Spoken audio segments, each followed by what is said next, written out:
Test, test. Sweet. Good afternoon and morning.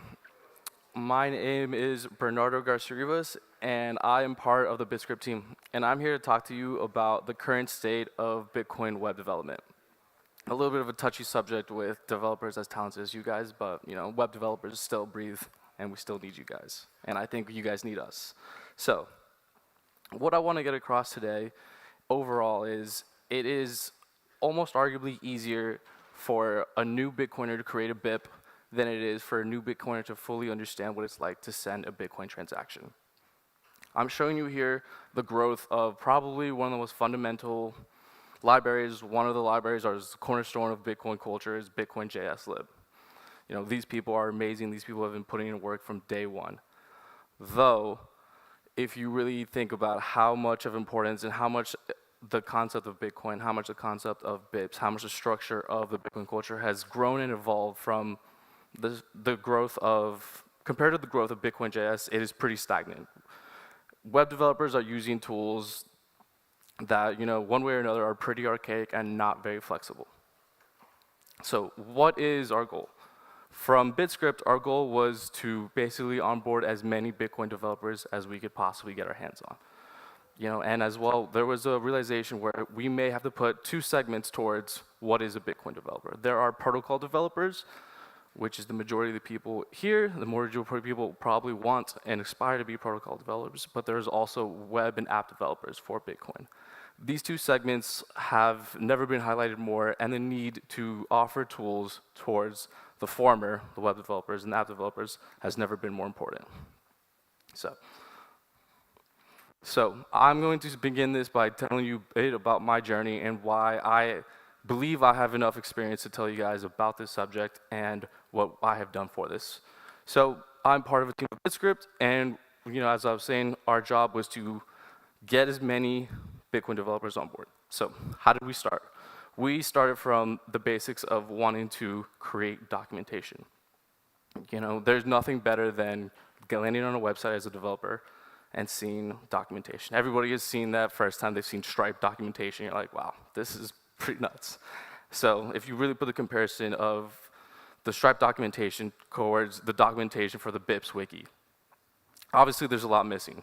So I wanted to create something where we could visually view how certain items work. So create more visual and more user interactions for what documentation is and how we want to interact with our users for this. Maybe the question is, do web developers need to understand what Opdupe does? Not really as much of the focus, but more is telling more of a story of what these documentations and what these functional items require and need. Getting kind of dirty with the documentation. A lot of the times when app developers or web developers go forward and read documentation, they're like, cool, this makes sense. What do I actually need to test this out? How can I implement these items as quickly as possible?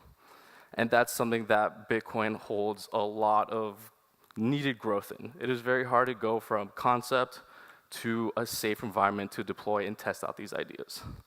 So we created a simple, visual indication of seeing, these are transactions. This is what goes in a transaction. These are the steps. Demo isn't really as important, but more of the highlight is we wanted to put, concept to real visual indication as quickly as possible. As well, we built a little IDE that gives you an idea of what it's actually like to write a script. What is being moved? What is being pushed? How does this move within the stack in a visual sort of sense? So, we kept going forward, we kept iterating, and we got to a point where we realized, are we happy with the tools that we have today? I personally don't believe so. I personally believe we're in a place where the tools were handed to us and we've accepted it. But that can't really live much forward given the growth of Bitcoin, given how fast certain areas are growing and certain people beginning to build. So our goal again is to create an environment where Bitcoin web development doesn't hold web developers back. At the time being, web developers on Bitcoin have a very scary time moving forward and seeing how things are working, seeing where they can really input, what libraries they trust, what libraries they can't trust. So these are the four, in my personal opinion, biggest tools. I don't know, obviously, as us talking about the first one, Bitcoin JS, Bitcoin monorepo, that one's insane. Secure BTC signer, shout out to Paul Miller, that guy's amazing. Bitcoin. These tools, whether we like it or not, introduce a very high barrier to entry. These tools have some documentation. These are the type of tools where the documentation is in the code. There's no NPM module documentation level here. Whether that's a problem or not is not really for the sake of this discussion, but it is a thing that we should be constantly observable and know what we're introducing to a community of the web developers. So what tools do web developers expect? Web developers expect, as much as I hate to say it, to make it as easy as possible for them. They're not the most out there, and sometimes they can be labeled as pretty lazy, but that's just the culture and that's the world that they're in, and we're not going to change that. But we do have to understand that we have to work with that area. So what we may be missing, it's a little bit of a standard issue of somebody has to take a stance and say, I will put myself out there and make this open source or closed source structured format of building and creating Bitcoin tools. The idea there is that it's not just the individual, but it creates the culture for everybody to start to share. Because one thing I've learned is most people have built their own solution for a lot of problems that other developers already have. Most people have built their own reg test network to be able to spin up quickly. Most people have built a testing suite to test wallet functionality. Most people, at least most of you guys. Most web developers do not, and do not even know how to get access to that information. That is just something that, whether for the better or worse, has been a little closed off towards the bigger web community. Obviously agreed, because it is technically very difficult to get there. So, who web developers are building for today? Before Bitcoin, customers and users were very technical. We're very out there. We're very, go-ho cowboys. Sadly, as one of the double sides of success is more and more, as some people like to call them, normies, are becoming and entering the Bitcoin world. That is just, a product of success and a product that we have to be very aware of. And these people expect a more higher degree of UX that we have been failing. If we really compare the Bitcoin UX towards other currencies, other L2s, or just anything outside of a cryptocurrency that's not Bitcoin, the UX in Bitcoin is just falling behind. It's something that we just have to stomach, and we have to accept that this is not the best way that we want to present ourselves given the tools that we have currently. We are building so much incredibly good architecture, so much incredibly amazing technology in the background that's just being displayed and being used in a way that doesn't best highlight how it's going. So, on one side is the Bitcoin.js GitHub page. Yeah, they're currently not using the website. That's up to them. There's nothing wrong with that. But still, on the right side is the Ethereum Web3 module homepage.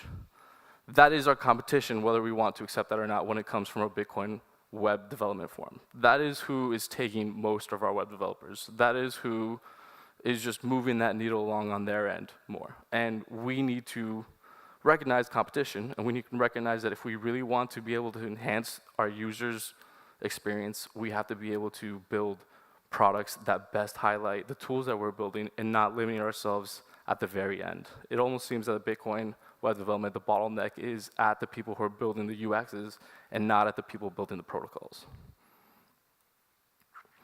And that is the core of my speech. That is us, and our mission for BitScript is to onboard any Bitcoin developers. If anybody has any questions, feel free to ask.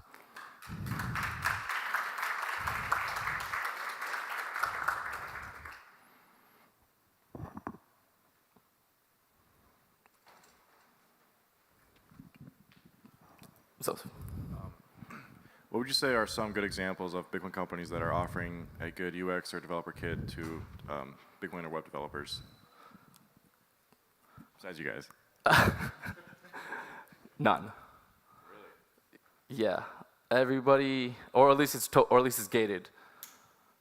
Quick node, but still, it's hard for me to say that quick node. The quick node customer base. If you went to the quick node executive, I don't think they would say that Bitcoin is a customer base that they're very focused on. And it's just from a developer kit, it's very building on Bitcoin from a developer kit is almost not exact. There's just you have to piece together multiple libraries. You have to use multiple different ways, and most of the time, like I said before, you end up building your own solution.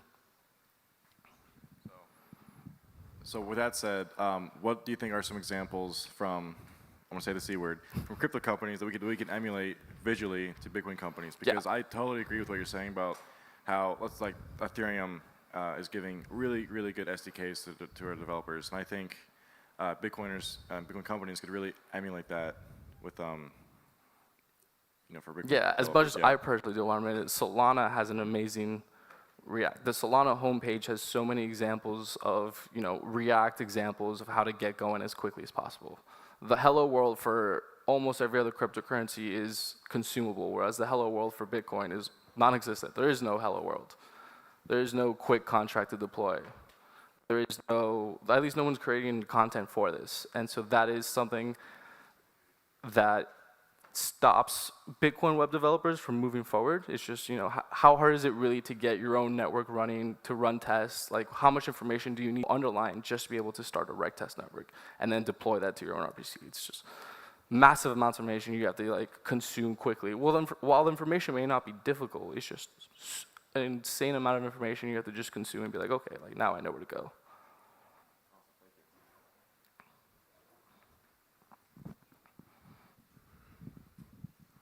Hi, so I am one of those web devs, so I definitely agree with you. The documentation could sometimes be easier or faster to grasp. So you have shown me the BitScript yesterday on the desk, and I was wondering, do you already support Lightning, or do you have plans to have Lightning documentation? We have plans to support Lightning in a bunch of L2s, though our main mission was Bitcoin. We wanted to cover the fundamentals for Bitcoin first before we thought we were confident enough to build a system for other chains or other L2s.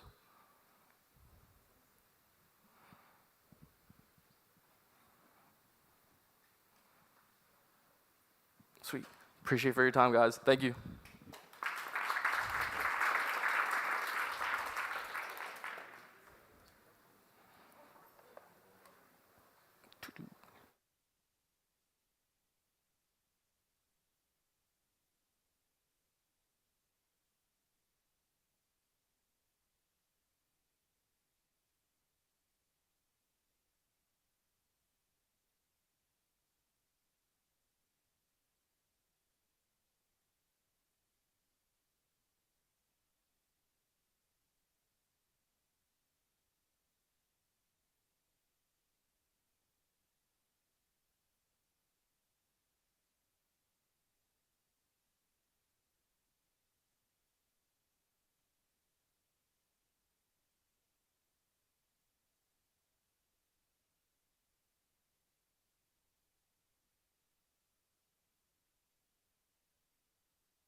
Test, test.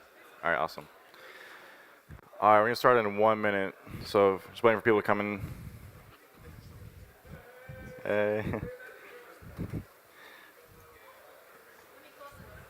Thank you.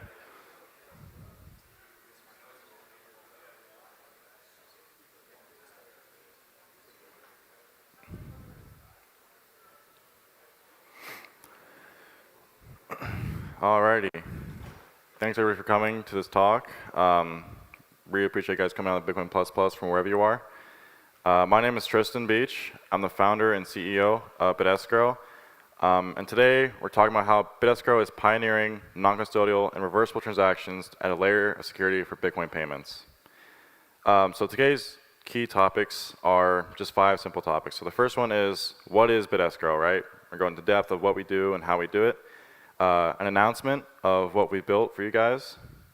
A live demo of said announcement. And then a technical deep dive from my co-founder and CTO, Topher. And after that, a Q&A from the audience. So without further ado, let's get started. So for those of you who don't know, escrow simply means buyer protection. It's super simple and straightforward in how it works. The buyer and seller agree to the terms of a contract. The buyer submits payment to the agent. The seller then delivers goods to the buyer. And once the buyer approves of the goods, they release the funds to the seller, right? It should be a super simple and straightforward process. And everybody uses escrow every single day, whether you realize it or not, because it's actually the hidden pillar of the financial world. If you use Amazon, you use escrow. If you use it as a credit card, you use escrow every single day, because how a credit card works is once you submit your payment to, let's say, the merchant, that money is held in escrow by the bank until XYZ happens. And then after the release of the funds happens after, like, I don't know, 2 weeks to a month, then it goes to the merchant. And this is used for disputing transactions, right, in the fiat world. But there's a lot of problems with modern escrow. And I mean, escrow is great. It's a very important pillar of how we use the financial world today. But it hasn't been updated since the 90s, right? And before that, 1880. I'm not joking. It really needs an update. So the main problems of the modern escrow world is that, first off, it's fully custodial. And this requires absolute full trust of the agent and or platform that you're using. The next one is that it's super slow, right? So it works as fast as banks are when they are open, So if you want to do an escrow transaction on Sunday, good luck. And like I said, there are banks required in every step of this process, and who trusts banks nowadays?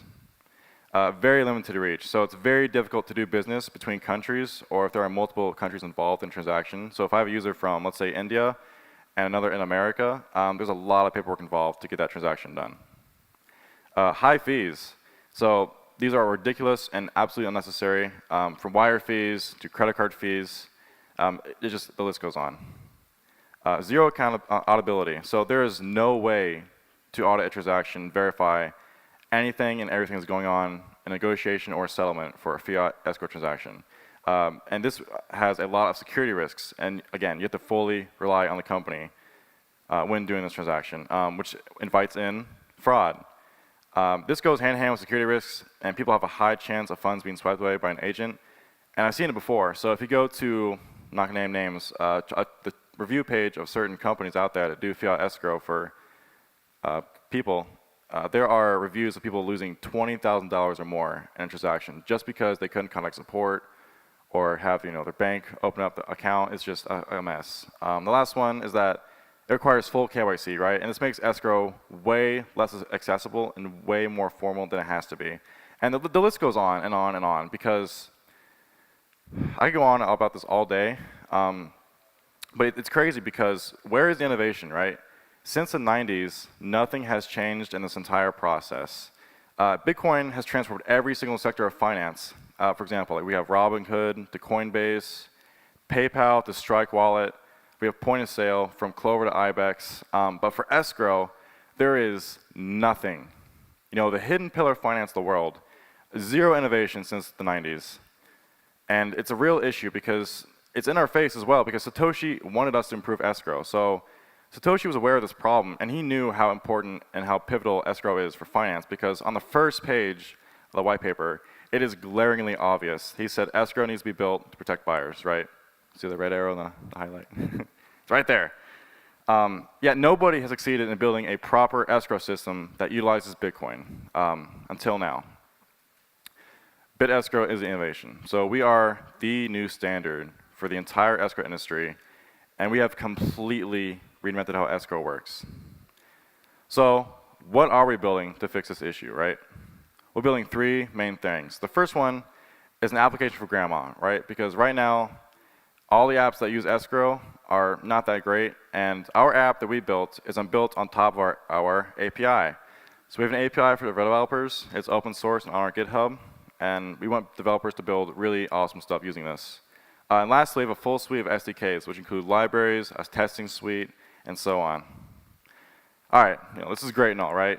Boring. Why is escrow a big deal? And why is what we're building a big deal? So this is a big deal for three main reasons. And the first one being is that we're bringing Bitcoin native, non-custodial smart contracts that are way easier to use and program for Bitcoin developers, which also ties into smart collateral, right? Similar to the contracts, this will allow programmable collateral that can be used for loans or anything else.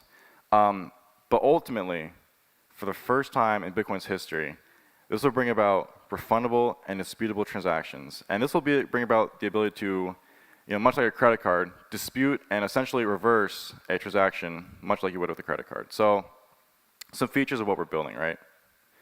The first one is that it's super fast. At the speed of Bitcoin, it's 109 times faster than fiat escrow. Let me say that again, 190 times faster. We have incredibly low fees, right? So we are fifth the price of, on average, compared to the fiat escrow world, because there's just no need to charge high or exorbitant fees. And because we use Bitcoin natively, there's zero banks involved in the process, right? Unless you are using a third party that opts in to use our API with a bank, there are no banks involved from start to finish. Unlimited reach, right? So since Bitcoin has no borders, neither does our company. It is non-custodial by default. So we use a 2 of 2 MUSIG, multi-sig system, and this is just really good for security. Another thing is that it's fully audible, so any transaction that you make with Alice or Bob is fully audible cryptographically with the agent as well as the buyer and seller. It secures your privacy by default. So by default, we collect no metadata unless you give it to us, and when it hits the blockchain, it's a whisper. Whether you have 10 or 100 people in a transaction, when it hits the blockchain, it's very private. No KYC. Because there's no MTL laws around what we do not need, nor do we want to, do KYC with what we are building. And the best part, that you can use this today. This is not just an idea. This isn't just a white paper. This is real, and you can use it today. And the things that you can use today are three things. So the first one is our API and SDKs. So it's available on our GitHub, and we have full documentation on how to use it. And our SDKs include a test suite that works natively with Bitcoin Core and main TypeScript. But we are really excited to announce our biggest milestone so far at BitEscrow, and that's our developer playgrounds, which will be a huge deal. Interact with our API like a GUI.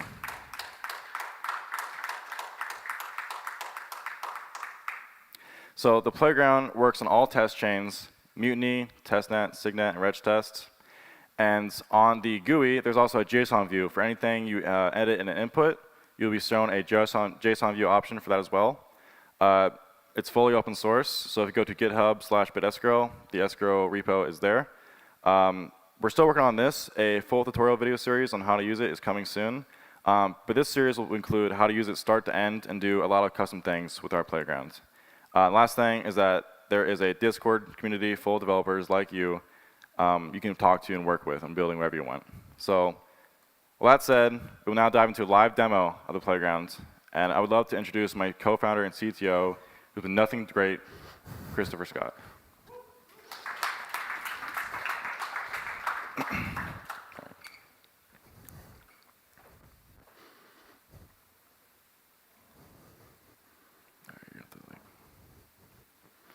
One second.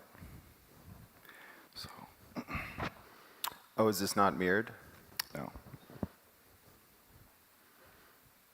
Yeah, let's mirror it. Yeah, let's mirror.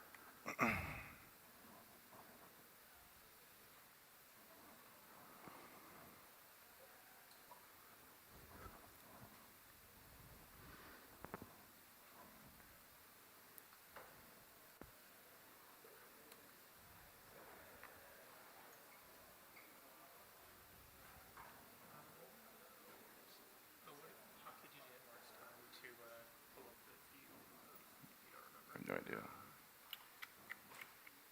Maybe click on the built-in string and see if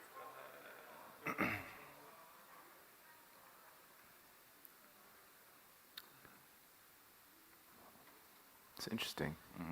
Does anybody know how to set up mirror mode on, what are you running? Arc? Arch Linux. Oh my god. Okay. I use Arch, by the way.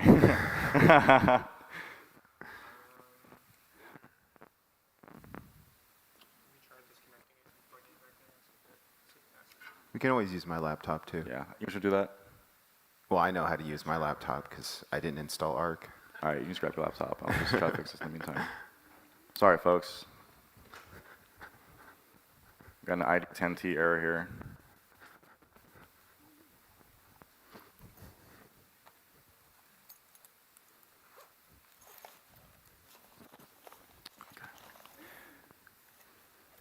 All right, no matter. So what we're going to do is we're going to switch to Tover's laptop, and we'll give a live demo on the playground. Sound good? Awesome. Here's the charger. Where do I plug in? Oh, same power thing. Cool.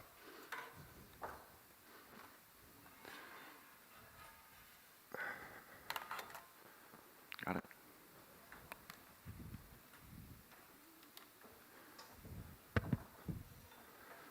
Okay.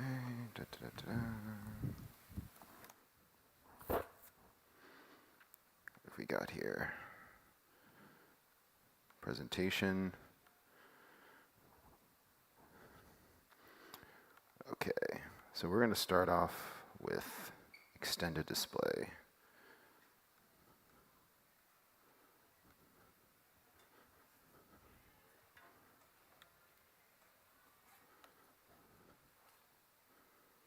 Cool.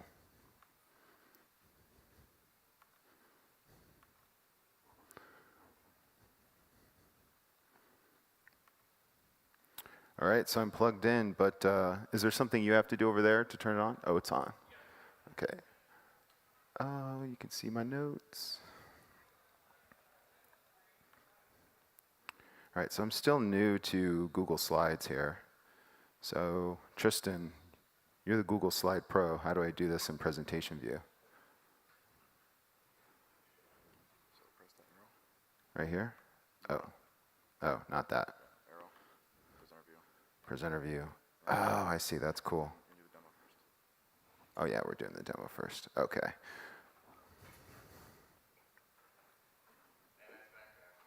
Thank you.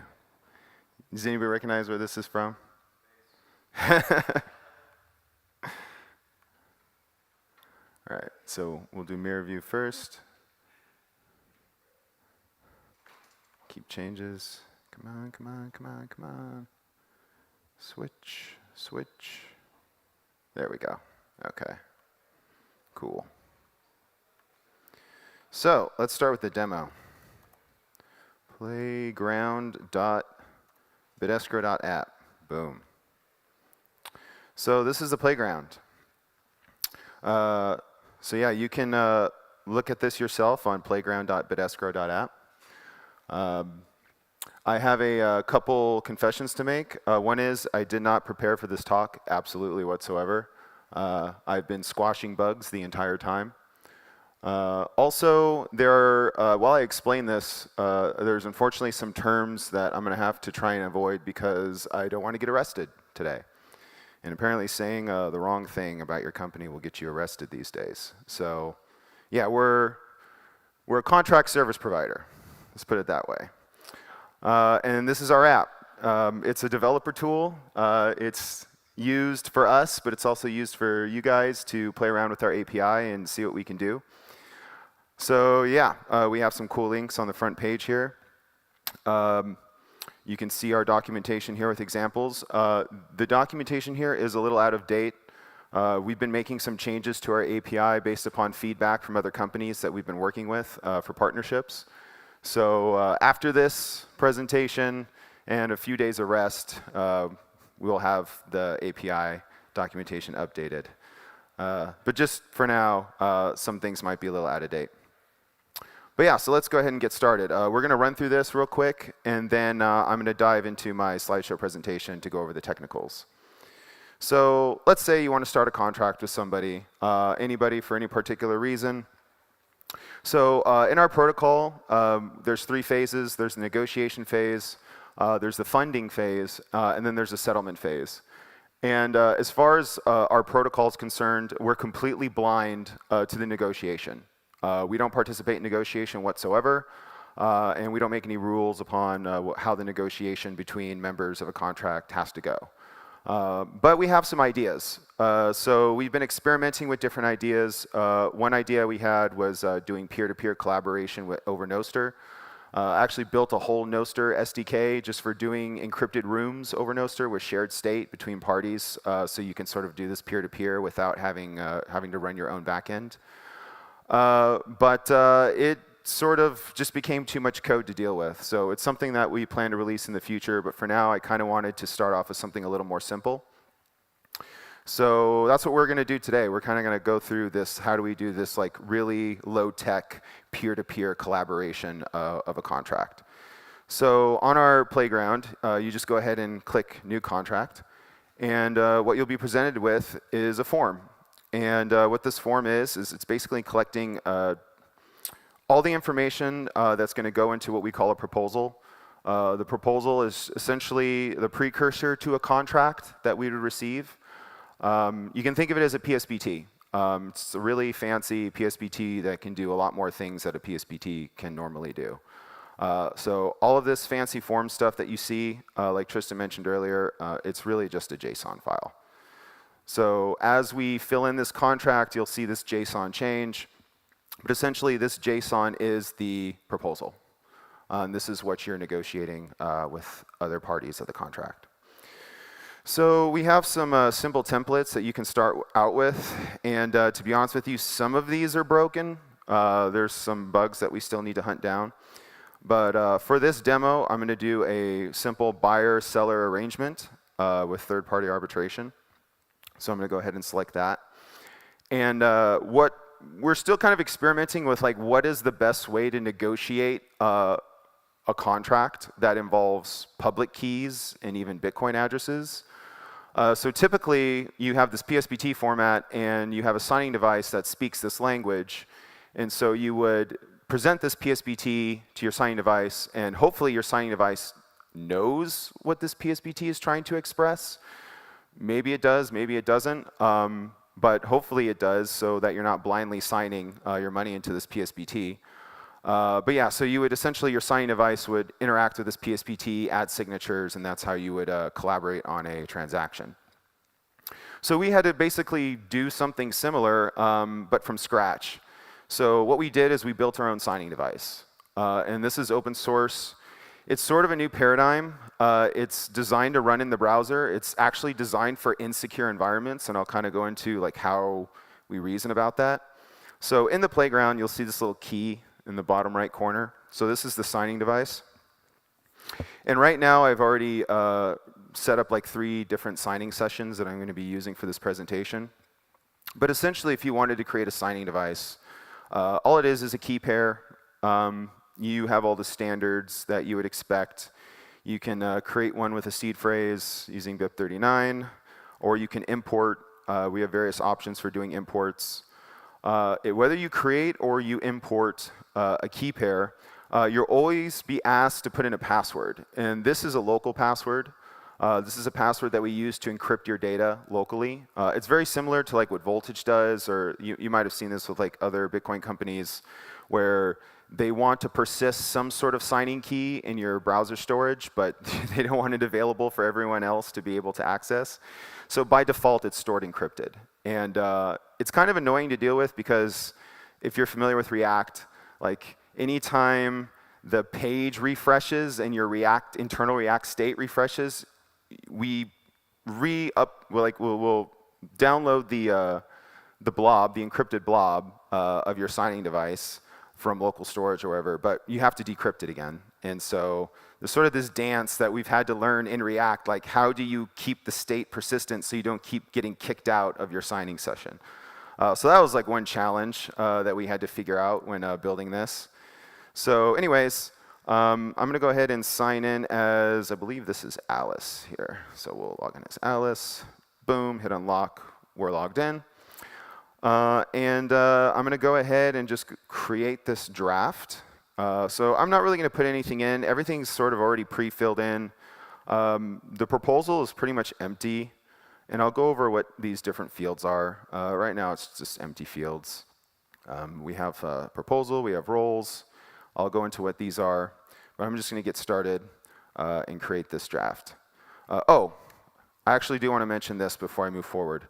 So what we're essentially doing with this proposal is we're building multiple Bitcoin transactions.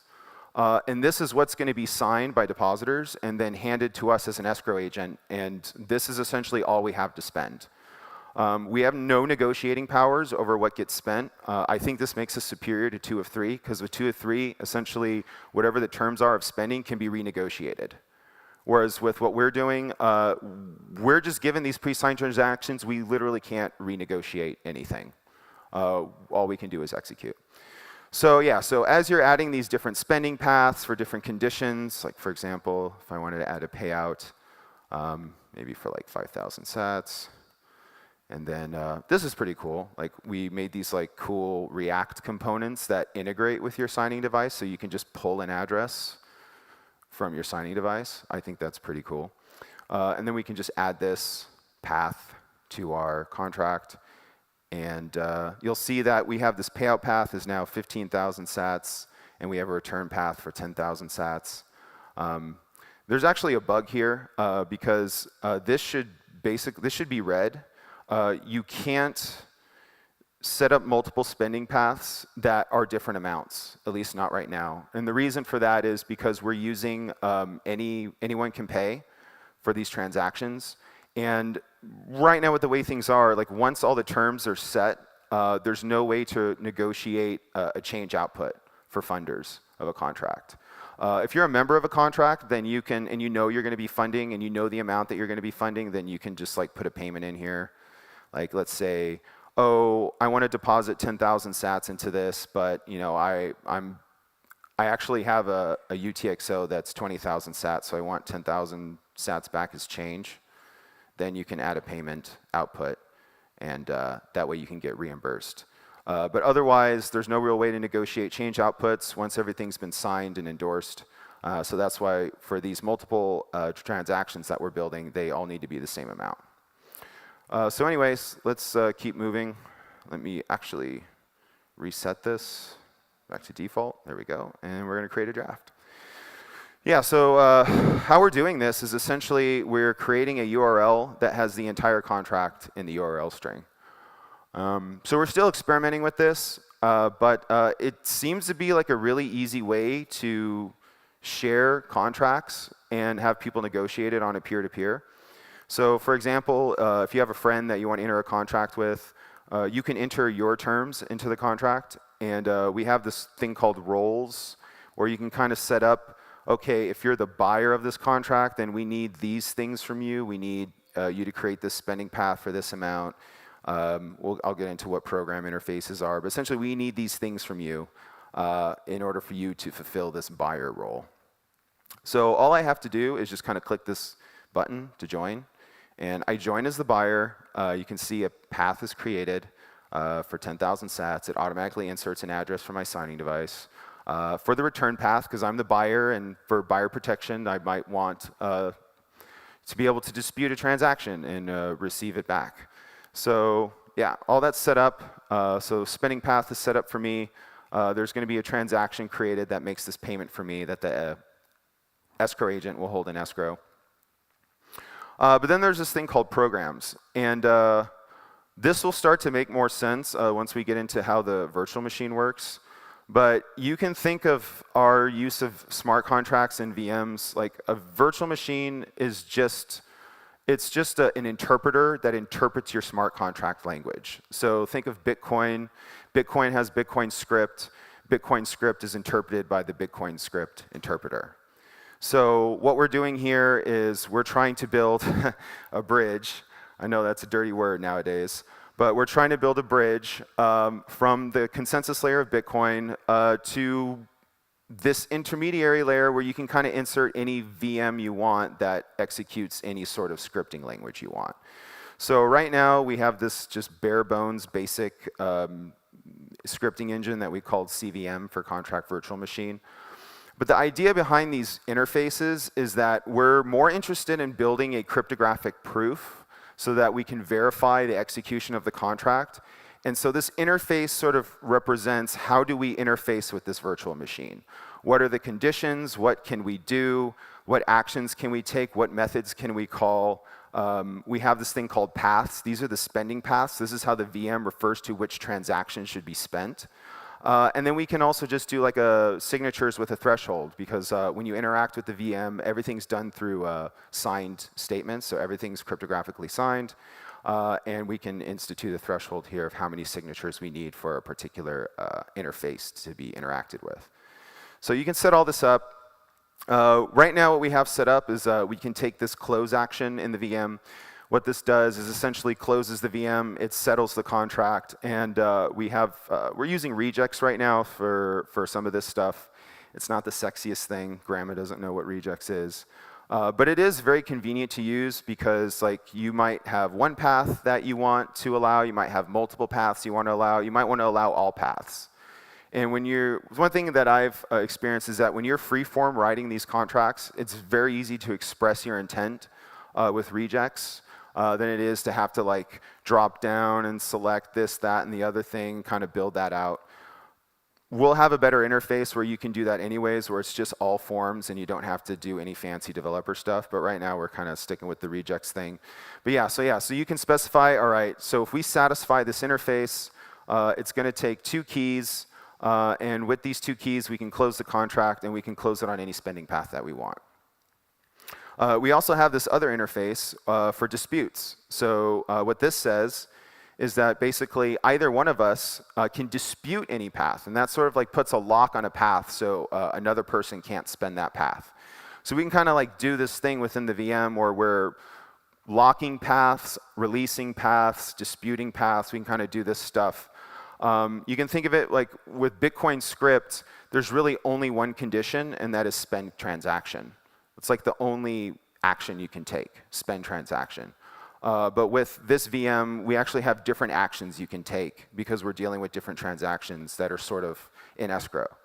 So so we have these 2 interfaces, and as the buyer, we have our keys listed here for these 2 interfaces so we can interact with them.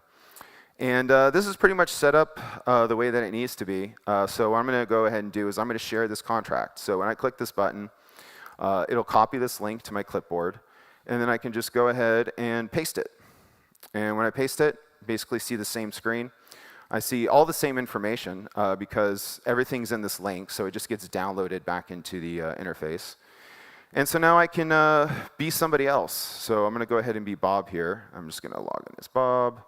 Boom, unlock, and I'm going to join as the seller. And so I click this button. It's going to add the necessary information here for spending paths. It's also going to insert Bob's pub key here for these interfaces. So now we have the keys that we need for these interfaces. And so far, so good. But we still need an agent to be able to handle disputes. A quick aside, BitEscrow, on a protocol level, we do not do arbitration, period, and stop. The whole idea of this contract system is that it's fully deterministic, and it's fully transparent and fully auditable. And you can't do that if you're an arbiter. So that's one criticism I have with other escrow services is that they do escrow and arbitration, where we're just doing escrow. That's what we focus on. Okay, so let's go ahead and share this link to whoever our third-party arbiter is going to be, which will be Carol. Carol doesn't get used very much, but I believe this is Carol. Yeah, it's usually just Alice and Bob, but you know you screwed up when you got to get Carol involved. Okay, so Carol's going to go ahead and join as an agent. And so there'll be an additional program that Carol inserts in here, or her signing device does. That is the resolve action. So we inserted this because you might want to prevent a particular individual from closing a contract, but you do want them to be able to close it in the event of a dispute. So it sort of gates Carol where she can't arbitrarily close the contract, but she can be called upon to close the contract through this resolve action. So again, this is just something that we came up with our CVM, but you can institute any kind of logic that you want. So we'll go ahead and endorse this. So in addition to inserting the information, we can add a signature to this to show that we endorse this. And a quicker method here is copy and paste, so I'm just going to use that to go back and forth. So we'll paste this here. All this information just automatically downloaded, which I think is beautiful. We hit endorse, copy, go over here, same deal, paste. I've gotten really fast with this. Now there is a bug in this somewhere where for some reason when I get to Alice, it actually wipes the signatures. So what I have to do, and hopefully this still works, it's worked for me before, if I just go back through this and do this one more time, then it should work. Paste. So Carol's going to endorse again, and now we can publish. So endorsing a contract is optional. You don't have to endorse a contract. As the contract service provider, we don't care who endorses it. It's none of our business. However, I will say that if you do endorse the contract, we will store that signature, we will validate that signature, we'll make it available to other people that are looking at the contract. Maybe you want to see that certain pub keys have endorsed the contract. Also, it does help us with indexing. So without an endorsement, if you come to us and say, hey, can you show me all contracts that are associated to my pub key? We're going to have a hard time doing that because we don't collect any metadata at all. We only collect what you give us. So we're going to go ahead and publish this. Let's go connect to the internet. Yeah, we're good. And there we go. So now this is officially on our platform. This is the point in which we enter this protocol. So we're a contract service provider. What we're getting is essentially a completed contract, already filled out, and from our position, we either accept it or reject it. Like, we can't renegotiate this. We can't change anything about this. So this is what a contract looks like, I guess. We can go through these like different details. Yeah, so every time you have an interaction with the escrow server, we sign what we give you. And the idea is that as you negotiate with us, if we try to screw you at any time, you will have cryptographic proof that we deviated from what we're supposed to be doing. And I'll get into more detail about that. Yeah, so here's all the endorsements from the different members, some information about the VM, which the VM has not started yet because we haven't funded the contract. Yeah, so actually this is still pretty bare. We need to get some funds in here. But I did want to show this. So these are, so far, these are what the transactions look like. They're very small because there's no inputs. So right now, I call these transaction templates. They're essentially a Bitcoin transaction that's all outputs, no inputs. But we'll be adding the inputs with funding. So let's go ahead and make a deposit into this contract, and I'll take you to the deposit page. And same deal, we can kind of click this button and magically have our address entered in here. So when you make a deposit, it's going to be a 2 of 2. And it's going to be a 2 of 2 with a time-locked refund path. And so this is to ensure that if you deposit funds into this deposit account and then we just cut you off and we stop talking to you or we have some disagreement, all you have to do is wait out the time lock and then you can just sweep your funds back. So that's what that's for.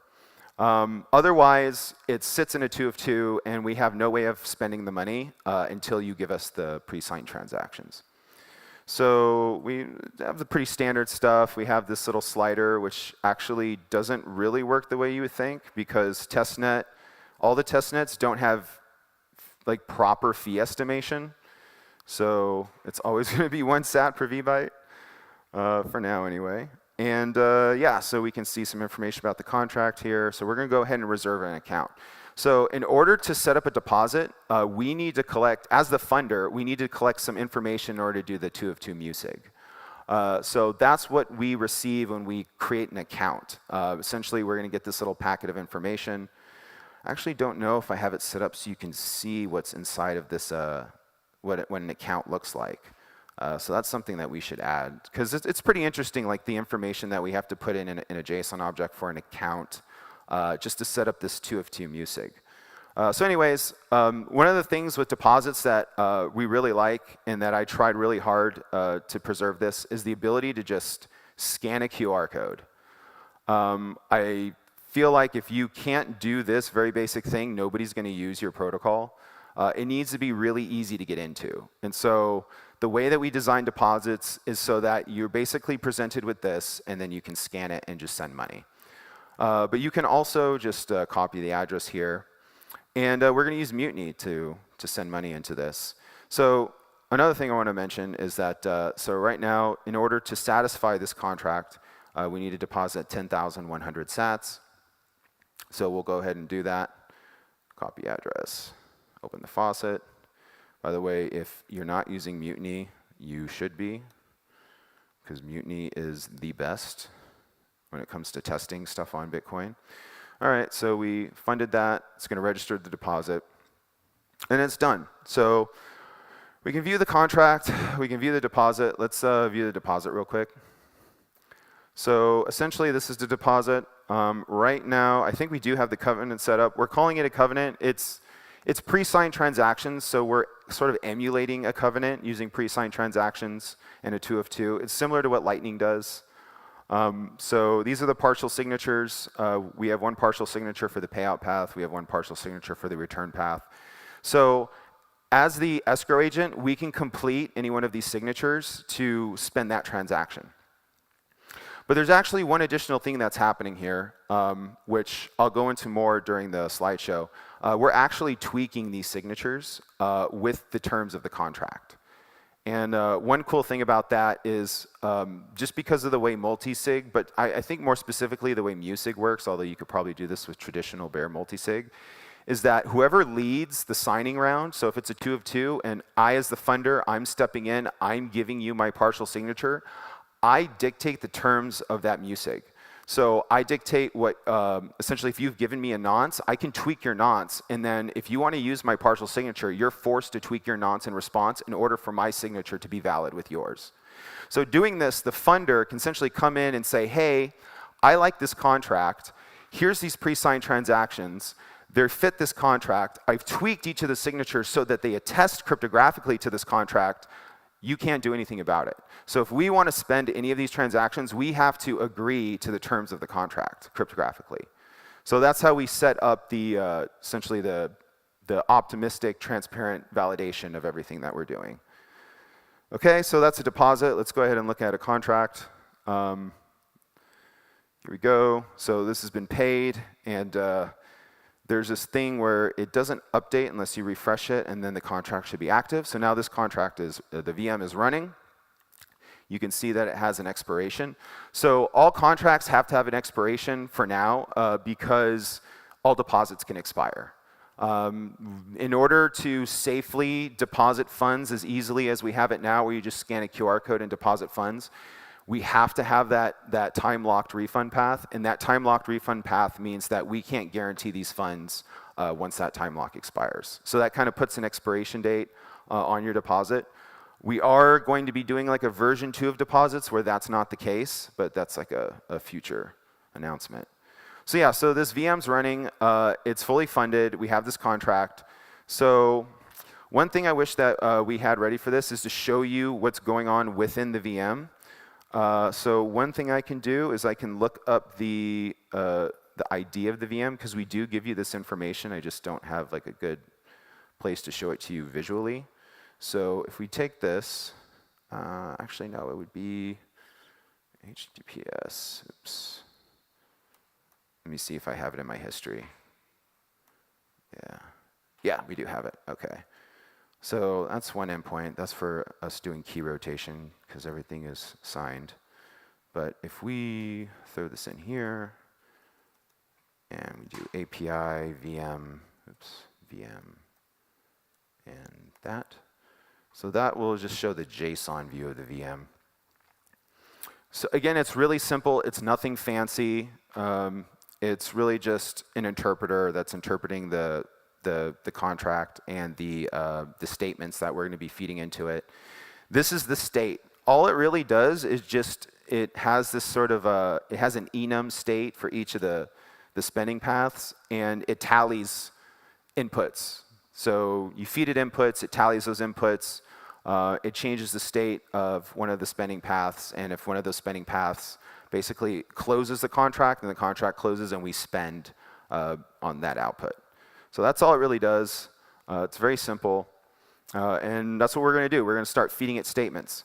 So we have a little form field here for feeding it statements, so we're going to go ahead and just really quick close this contract. We're going to use the endorse method, which is just a digital signature.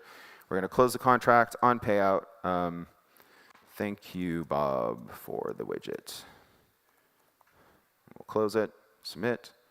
Oops. Oh, so matching program not found because I'm doing this as the agent, so the agent can't close the contract. It has to be Alice and Bob. Okay, so let me jump in here as Alice, and thank you, Bob, for the widget. Okay, hit submit. Boom. So now we have this statement here. We can actually look at it in the non-pretty version. All it is this statement. Basically, you have an arguments field, so you can feed arguments into the virtual machine if the method you're calling accepts those arguments. Similar to JSON RPC, you call a method with arguments. You can also specify an action that the virtual machine can take. And another thing I want to bring up is you can actually have multiple signatures with a statement. So if you want a statement that requires 2 signatures or 3 and you want to just send it all, just one statement with 3 signatures, you can do that. There's the ID of the virtual machine. This is a cryptographic proof that attests to the information in the virtual machine and the contract. Also, the witness ID. These are all essentially cryptographic attestations. And then there's the virtual machine hash. And I'll get into this, but essentially every time you add a statement to the virtual machine, there's actually a hash chain that's running behind the scenes. And so we start that hash chain with the virtual machine ID, and then every time you add a witness statement, it updates that hash chain. So it kind of is this attestation of not only the statements that you're inputting in, but the order that they're in, similar to what you all know and love, the blockchain. Very similar concept.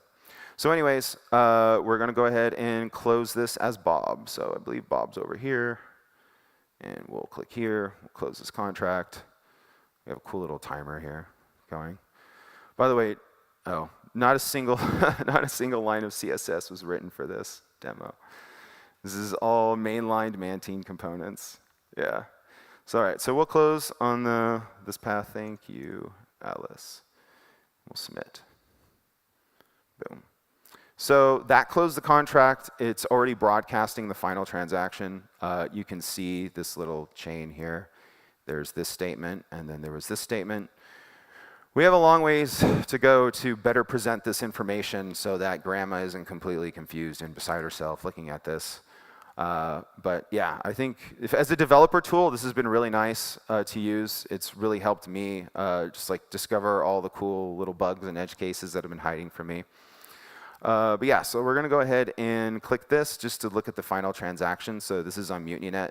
This is all it is. So because we're using Musig, none of the information that's in the contract ever goes on chain. There's really nothing that goes on chain. It's just a single signature, and you can't tell who did what. So that's how we have the complete privacy. You really can't tell what happened here.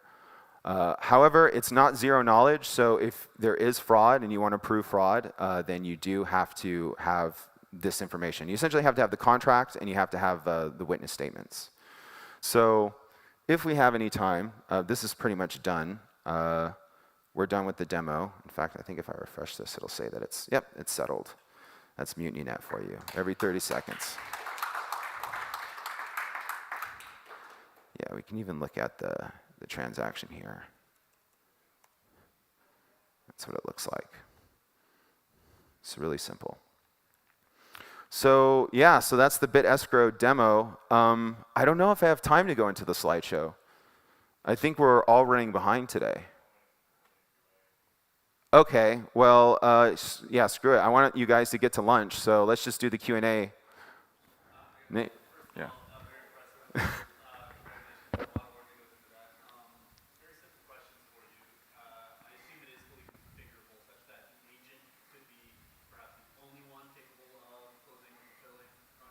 Yes.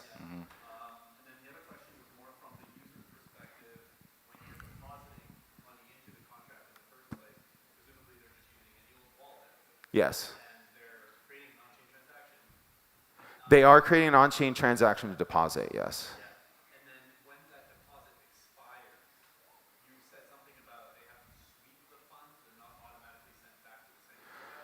So there's two things there. So there's two ways we can do that. We can collaboratively close the deposit. It's very similar to Lightning.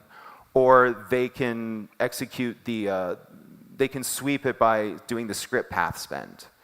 So when you make a deposit, part of that negotiation is that you pre-sign that the refund transaction, similar to Lightning, so that when your deposit expires, we can collaboratively close it for you, so that your money just isn't locked up in the wild. Just in case like you lose everything and you can't recover anything, then you can do that.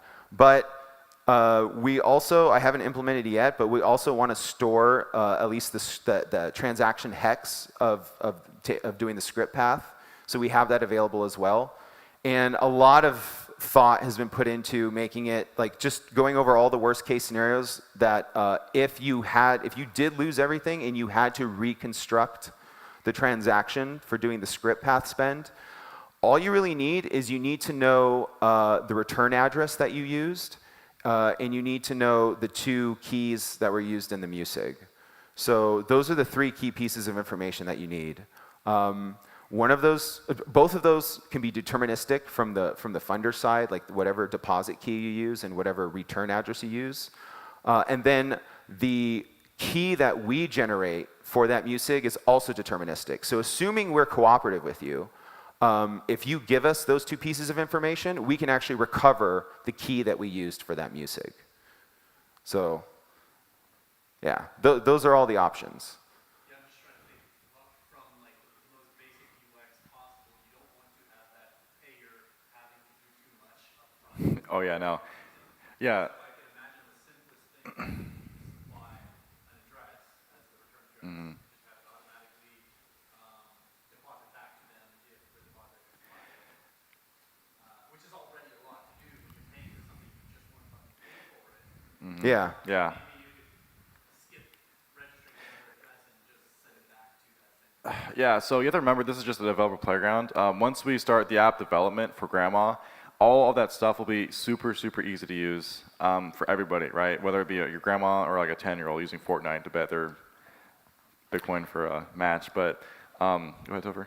Yeah, so I also wanted to say, so version 2, we're going to have like a V2 version of deposits, which is going to require a little more onboarding because we need to know the UTXO beforehand. But it allows us to basically get rid of the time restriction. It also allows us to renegotiate change, so we can do splicing, essentially. And another thing that it allows us to do is what we really want to do is we want the optimistic happy path of your contract is not that the Bitcoin gets spent. It's that the contract is satisfied and we release the lock on your funds. And so the idea is that you lock up this Bitcoin as collateral, you create a contract around it, and that contract receives some payment in some other form. And if that payment is satisfied, then we release the lock on the funds, and then you can reuse that in another contract ad infinity. So yeah, so that's kind of what we're going for. You can sort of do this now. So if we release the lock on your deposit, you can still use it. So if you have a really long time lock on your deposit, as long as that time lock doesn't expire, then we can use we can safely use your deposit in a contract. But ideally, we do want to get rid of that, and we want this to be something where you don't spend Bitcoin per se, but you essentially manage Bitcoin that you have in escrow or as collateral for these sort of escrow contracts.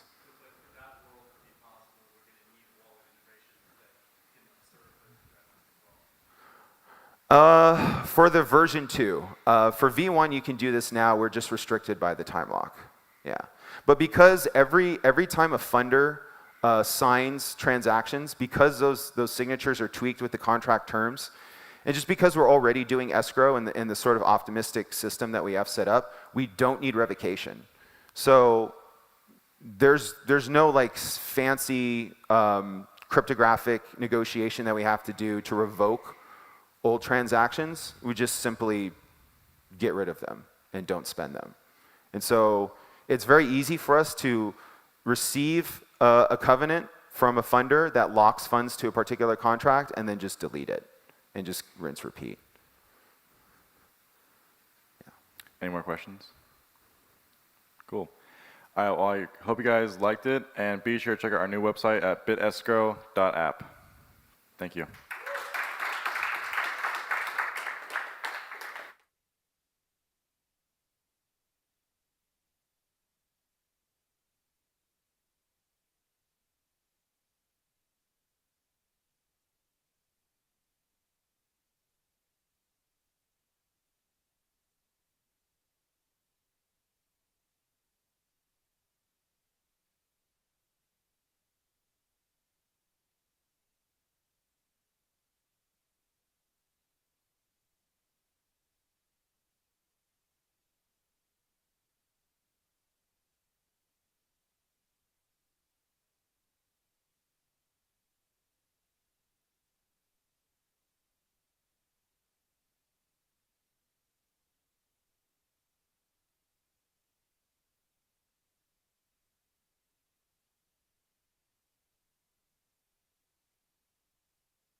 Check, check.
One, two.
All right, get started. We're good? Xrog, we're good? Cool, awesome. All right, hey everyone, my name's Rob Hamilton. I'm co-founder and CEO of AnchorWatch. We're doing custody tech bundled with insurance for Bitcoin and cold storage. And the talk today I'm gonna be doing about is Miniscript. The journey to it was kind of funny, seeing Vic here. The whole journey started when one day I was having a conversation with him about wanting to build custom scripts. And he said, Rob, you're great, you're smart, you're not that great, you're not that smart, just use Miniscript. So that was a little over a year ago, and I wanted to kind of take this talk today to talk about my experience with it, click a little bit deeper into semantically how it works under the hood, and kind of some war stories and just things considering if you're building applications leveraging Miniscript. So yeah, general Bitcoin script introductory just to kind of set the table. And then thanks to Lisa for doing back-to-back-to-back Miniscript talks today. So Randy's going to be going on after this, Miniscript for developers, and then Sanket's going to be doing Miniscripting in Covenant World. So it'll be a fun, exciting afternoon for me. I don't know about all you. And it's very humbling to be on a stage like this at Bitcoin++ with such visionaries changing Bitcoin like Junseth and many others. And today I'm going to be keeping it at a very constrained level about what actually works in Bitcoin consensus today, and leaving the wizards to unlock the next stage of scripting so we can kind of revisit all of this. And then I'll be teeing off a couple basic examples and then going through some Bitcoin script stack and some application learnings of how to actually kind of leverage this stuff in production and thinking about how you design good user experience and how you do your own design trade-offs. So super high level Bitcoin script, the rules that encumber how you can spend a Bitcoin transaction, single SIGs, multi-SIGs, HTLCs. Script is valid when it's terminating and something other than zeros at the top of the stack. And then there's a lot of things that can get it to fail. If you end in zero, if you use a verify function and you fail it, like time locks or signature, check sig verify, exceeding the script stack size limit, an individual element being over 520 bytes, using disabled opcodes, and as well as combining epoch and block time locks, because either you're using end sequence or you're using end lock time, depending on what kind of time lock you're leveraging at the transaction or the input level. And the way the interpreter parses that, you can't simultaneously be, say, under 500 million for a block height absolute time lock, as well as over 500 million for an epoch timestamp time lock. That's just mathematically impossible, so it's something that you're kind of constrained against. So the goal here is being able to do leveraging the core security primitives in Bitcoin, your signatures, hash locks, and time locks, using absolute and relative, but either block height or epoch. I call this, you can only bring one clock.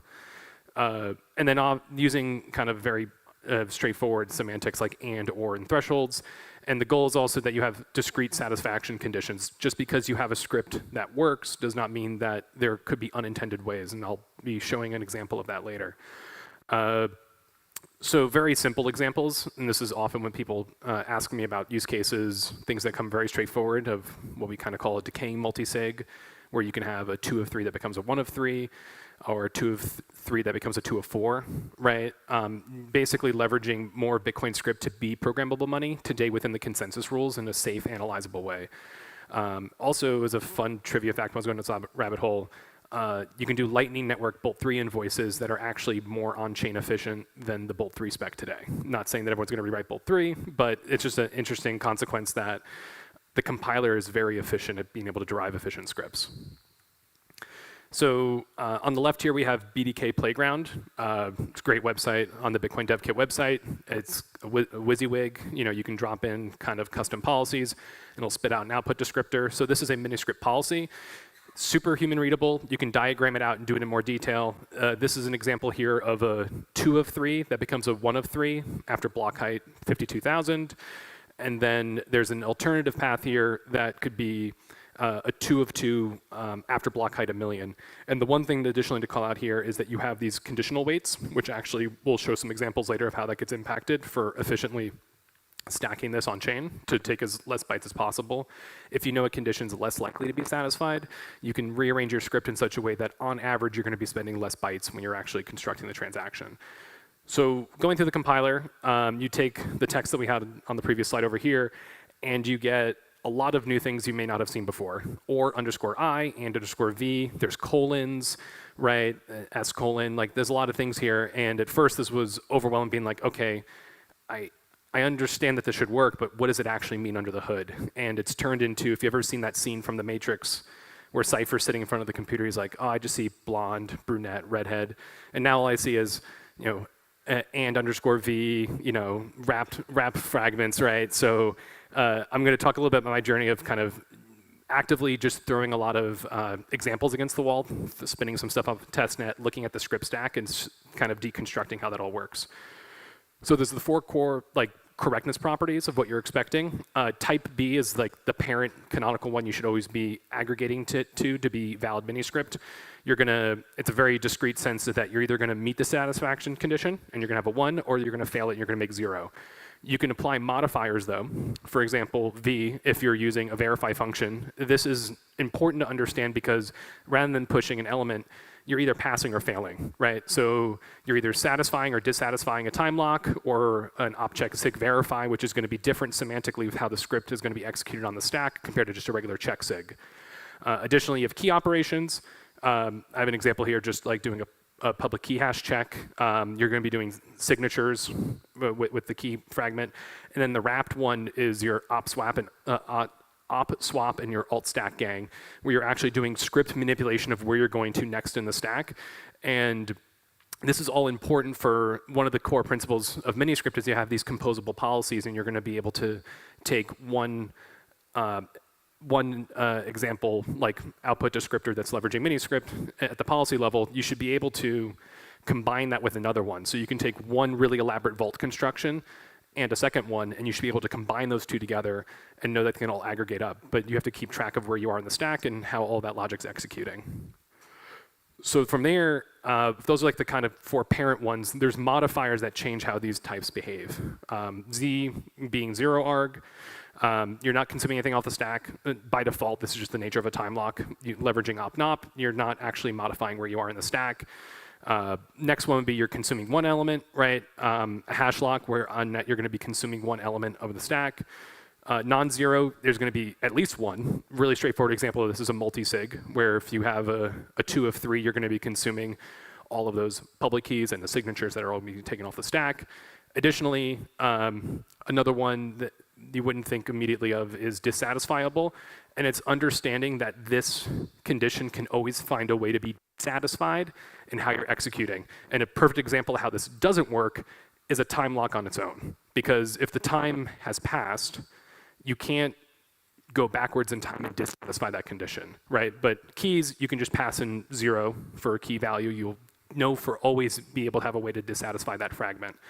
Additionally, no time lock mixing, so assigning type K and making sure that you're not using both epoch timestamp as well as block height within a fragment, within an output descriptor. And then finally, unit, just being able to say, like, if this is satisfied, I'm just going to get 1 on the stack, which is important for a lot of how the logic works under the hood for aggregating conditions. You're often running a counter, and you want to be able to know that I'm just going to have 1 that pops out at the end here. And then some contextual ones, L and U for likely or unlikely. This always comes up in OR fragments, and this goes back to that optimization for understanding what's more likely not to happen.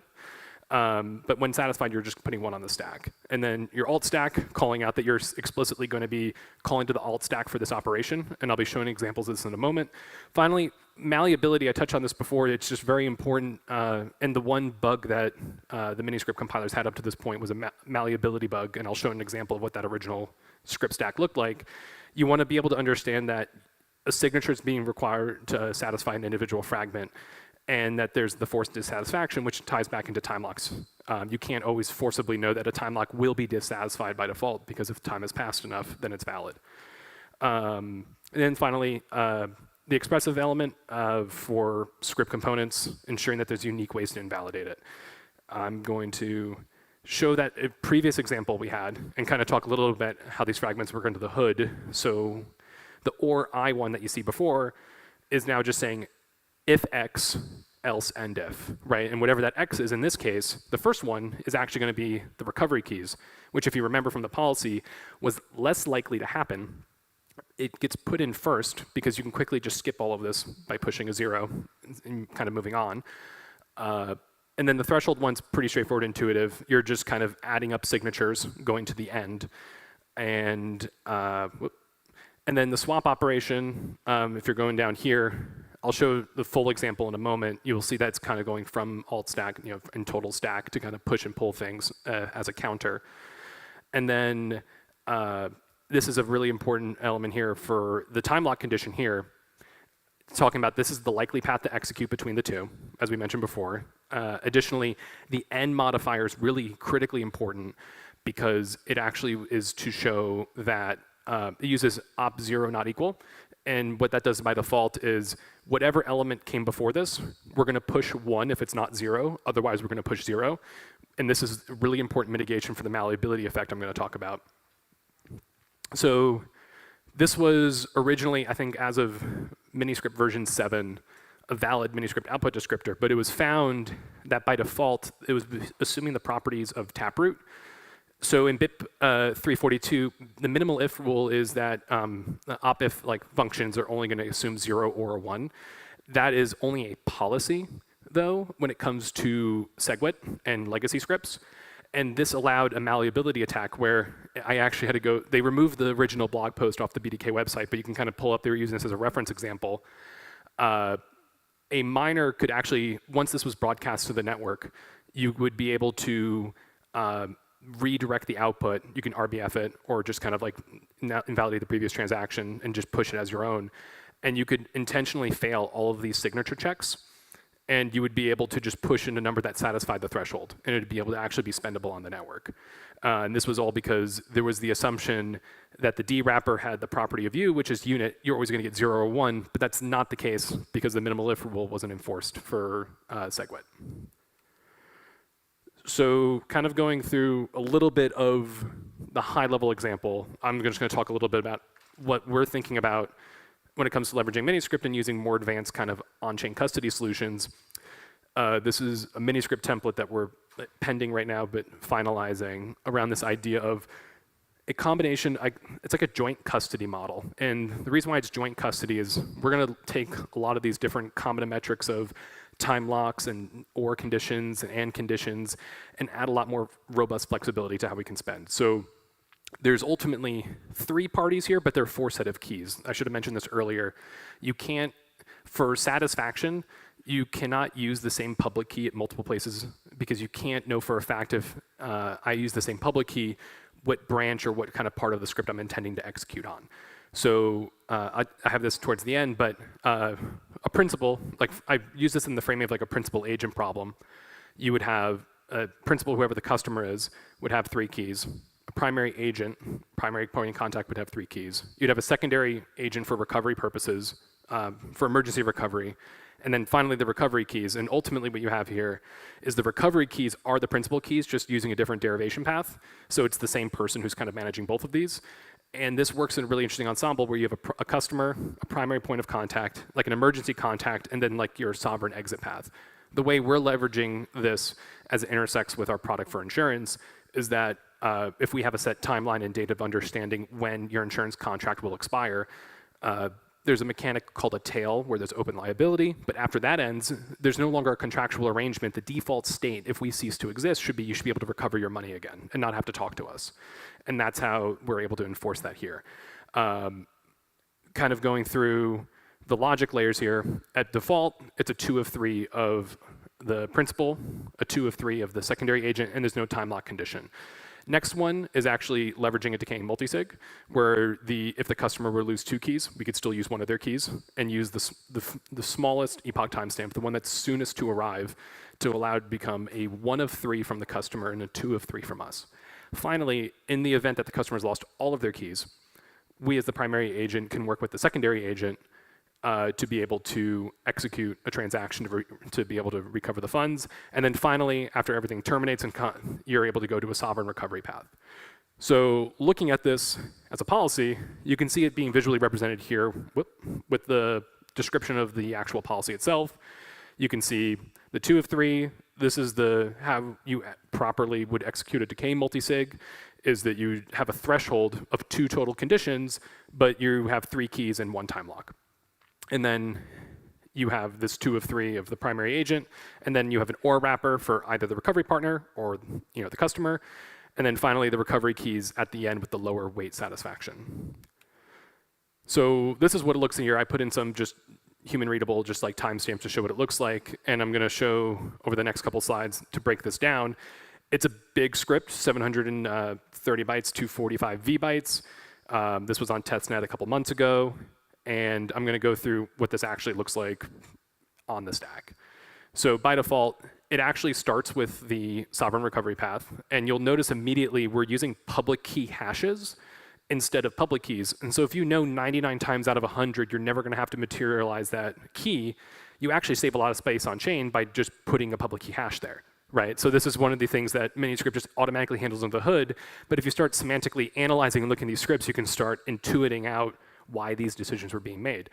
So you have that OR operator first. So the first is OR, the recovery path here, and then you have your 3 keys here. The threshold argument here, well, it's an OR rested with an AND. So the OR, if X, else, and if.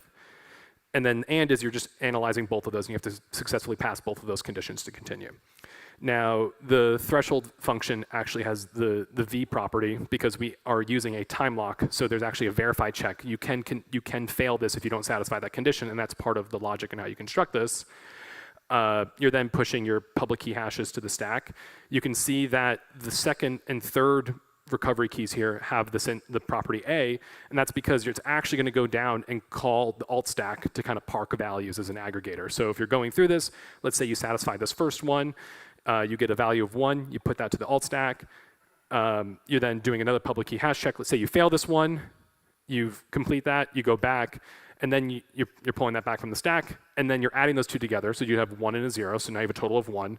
You push that over to the alt stack again, you go through the rest of your math, and then you can get to your end condition. And then you then have your 2 equal verify. You verified you satisfied 2 of the conditions for the 2 of 3, and then you run a check for the timestamp to make sure with the op check lock time verify. And if you were to walk through this, February 1st, 2023, is this an epoch time? And then in Little Indian, it encodes down to the 80ABD963. So that's just the one check. If you were to pass a 0 and kind of move on, you don't have to worry about it anymore. This is the other 3 conditions. Going through this here, you have your AND condition, right? You're kind of assigning multiple things. The primary agent as well as one of the other conditions.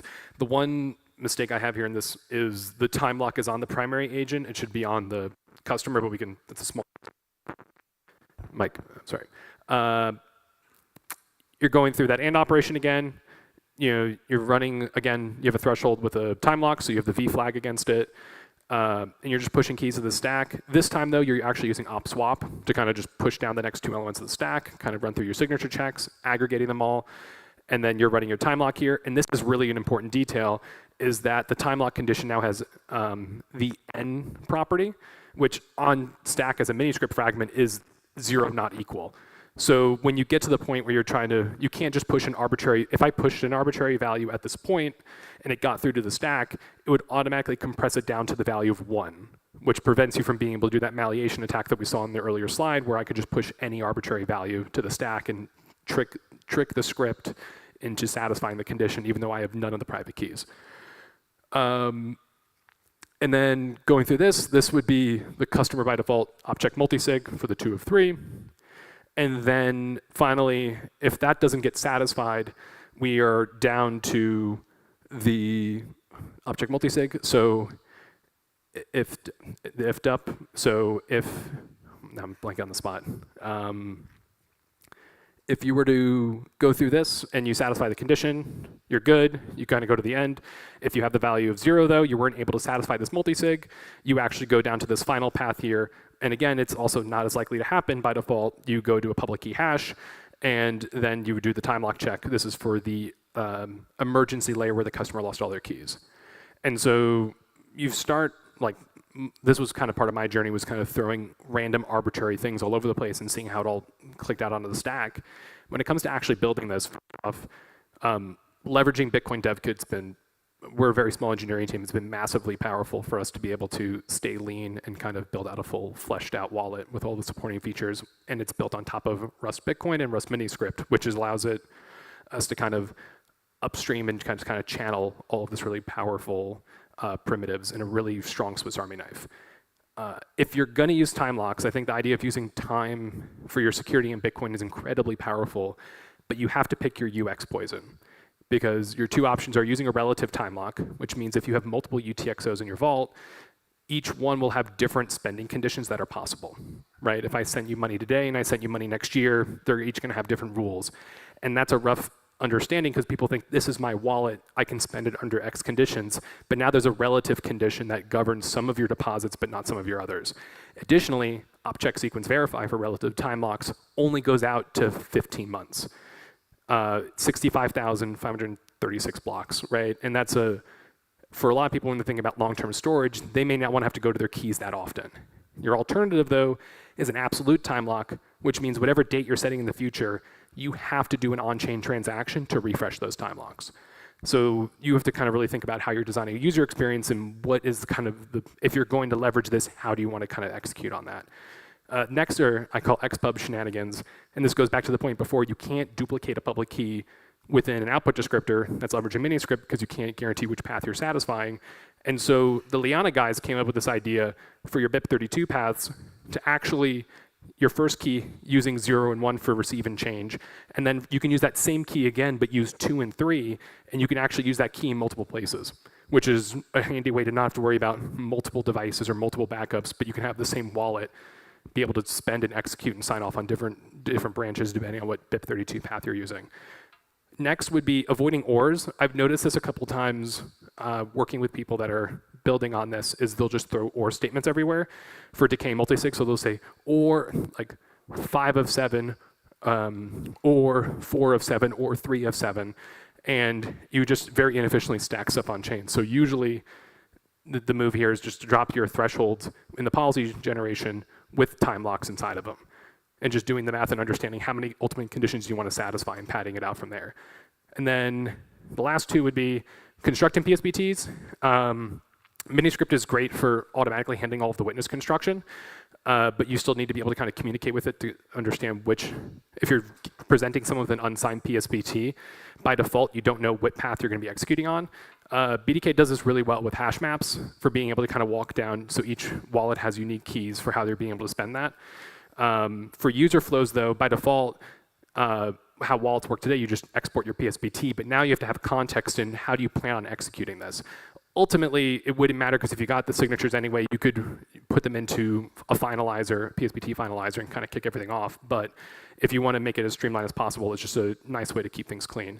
And then finally, Miniscript templates was an idea that kind of came out after Bitcoin Miami last year in 2023. And the ultimate goal was just, if there was a general reference point for hardware wallets, software developers to kind of document how they're doing this, to kind of unify user experience, small real estate screen on hardware wallet devices, and kind of like having a good reference point. There's a Blockstream repo here if you're interested. I think the deck gets it out after this. And I've been toying around with trying to properly codify and lead by example for how I'm thinking through documenting this stuff. Because it's also important for having general reference descriptors for if you have for some reason, partial recovery, you don't have to reverse engineer the entire script. You can understand, okay, my timestamps are always going to be either noon or midnight UTC, like a basic example, right? Even though you can use any possible second, constraining that space would probably be helpful for standardizing how people would expect time locks to be run. And that's it. Any questions? Yes, Reardon.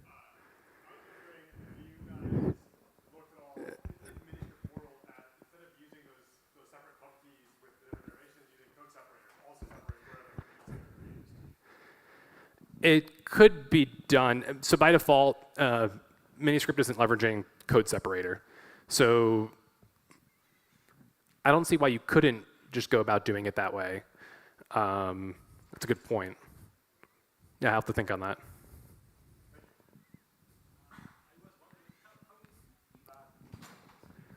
Sorry. Yeah, how Oh, debug them. Yeah, absolutely. Yeah. So the first question was using opcode separator to instead of doing the xpub trick to kind of point to where you're looking to spend from. The next question was how do you debug these? So by default, the debugging it depends on where you're trying to debug it. If you're creating a policy, the compiler will just reject something that can't work, right? A very simple example is if you just created a script that was just a time lock, right? You have to have signatures to be able to prevent malleability. You just won't be able to do it. Additionally, the compiler it's like a goalie. It's not going to let you do something that has those mixed time locks, right? You would have to be manually trying to like get around that, but if you're using the compiler, that'd be the first thing. So if the next question though, if you're having an issue debugging downstream, like once it's being built out and you're like sending and moving around transactions, for me, I haven't had issues at all for once something gets compiled, finding some way to spend it. Typically, it's just maybe I'm not encoding the right variable for a private key or something. I need to rearrange things around. I use tools like BIP174.org, which is great for just dumping in a PSBT, and you can actually look at the partial signatures that are there. And at least by default with BDK, you actually it'll map also the BIP32 paths, so you can say like, okay, this key is associated with this device. Let me make sure that I have all of that key information aggregated properly. That's usually when the transaction construction change may have miscoded something, so a key isn't being properly passed along with the signature when it should be. But those are usually the main points. The good news is that if it passes the compiler, you don't have to worry about it. There is a known way to satisfy that, assuming you have the private keys and or the time has passed and or you have the pre-images for your hashes. Yeah.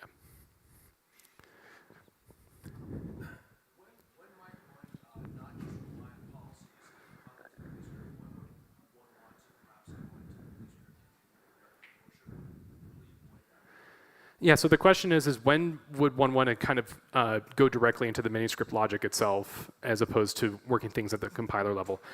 I personally wouldn't do that, only because the amount of time to review if you start changing the properties to know, like to have the knowledge to know that you're not modifying a behavior property in such a way where maybe you introduce malleability or maybe you create an unspendable script. I know Jeremy Rubin has messed a little bit with the Miniscript compiler on his side to do like stuff with Sapio, and then he put ordinals and inscriptions in there.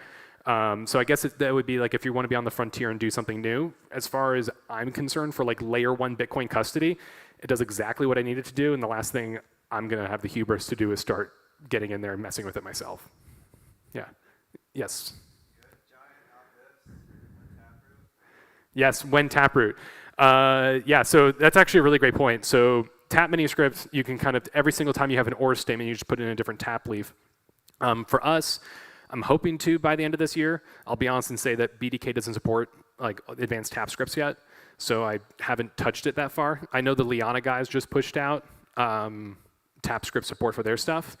And what's really cool about TapScript too, like an unintended consequence, is you can leverage different time locks. You can mix clocks because they're not going on the stack at the same time for the interpreter. Last year at Bitcoin++, Super Testnet did on-chain hash bets where you can go long and short, and you would just put in using TapScript, what do you think is going to be satisfied first? A certain time being hit or a certain block number being hit? And that's a really fun, creative way to do that. And it's only going to be possible if you're using TapScript, so you're not combining time locks on the stack at the same time. Yeah. It does exist, yeah. And I think Salvatore, I'm not sure if he's here right now, he added it to Ledger. I think the cold card now, I think it is now. Yeah, so we have cold card and the Ledger, which has support for it. The other Miniscript enabled wallets is first there was the Spectre DIY, there was the Bitbox 02, the Blockstream Jade, the Ledger, and the cold card. And then also, I guess technically also the tap signer, if you wanted to count that as well. Yeah.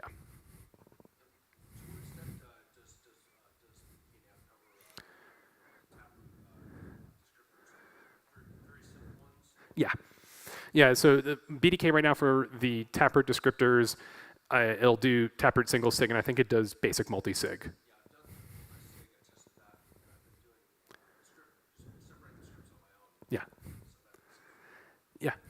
I'll have to give that a look. But yeah.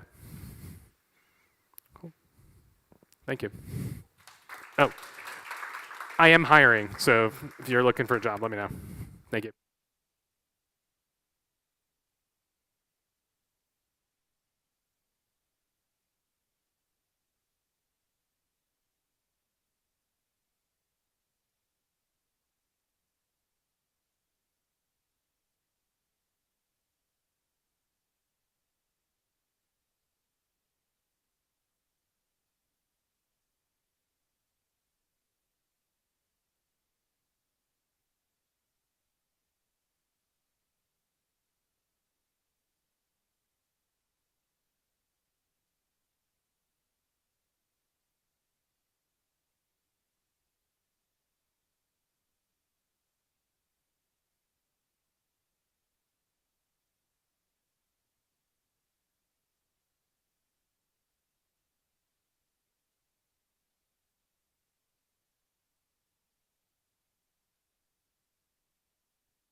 Yeah. All right. Awesome. Hey everyone. Welcome. My name is Randy. If you don't know who I am, I'm not Randy McMillan. Although, I should use it as my pseudonym. Maybe Randy McMillan too. And I named this talk Miniscript for Devs because um, Miniscript isn't really something I feel that has been too accessible in terms of understanding for the regular average Bitcoin dev, and I wanted to make it simple. So really, it should be Miniscript for plebs, but this is good enough. So, you know. Also, I am a hobbyist and Miniscripter. I do not work on it full time. Yeah, letting people know. I work full time for Blockstream on Greenlight. Miniscript is a hobby of mine. Yeah, make it very clear. So we can go over things that I'll be talking about here, so you guys aren't blindsided and can leave if it doesn't interest you. The first thing is what Miniscript is, just basic definitions, which Rob kind of covered a lot of, and I skip over, so that's great, because I was anticipating. The second thing is why Miniscript is important, or why I think it's important. The third thing is right here, how Miniscript works at a very basic level. So I don't actually go into Miniscript, the policy language. I do go into bare Miniscript, which maybe you're interested, maybe you're not, but I think it's more interesting. And yeah, I will go over more of why I didn't go over policy a little bit later. But see, like this is not what I will be doing because, again, I am a pleb and a hobbyist, so really I am like you all, and just another minion.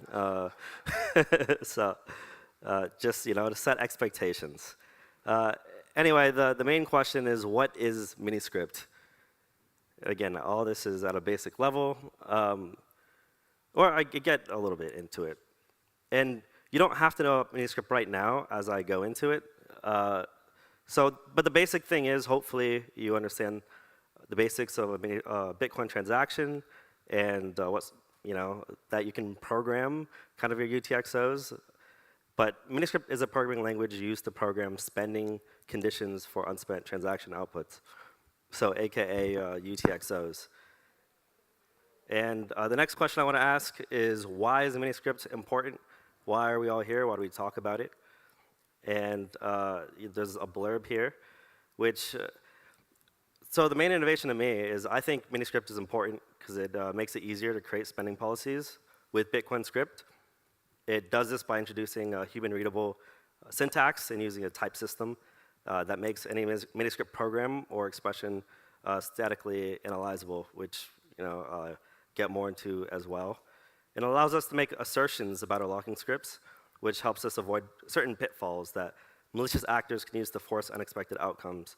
Kind of like how Rob was saying, when, well, that was a bug in Miniscript, but when you make scripts, you have to make it such that it's secure and that it can't be messed with, and that, I guess, the bug was an example of a script that wasn't safe, and Miniscript is supposed to prevent that from happening. Next slide is, so typing. I think types are a huge innovation of Miniscript.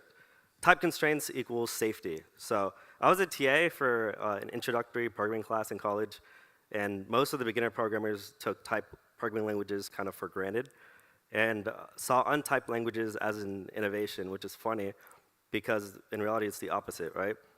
We started off with regular bytes and byte manipulation, and types came as an improvement to that. It's something that we made. We created structure from nothing. So programming languages like C++ or Rust, they add structure to the chaos that is the untyped byte manipulation done in assembly. Types classify data to give us safety from unexpected results. And just to kind of go into certain typing things, a world without types lets us write code expressions like hello plus undefined plus null. If any of you have used JavaScript, you'll know that this doesn't result in an error. It'll just result in one long string with all these terms inside of it.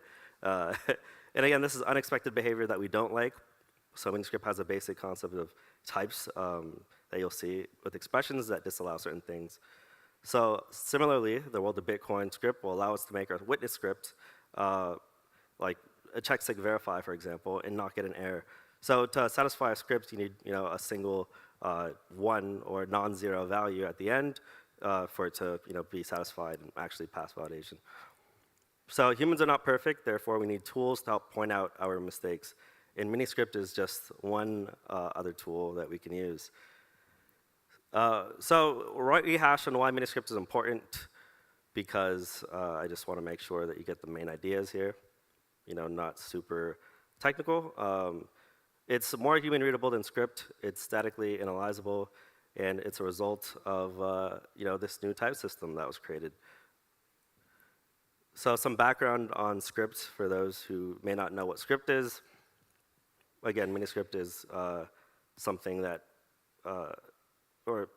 compiles to script the policy language, and whether the base language does. Compilation's a tricky word, but I say it does. So script is a stack-based programming language. Scripts are a sequence of data pushes and operations to be formed on the data that was pushed. And it's not the easiest to reason about.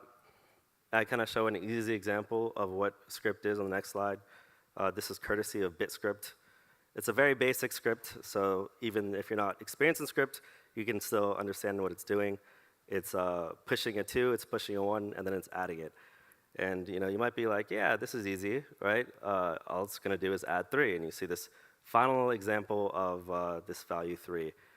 And it's like, okay, well, now do this one, right? How easy is it to reason about this long script? And probably can after looking at it for a little bit, but it takes a while, and it's a stack-based language.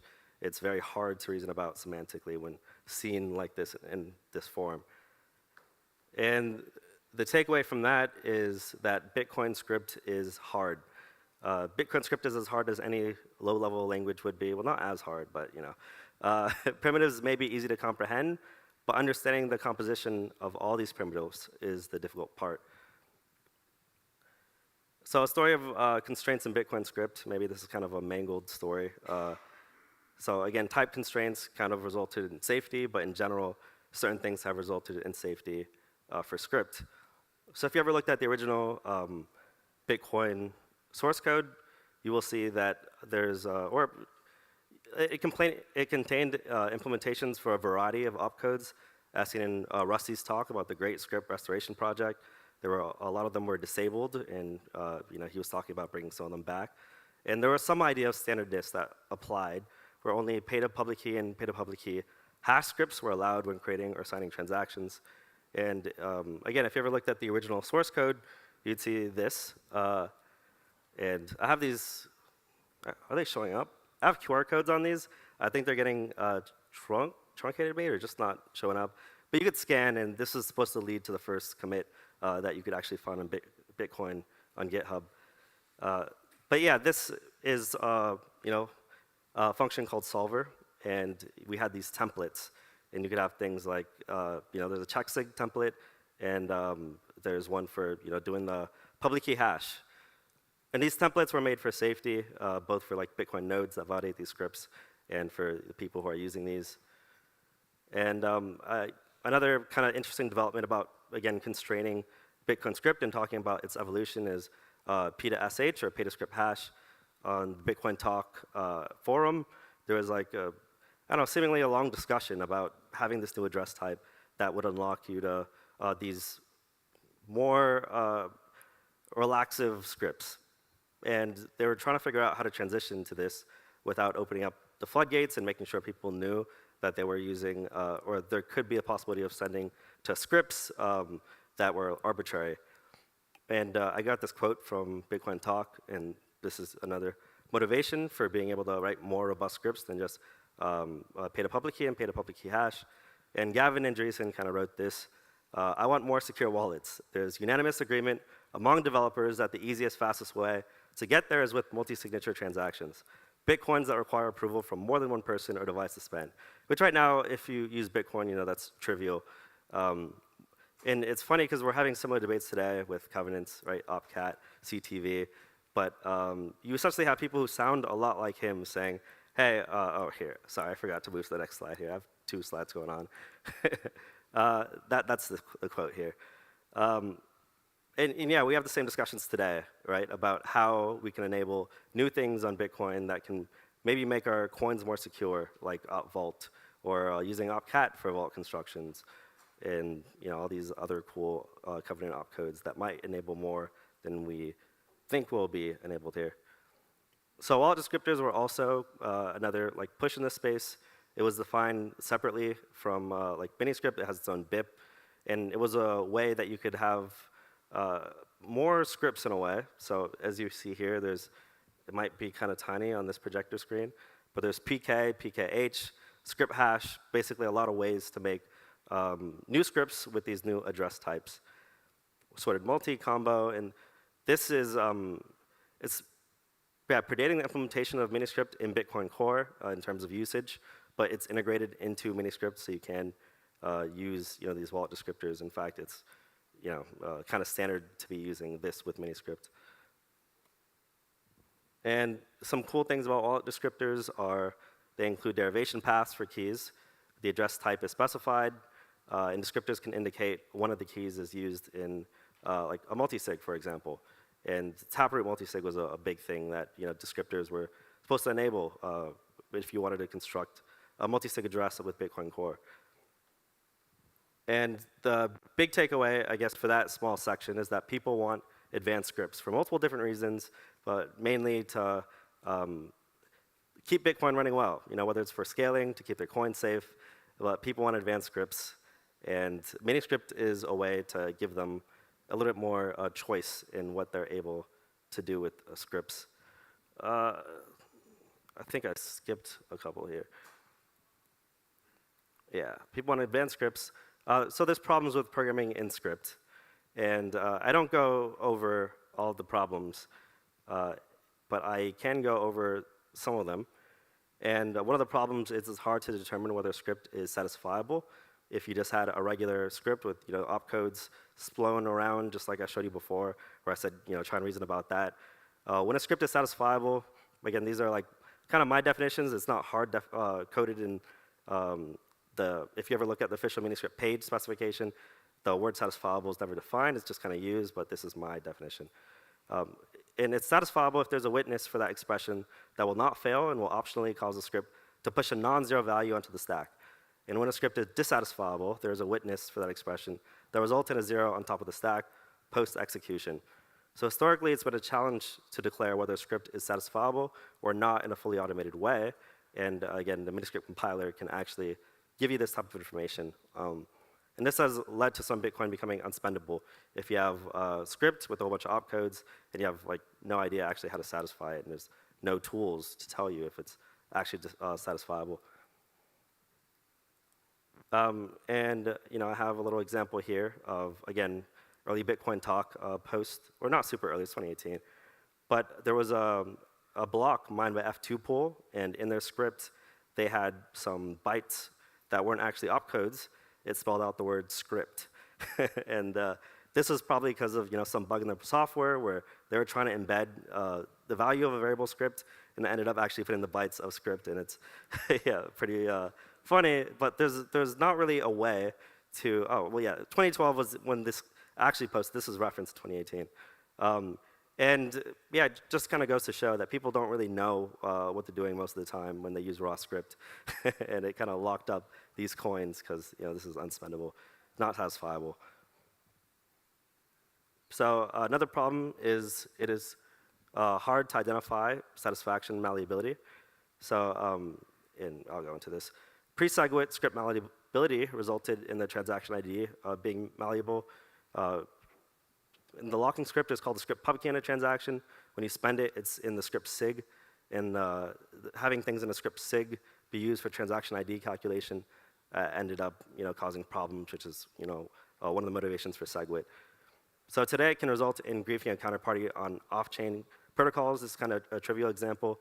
But let's say my off-chain protocol requires the script op sub, op for, op equal, verify, and blah, blah, check sig.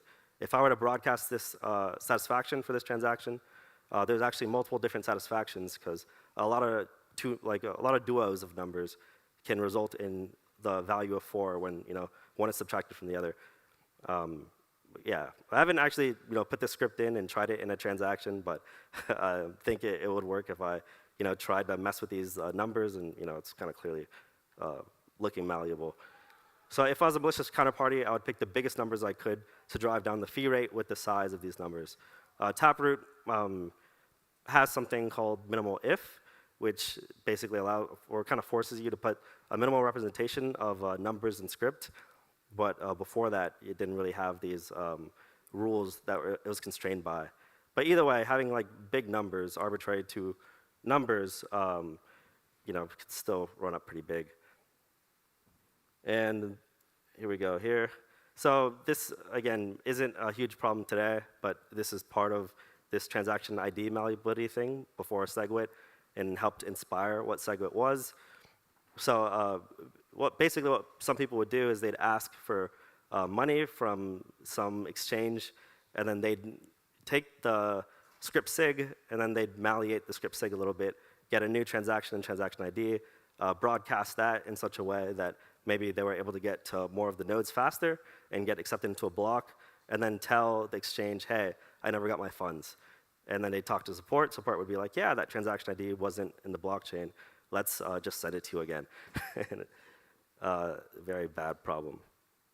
But SegWit was great because it fixed things. So how does miniscript solve these problems? Again, that was a non-exhaustive list. I just don't want to go over all the hard things with script. So yeah, static analysis. Type properties and static analysis is what I'd say are Miniscript's big, big things going for it. So before I get ahead of myself, I do want to lightly touch on how Miniscript works. I don't want to get anyone too lost in the weeds for anything. And Rob already gave a great introduction to this. So to define some basic terms, I kind of use this phrase Miniscript primitives. And I say they're referred to as fragments and wrappers, these two classifications of these Miniscript primitives. And each Miniscript primitive has a type and a set of properties. So primitives can have arguments / subexpressions, and the arguments must abide by type restrictions depending on the fragment that you're using. And the properties of certain primitives are determined by the properties of the subexpressions passed into them as arguments. And we can look at that as well. So some Miniscript types, the types that are defined in that spec page are B, V, K, W, and they classify the behavior of Miniscript primitives with respect to where it takes from the execution stack as input, if it takes at all, and what it places on the stack as output on satisfaction and dissatisfaction. So the list of types, again, are base, verify, key, and wrapped, as you might have seen in Rob's talk if you were here. In most of the existing compiler implementations, these types are referred to using their first letter. So you'll see B, V, K, W. And I can go over, what each of these types do. I think I'm okay for time, maybe. But base type optionally takes an input from the top of the stack, and on satisfaction, it leaves a non-zero on the stack, and on dissatisfaction, it leaves a 0 on the stack. So some very basic rules dictating this base type. And an example of a base type is just using PKA, which takes a signature for the public key A of a transaction. And if a valid witness is provided containing the signatures for the public key A, checksig will place a 1 on the stack. If the signature is incorrect, it'll place a 0. Again, very basic examples with these basic scripts. So the type verify, it optionally takes an input from the top of the stack. On satisfaction, it leaves nothing on the stack, and it's impossible to dissatisfy. It just fails when it's not satisfied. So an example of this is auth verify. If you actually couldn't put this into, did I? Nope. All right. Again, sorry, it's 2 different slides. So this example of Miniscript is, if you try to put it into Rust Bitcoin, it wouldn't actually be allowed through unless you're partially insane. They have these ideas of like sanity checks, which is part of the static analysis that I was referring to before. But anyway, if you put 1 auth verify, no input is taken here, and on satisfaction, nothing happens. If you had 0 auth verify, this would result in the interpreter aborting execution of the script. Again, because whatever's on the stack needs to be non-zero to be valid for auth verify. And then you have something called wrapped. Wrap takes an input from 1 beneath the top of the stack, never the top, for reasons. And on satisfaction, it leaves a non-zero or 1 beneath the top of the stack, or non-zero value on top of the stack. And on dissatisfaction, it leaves a 0, 1 beneath the top of the stack, or on the top of the stack. And an example is 2 alt stack. There's an alt stack in the execution environment of script, and this puts something to the alt stack. It calls this checksig with the public key B, and then you get the value back from the alt stack. So pretty much the evaluation of that checksig goes below what was put on the alt stack at the beginning. So again, it outputted something 1 below the top of the execution stack. And finally, we have key. And okay, yeah, that was wrapped. And then key.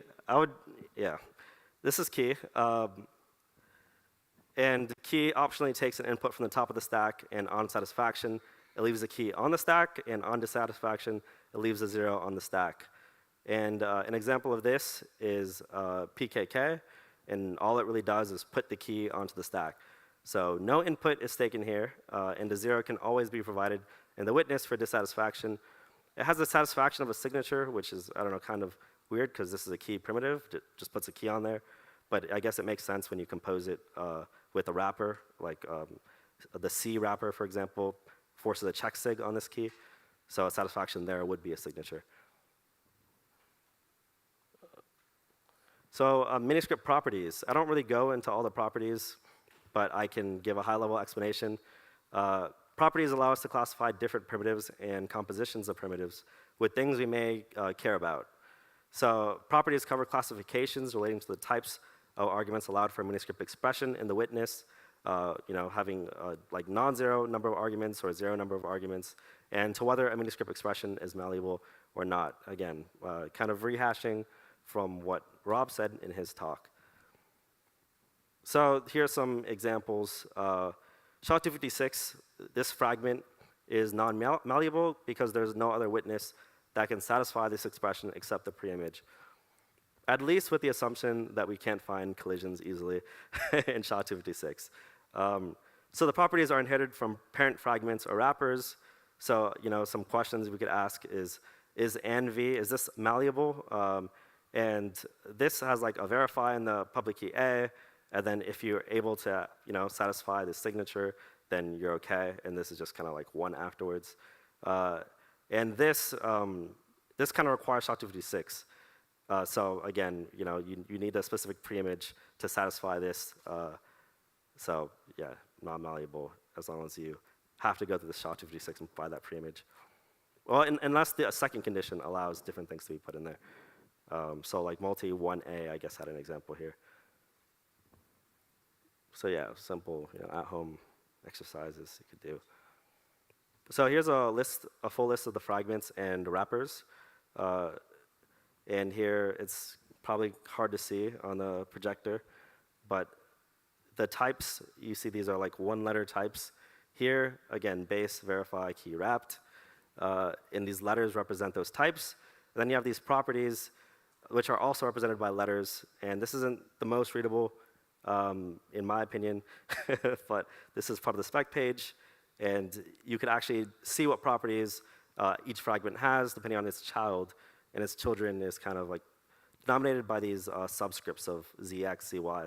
Again, not super readable, the spec, but maybe with some context before going into it, it might be more comprehensible. So using miniscript. There's not many implementations. There's a lot of bindings, but there's not like core implementations I see made. There's the one in Bitcoin Core. Miniscript is supported in Bitcoin Core. There's one in Rust miniscript, which Sanket and Andrew work on. And there's Python BIP380 and miniscript Go, which I think is made by a guy from BitScript. Sorry, that's just an alarm to let me know. Might be close to the time. But these are all implementations. By the way, you could scan any of these QR codes and they will bring you to these different repos. The only one that, or the two that I would trust is, well, it's not that I don't trust either one. I don't think all of them are made for production use. So the first two from Bitcoin Core, obviously it should be good, and Rust miniscript is also what a lot of implementations are built off of.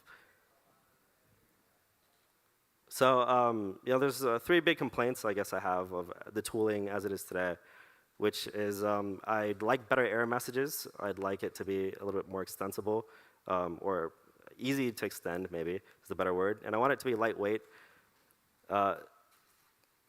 And I wanted to compare and show you some of the implementations that we have. I'm kind of going to skip Bitcoin Core in like comparing things for obvious reasons. If you've never seen the implementation, it's a little bit hard to comprehend. They use some operator overloading to do their type checks, and they use a lot of letters, and it looks kind of cryptic. So I'm not even really going to use this when comparing implementations. But when I talk about better error messages, I kind of want it to be as clear as possible for someone who's just learning miniscript to see what's wrong with the miniscript policy or not, expression that they've written.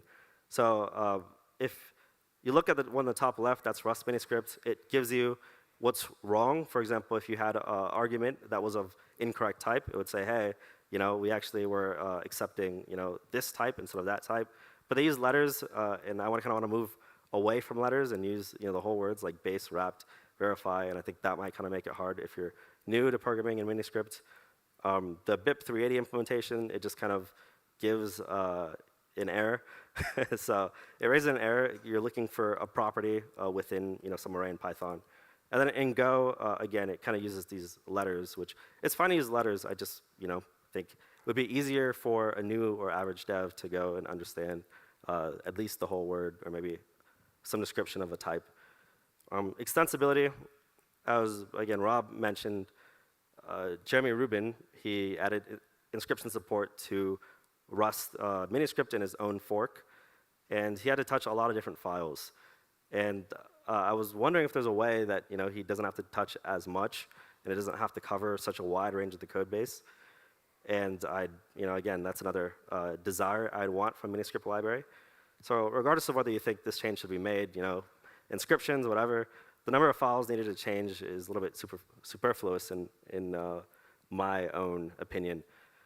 So so lightweight, again, there's these different dependencies. The BIP380 isn't too bad. Rust miniscript kind of takes in the whole like Bitcoin, Rust Bitcoin, and miniscript Go has a couple others. Again, not too crazy, but all these have some dependencies. I think the build times of Rust miniscript is a bit long. So again, these are just things, if you're a developer, that you should be aware of. And maybe if you like contributing to open source libraries, go ahead and look at them and try and contribute. And so using Rust miniscript, this is a simple example. It actually isn't too hard to use once you start using it. This is a very simple example where I put PK, which is a check sig, and it accepts a key, and it'll make that script for you. So yeah, this would be nice to have examples, I guess, on the README, or maybe there's a directory. But so here I was using Elements miniscript, by the way, not actual Rust miniscript, because I was trying to do some things with covenants. And if you use covenants, you don't get all of the security guarantees you get with miniscript. The properties kind of get janked up a little bit, which Songkit will probably go on in his talk. So I also was kind of messing around again as my hobbyist miniscripter. I wanted to make my own library, miniscript.js. It is nowhere near production use, very experimental, probably not very good for much of anything, except quick builds and quick testing of your miniscript expressions. It does basic type and property checks. So better error messages, this is kind of what I meant.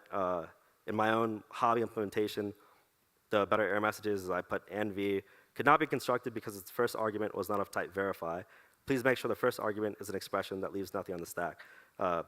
I think that's more descriptive than the first one. I'm still playing around with it, trying to figure out ways that I can make mine very developer friendly. Again, I'm a developer, a pleb, the minion, so this is the way I think and how I try and design things. Extensibility, I tried to kind of segment logic into files for each fragment and wrapper. So if you wanted to change something in one, you just have to change one file. I think that also makes it easy on developer experience. Although this directory is subject to change as well. So, and lightweight, I don't really take any dependencies at the moment. Yeah, I think. And these are just dev dependencies for testing. And what else did I have? Yeah, just for testing. So this kind of says nothing because I haven't added all the functionality that something like Rust miniscript has. But I do plan to make it extensible. I come from Microsoft world of programming. Well, not come from, but I've done a lot of that in the past. And I used to work on with a project called Identity Server, and they were very extensible. And I like their design model for everything they did. And I'm trying to model my own code like that to put in as few dependencies as possible, and allow people to inject whatever they want for things like key validation and whatnot. So example of miniscript.js, this is my own example of the code. Again, not too crazy, and I'll actually show a short demo if I'm not too crunched for time. I have like 4 minutes, I think. I'll end at 3. But yeah, I use a thresh, which requires one of these conditions to be met, and then I just kind of print out what this script should be in ASM or in the opcode logic. So other cool things to check out are miniscript templates, which were in Rob's talk, and it's a way that they're trying to standardize how you can do things with miniscript. And I think that will be very helpful going on. The whole community is looking at certain miniscript expressions and trying to make it as safe as possible. And even across wallets, having them standardized might be a good thing. It's easier to import, export things. And So yeah, where to find me? That's pretty much my talk, and I'll show you like just a short demo of what my Miniscript.js can do. Again, not much yet. This is just my Twitter. And yeah, so that is all for the slides, and I'll just kind of show you this example of how basic what I do is. So yeah, the second screen here. So I think I just have it here. Hopefully that, don't actually know what that is. I should just mirror, actually. But here, 1 second. I'm just going to end this while mirroring. I had some slide notes. That's the only reason why I had separate screens.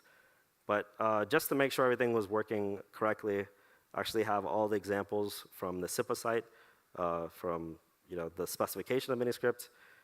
He had a whole bunch of these examples of Miniscript, a single key, one of two keys, blah, blah. And I actually run all these examples to make sure I can generate opcodes from them.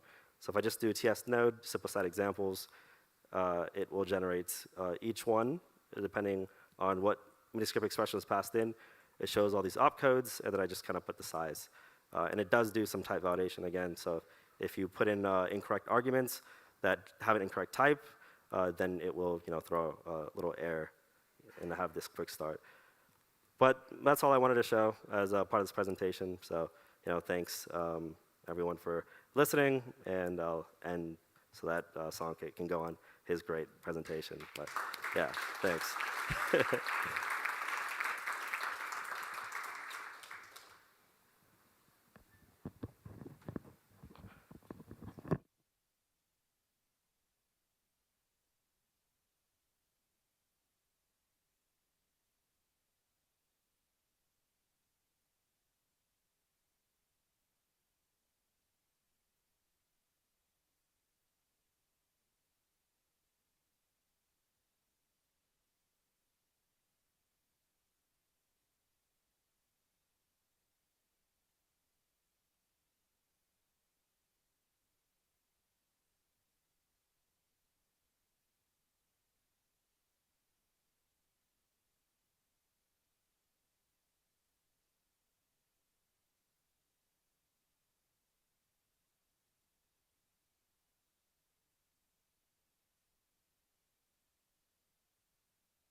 Okay. Hey, yeah, good afternoon, everyone. Continuing the Miniscript journey, I'll talk about Miniscripting in the Covenant world. So now we have good background of Miniscript, thanks to Rob and Randy for conveying what Miniscript is. This talk is mostly experimental on our adventures at Blockstream previously, trying to extend Miniscript with Covenant functionalities and things we learned doing those experiments. So yeah, a brief outline. Will first look at existing proposals, just quickly go through them, look at Miniscript, although we might skip that section in light of what we just recently covered, see how Miniscript translates into Covenant world, and look at some of our practical examples where we tried to do Covenants using the Miniscript paradigm, and some lessons learned from those and what we can use those to justify new or evaluate new Covenant proposals. So it's just a slight segue, but opcat is everyone's discussing about that quite frequently. It just, I don't need to go into too detail, but it just concatenate two things, and it's surprisingly powerful in conjunction with existing primitives, and it's active on Signet. And people are scared of cats for for some reason. But what I want to highlight here is that cat by itself is not scary. It's actually checksig or checksig verify that is at fault here. But there's nothing we can do about it. But in a hypothetical world, let's just imagine another design of Bitcoin, maybe SegWit-V2, or just like, let's just see what happens if we have two separate stacks. One of them is a mutable stack where we just like changes according to script operations, or like duplicate things, add things, stop things. And we have a separate signature stack, and that only the checksig opcode can take the signature from that stack, and that is like immutable. Once you take that signature, like you cannot mutate that stack using your regular script operations. And suddenly cat becomes less interesting. Like we can still do thresholds, multisigs, and all the complex things which we want to do in this model, but just that we cannot use cat or to construct these funky signatures with like one of them being G, or concatenating weird things to create sig hash in a separate way. So yeah, what we actually want is really access to script transaction data in a more programmatic way, and that's what like Rusty covered in the keynote talk with making the revival of script. And we want to do like unvaulting, where check whether the amount that you are unvaulting is greater than some value, or check whether participants in coin pools are using them correctly, constraints on destination addresses, and so on. But so this is what we like actually want, and cat gives us an indirect way to get it. So even this is a brief overview of the other opcodes. I'm sure people are familiar with it, but CTV is where you can enumerate all of the spend conditions right at the commitment time, and you can escape out of that covenant after, like all your escape routes, and eventually you can get out of that covenant. Vault is like a specific application-specific covenant, which just does vaulting and does it pretty good. APO, or any prevout, is on the other side, where instead of using opcodes to restrict or to get access to this transaction data, you use a different paradigm, using like sig hash flags to control the way in which parts of your transaction can be fixed and which parts can be like not covered by the signature. And simplicity takes us to an extreme with like a universal sig hash, where you can at redemption time decide what things you need to sign and what things you need not to sign, and even functions on those things. And the other one, we have like introspection and arithmetic opcodes, where you can put things like transaction amount, transaction script up keys, addition, crypto opcodes, and stuff like that. And want to relate these to miniscript. I will, in interest of not having another miniscript thing, I will skip this because we have had 2 talks of miniscript. It's just similar. It's the received HTLC thing. I think Rob highlighted it correctly. We, instead of having something like this, we have a tree structure, which just adds more structure, gives us analysis and these nice properties, which is like, yeah, going through this quickly. So we can reason about, in particular, so we have these subset of primitives that we are interested in: keys, hash locks, time locks. We can reason about correctness and malleability. These things are easier to write. We can do lots of static analysis on different spend paths. You can do like what we call generic signing, is like sign for policies which are composed in other policies without really understanding what the entire thing is doing. And much more. But if we include covenants in the picture, suddenly they're still easier to sign. You can do generic signings. You have more functionality apart from keys, hashes. But we do lose some things. In particular, we cannot really reason about correctness. This is because like in miniscript, all the reasoning is like based on the local subtree, or a local-based reasoning based on the combinations of the different fragments, and that is not possible because suddenly you have access to this global structure of transaction data that you cannot reason out with just like script local things. You need some other tool or something such as like Dimitri's BSST to reason about security of his script, because it's not entirely dependent on the contents of your script, but it's more of like, even in some cases, inter-transaction logic. And by looking at the script, miniscript might just say it's an anyone can spend, but it is guarded by different logic across that spans multiple transactions. So when we like extend it across this paradigms, just the easy property which we get from miniscript where we can reason about security and correctness is just like we lose it. But I heard Randy's complain about like miniscript is not extensible, so we did some work on top of it where we tried to allow users to bring their own fragments into miniscript. So you can specify information like, this is my new fragment. This is how much, for example, in Jeremy's case, it would be, this is a CTV fragment. It takes, the script pub key is 33 bytes. It pushes these things on stack on satisfaction.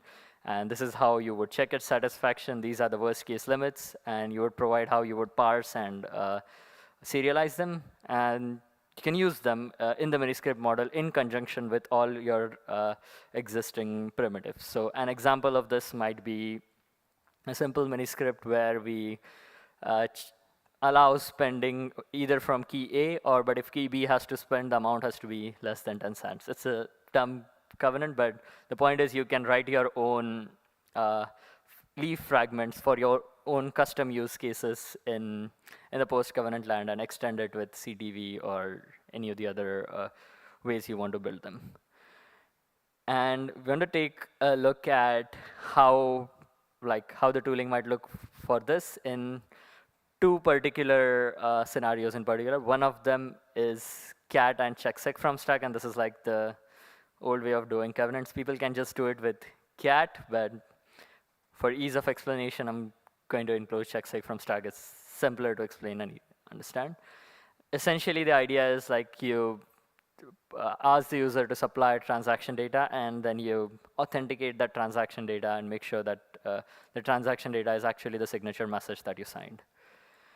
So I have some animations which help understanding how this paradigm works. So we have this TX data blob and signature that's already a part of our witness stack, and then we have this as our script that we plan to execute. And we can just step through this one by one and see how it executes. So first, like the popover just pulls the TX data on top of the stack. We hash that transaction data. We add a public key, and that's the first line. Then we just picks the second to last element, which is the signature in this case, and puts it on top of the stack. And we again concatenate that signature with 1, which is our sig hash all flag, which states that you want to sign all the transaction data. And then we have the public key on stack top. So with the 2 lines of script that we looked previously, we have this stack construction.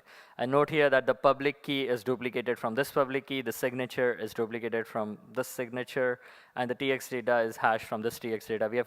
We did all of these computations on stack. And now we are going to verify that this check, that the same thing satisfies the check-sig paradigm and also satisfies the check-sig constraint, which is this, and also satisfies the check-sig from stack. So by doing all of this funky dance, what we have is that the TX data on stack is the same TX data that we had, is the same TX data that a transaction has, because the same signature with the same key is valid for exactly one message, and we did 2 different checks on them. One of them was checking that the same transaction data hashed with the check-sig from stack, which are artificially constructed transaction hash, and other was check-sig, which Bitcoin does by itself. And this is how we can be sure that we have the true TX data on stack. And extending that a step ahead, we can like decompose these transaction data into like the SegWit signature hash message. This is specific to SegWit, but we can do the same thing for Taproot. So user would provide all of these data as inputs to the stack, which is the 10 elements that are defined in like SegWit signature hash. And we would run this prelude script, which is the script that we saw in the previous slide that would essentially authenticate all of this data. And after you run this, what you have is a like our script, our transaction elements in particular positions in stack. So if you want to know what transaction version is, that is at position 0 in stack. If you want to know what the inputs hash is, it's at position 2 in the stack. Lock time, outputs, and you can use that serially to like access the different elements from the transaction data. So think of it just like regular programming variables. You have access to transaction data from like that is just included as a part of running your script prelude, and you can now run things to do a rough CTV, approximate CTV it might be. You can just check that outputs hash is equal to certain element, and that is almost what most of what CTV does.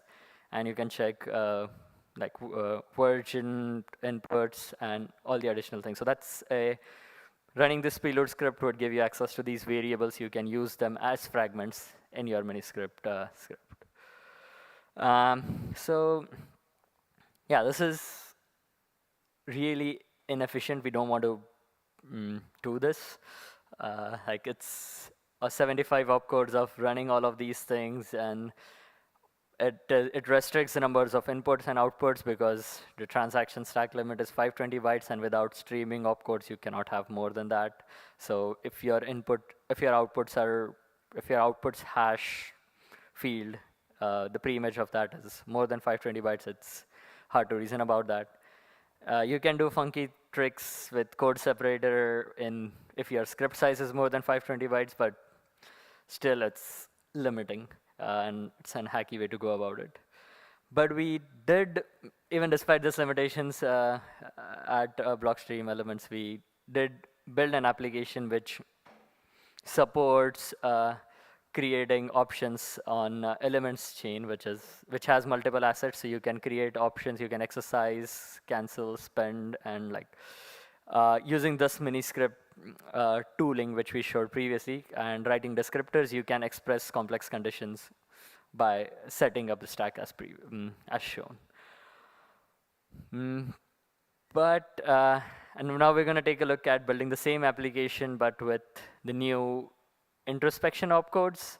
This is so instead of having like a special purpose opcode like CTV, Vault, we would have like many opcodes which would like say fetch me the input amount at input index I, fetch me the output amount at output index j, streaming SHA-256 opcodes, arithmetic opcodes, opcodes for doing crypto operations, and there's a spec in elements repository for which specifies how exactly these work. And I think there's also a proposal in Bitcoin land to like use a subset of these to do 64-bit arithmetic and output introspection.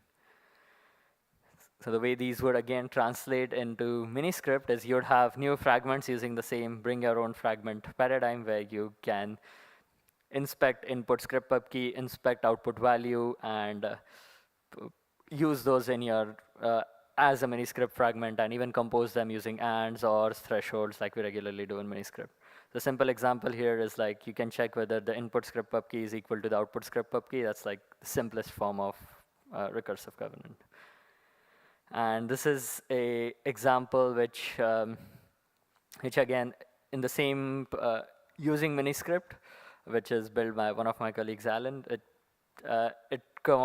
demonstrates how we can build complex applications like, trading financial derivatives like options using simple script. And this is again in the same miniscript paradigm with output introspection opcodes, and doing this is like way easier if we have direct access to these opcodes. Yeah, and lastly, I want to spend some time because we did spend a lot of time implementing one of them using the previous check from stack and cat paradigm, and also implementing this again on using the introspection opcodes. Both of them are available for you to try at the elements miniscript repository or options repository respectively. So I welcome you to try them, and I want to just share my learnings based on these experiments and see how we can use that for evaluating more proposals. And yeah, the number one thing is you need accessible scripting. Like you need tools for you need developer tooling. You have to debug things when things don't go wrong. Bitcoin Core would just throw verify failed, and you don't know where it is in your 500 byte line script, and you still struggle. It does not really provide much context around where things should be. And the third point is more relevant to our current conversations around what trade-offs we should be making. And in my opinion, it's okay to be slightly more expensive if it means that everyone can build more easily on it. And without explicitly calling out, I think most people agree that X-only keys in Taproot were like a development nightmare. Like if you have built wallets on top of, or if you have written tooling there, it would, yeah, if you wrote tooling there, it would be, it's not a good experience. And trying out particularly like music aggregations and complex things on top of it, maybe saving 1 byte is not worth it if you can reuse all of your existing tooling to support them. We want spend conditions to be more composable. So if we have a CAT-based vault or a CAT-based vault construction and suddenly it does not work with like a threshold setup or custom recovery conditions or coin pool participants where we want them to have their own multisig, or vaults inside coin pools, coin pool inside vault, these are conversations which should have before we activate any of these proposals, because we do want them to work out of the box for like several wallets that support PSBT, that understand what they need to sign. But if you have this janky program with just cat and does weird things and it doesn't necessarily compose well, it will prove hard to work with. Lastly, if we have simple primitives, like it's in our nature to design like things that are simple at the base layer. Simplicity takes one approach. Bitcoin script takes one approach. Like the complexity naturally flows somewhere. You cannot hide from it. The complexity goes up into tooling and applications. And even adding a small bit of functionality at the consensus layer like improves the lives of developer upstream like significantly. So this is something which we should be more open to discussing, where maybe it's slightly inefficient we don't need the very best thing at the consensus layer, even if it is slightly inefficient and it not only 2 people can write like mini script or some other thing. It would be good if everyone can just like do the thing right there without having to go through tooling layers which are hard to maintain and maybe don't have the best debugging experience.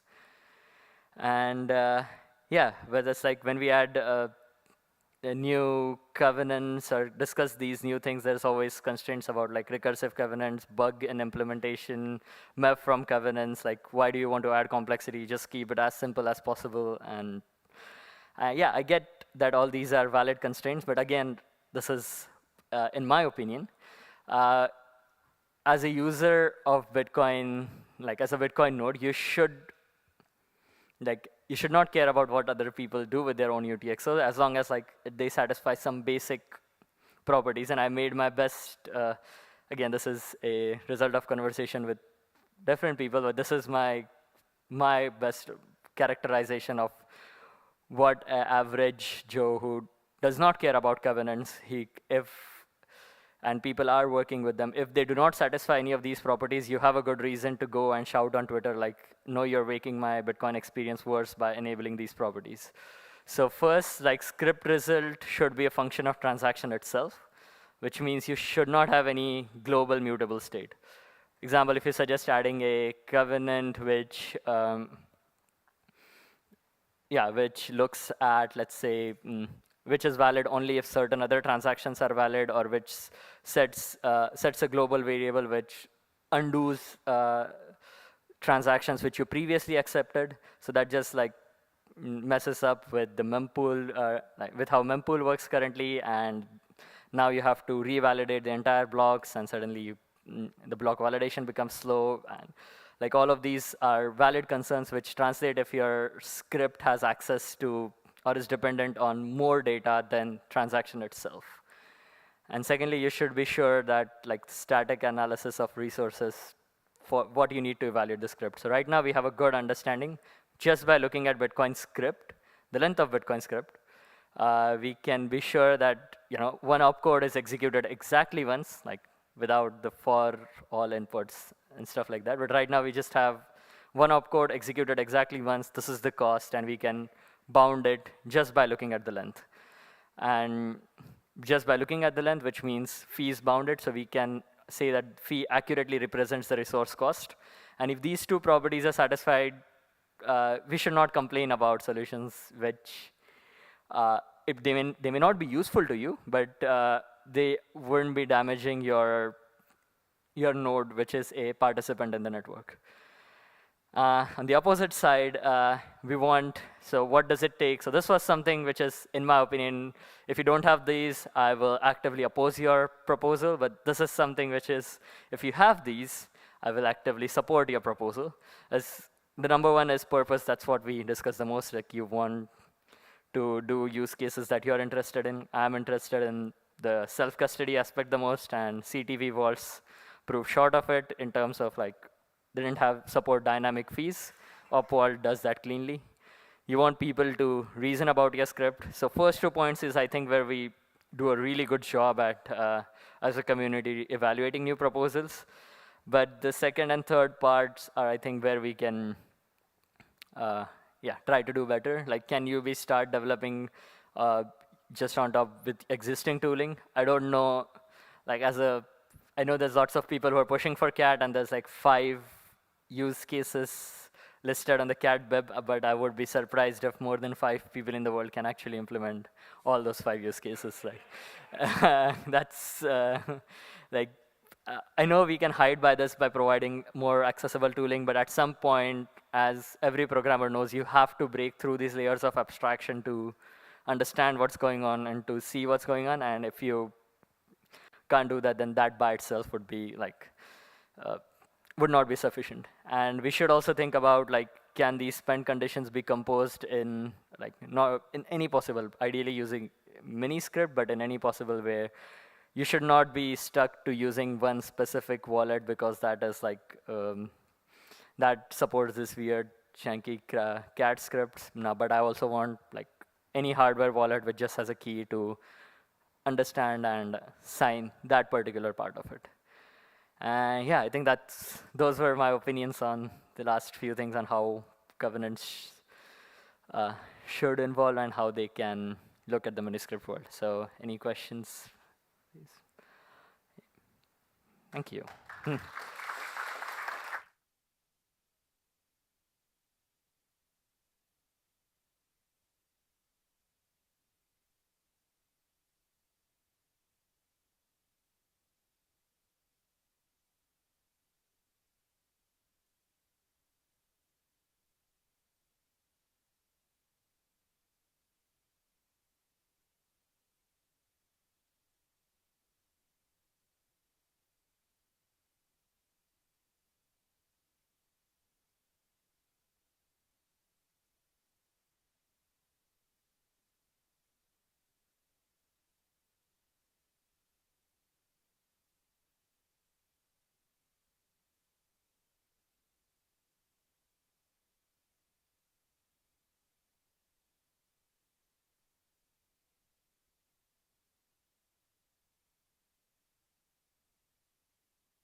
Testing 1, 2. I think that works.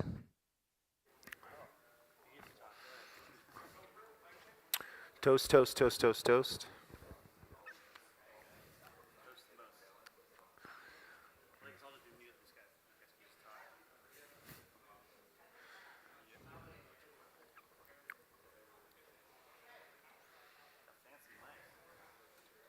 Over the ear. Oh, shit. Yeah. You're on. Yeah, no, mine's on.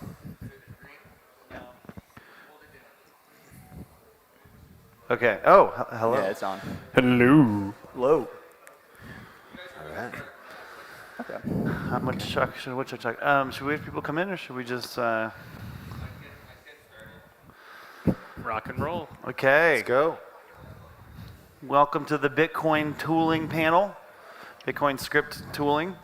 So let's go through introductions. I'm Dusty Damon, your moderator and naive script tool representative.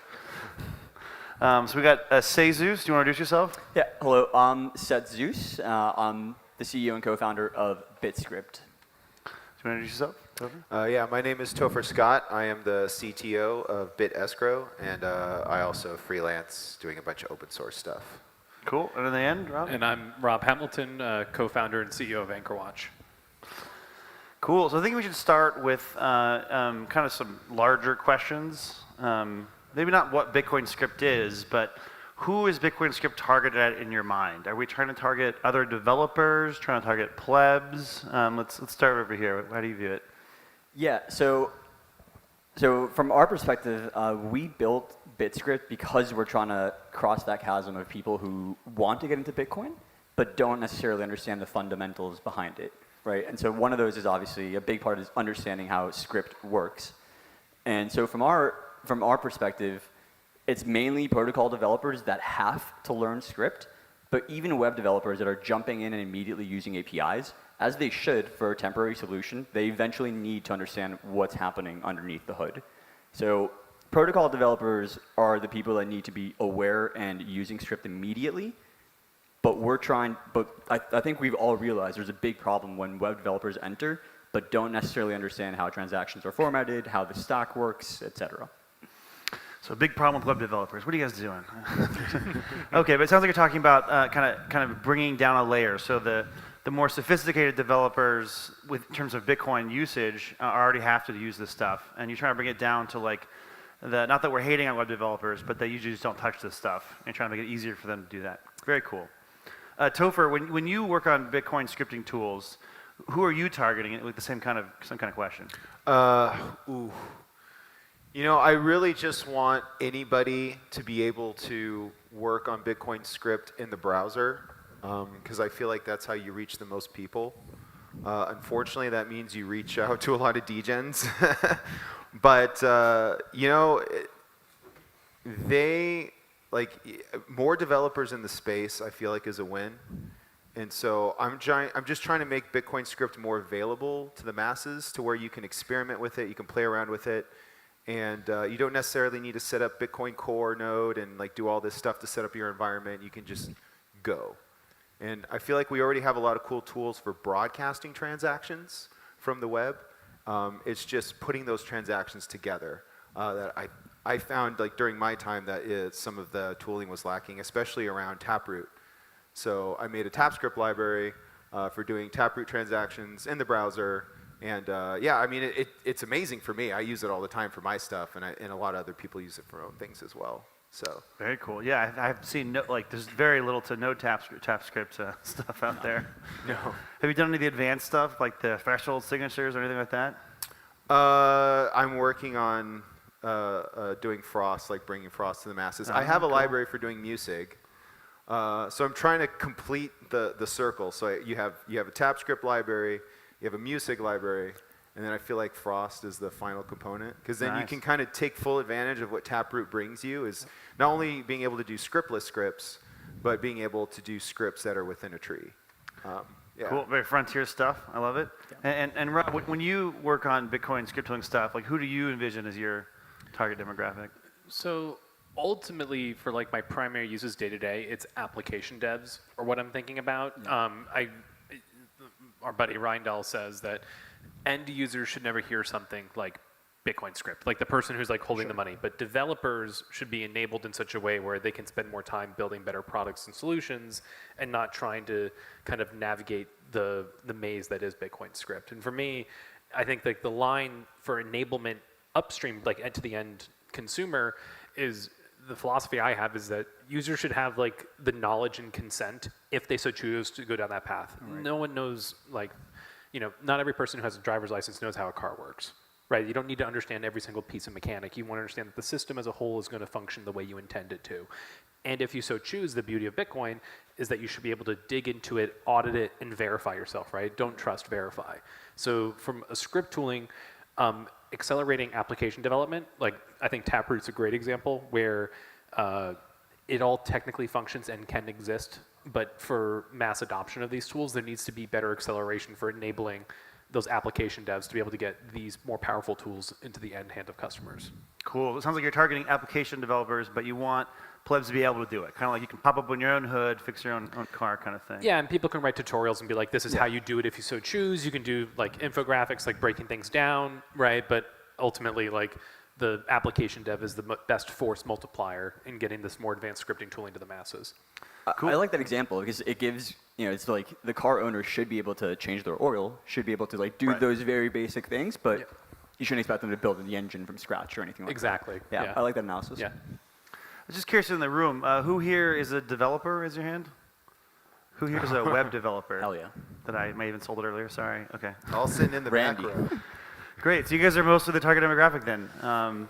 Okay. So let's start in the other order because I started with you last time. Rob, so what sort of tooling are you building specifically for these application developers? What are you most excited about, and what are you working on these? Yeah, so for the tooling and stuff that we're working on, I mean, the immediate, like a great example of like an enablement tool is something like Bitcoin Dev Kit, where it's built on top of Rust Bitcoin and Rust Miniscript, where you have this very robust Swiss Army knife that can let you build out a full-fledged wallet like we have.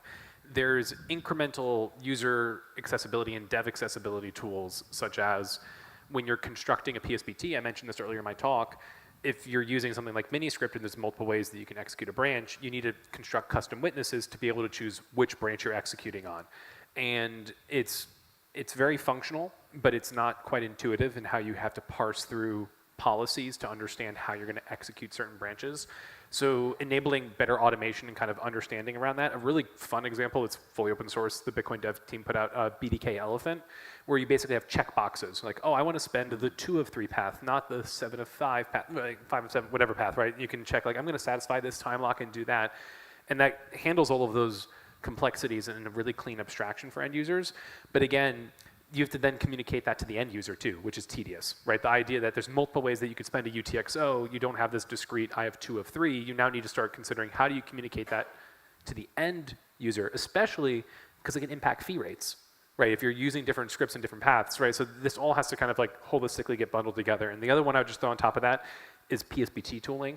I'm a big fan of using BIP 174 for quick like throwing stuff together, but there's a lot more that could be done for kind of really cleanly showing you like, yes, you have this massive base 64 string, what the heck's going on here? And I think the BIP 174 is like a great starting point for like better visualizing that, and that helps devs do QA and troubleshooting, and it also helps end users being like, okay, what is this block of text? Like, what is it supposed to be doing? Your hardware wallet usually checks that, but it doesn't hurt to look at it yourself too and have better empowerment and knowledge for this data that you're transferring around. Cool. Who here has used a PSBT before? Okay, so you guys, we got some, but not very many. So you guys are definitely the audience for this. So Tovar, the same question to you. Like, what sort of tooling are you focused on building for script writers, like more in detail? So I have like a whole suite of tools that I built for BitEscrow that are just general purpose open source tools. So I'll just go down the list. In addition to TapScript, one of them is like a signing device library that just gives you primitives that you need to do all the things you need to do with your key. In addition to signing Bitcoin transactions, you might want to use that same key to sign a Nostr message or to do something else. So just a signing device that's very easy to use. It gives you the primitives that you need to do, like maybe your own protocols on top of Bitcoin. Also, there's another tool that I'm working on called Core Command, which is essentially like a wrapper that interfaces with the Bitcoin D binary, and just basically you use it as a testing tool. You can just like run all your transactions, all your scripts, everything. You just straight through the binary just to use it as a validator. And that's been incredibly useful just for doing like CI/CD stuff, where I just don't have to have like this complicated setup that has to spin up for doing testing. It's literally just executing my scripts through a binary. Oh, Bitcoin Core liked it. Oh, I got a transaction ID out of it. Okay, we're good. So like removing as much friction as possible so that you can just like build really cool transactions with custom scripts and then be able to validate them right away and be able to then just go from there, just like, I don't know, build whatever you want at that point. So those have been like the two pain points that I've seen, is like being able to write scripts as easily as possible, as frictionless as possible, and then being able to test and validate them. Right. So. Cool. Who here uses CI for their development work? Okay, some. You guys got to do more testing. Okay. I also want to jump back. I was saying who uses PSPT. Who knows what PSPT is? So maybe we should. Most people. Okay. For the few that don't, it's basically a bundle of a transaction that's not signed yet. I think it's called like pre-signed, partially signed Bitcoin transaction PSPT. So we're talking about. They're talking about building these complicated transactions, and you want to pass them around between things. I always call a PSPT basically if you took a paper check and you had everything filled out but the signature line. Right. Yeah. Right, like you're just like, this is where I'm sending funds from, this is where I'm sending them to, now I'm just going to aggregate my signatures. And what's really nice about that is you can present a PSPT to Core or a lot of other Bitcoin software, and it will do what's called finalize, and it'll arrange all the data so it's a network valid transaction, and it abstracts that all away so you don't have to worry about individually constructing the elements of your witness into the script and getting a good transaction. Cool. And the same question to you. What sort of tooling are you building that you're excited about for script writers? Yeah, so we're definitely focused on Taproot and TapScript as well.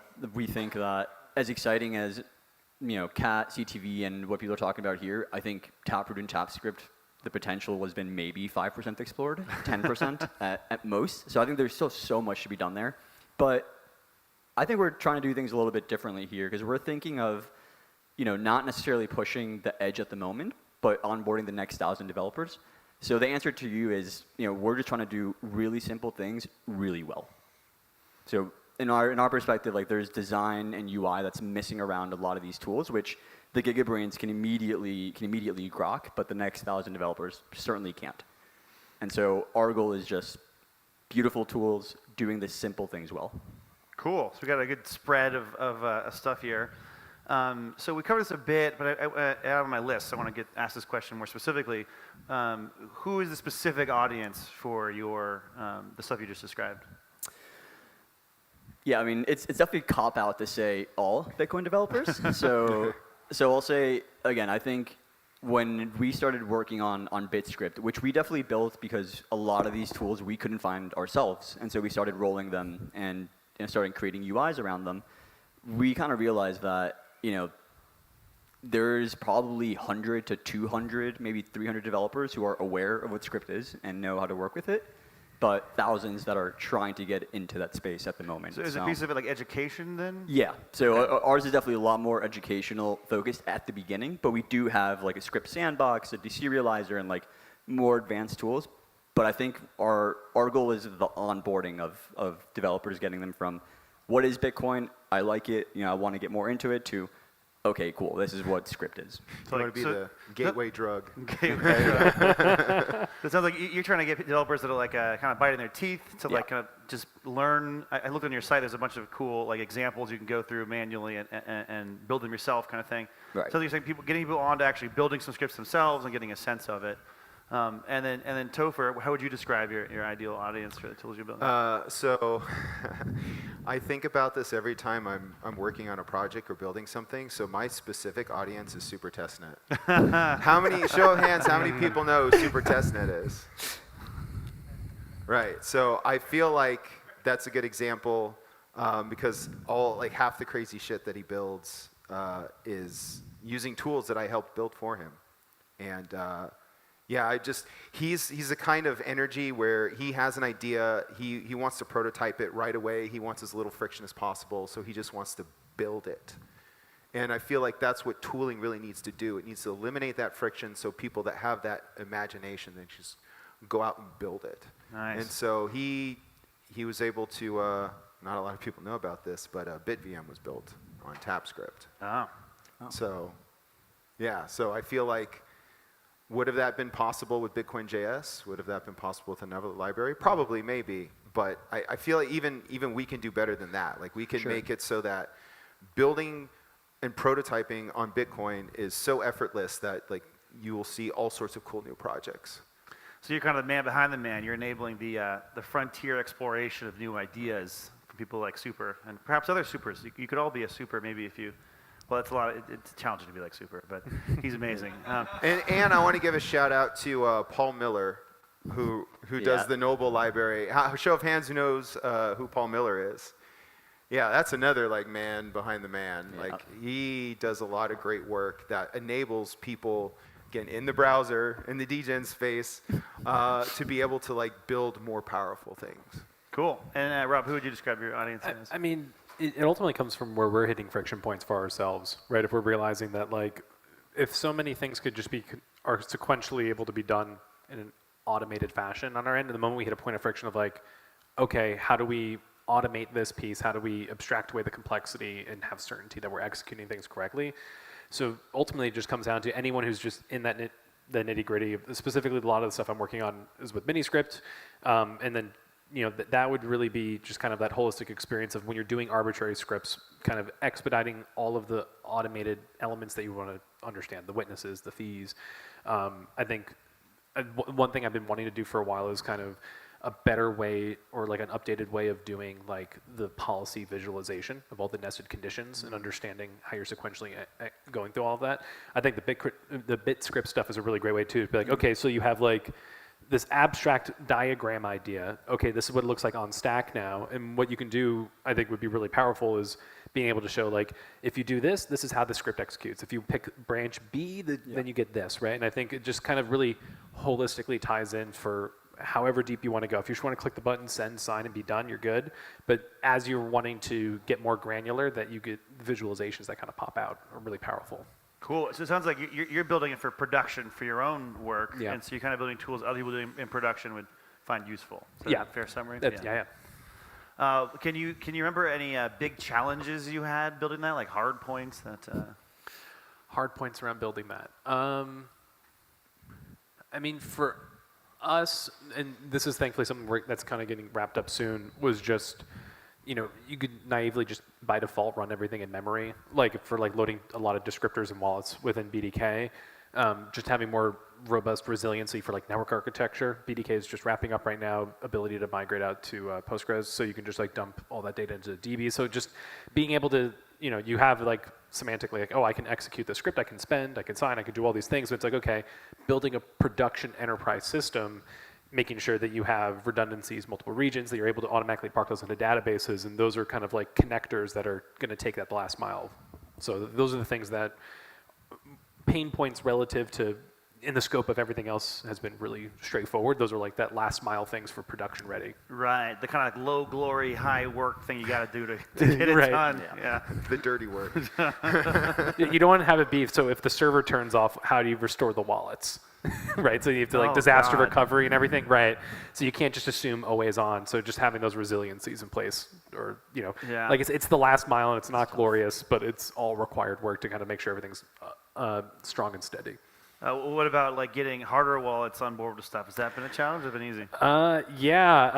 Thankfully, I think that battle's largely been won at this point. The only major one left that isn't doing the Miniscript stuff is Trezor, and I politely asked Slush at Honey Badger last year, and it's not immediately going to happen, but Salvatore really pushed the way through with Ledger, and then I cyber-bullied and in-person bullied NVK for like 9 months until he finally turned it on, and it's now live. I love it on the queue. You have that big screen. You can look through all of those different spending conditions.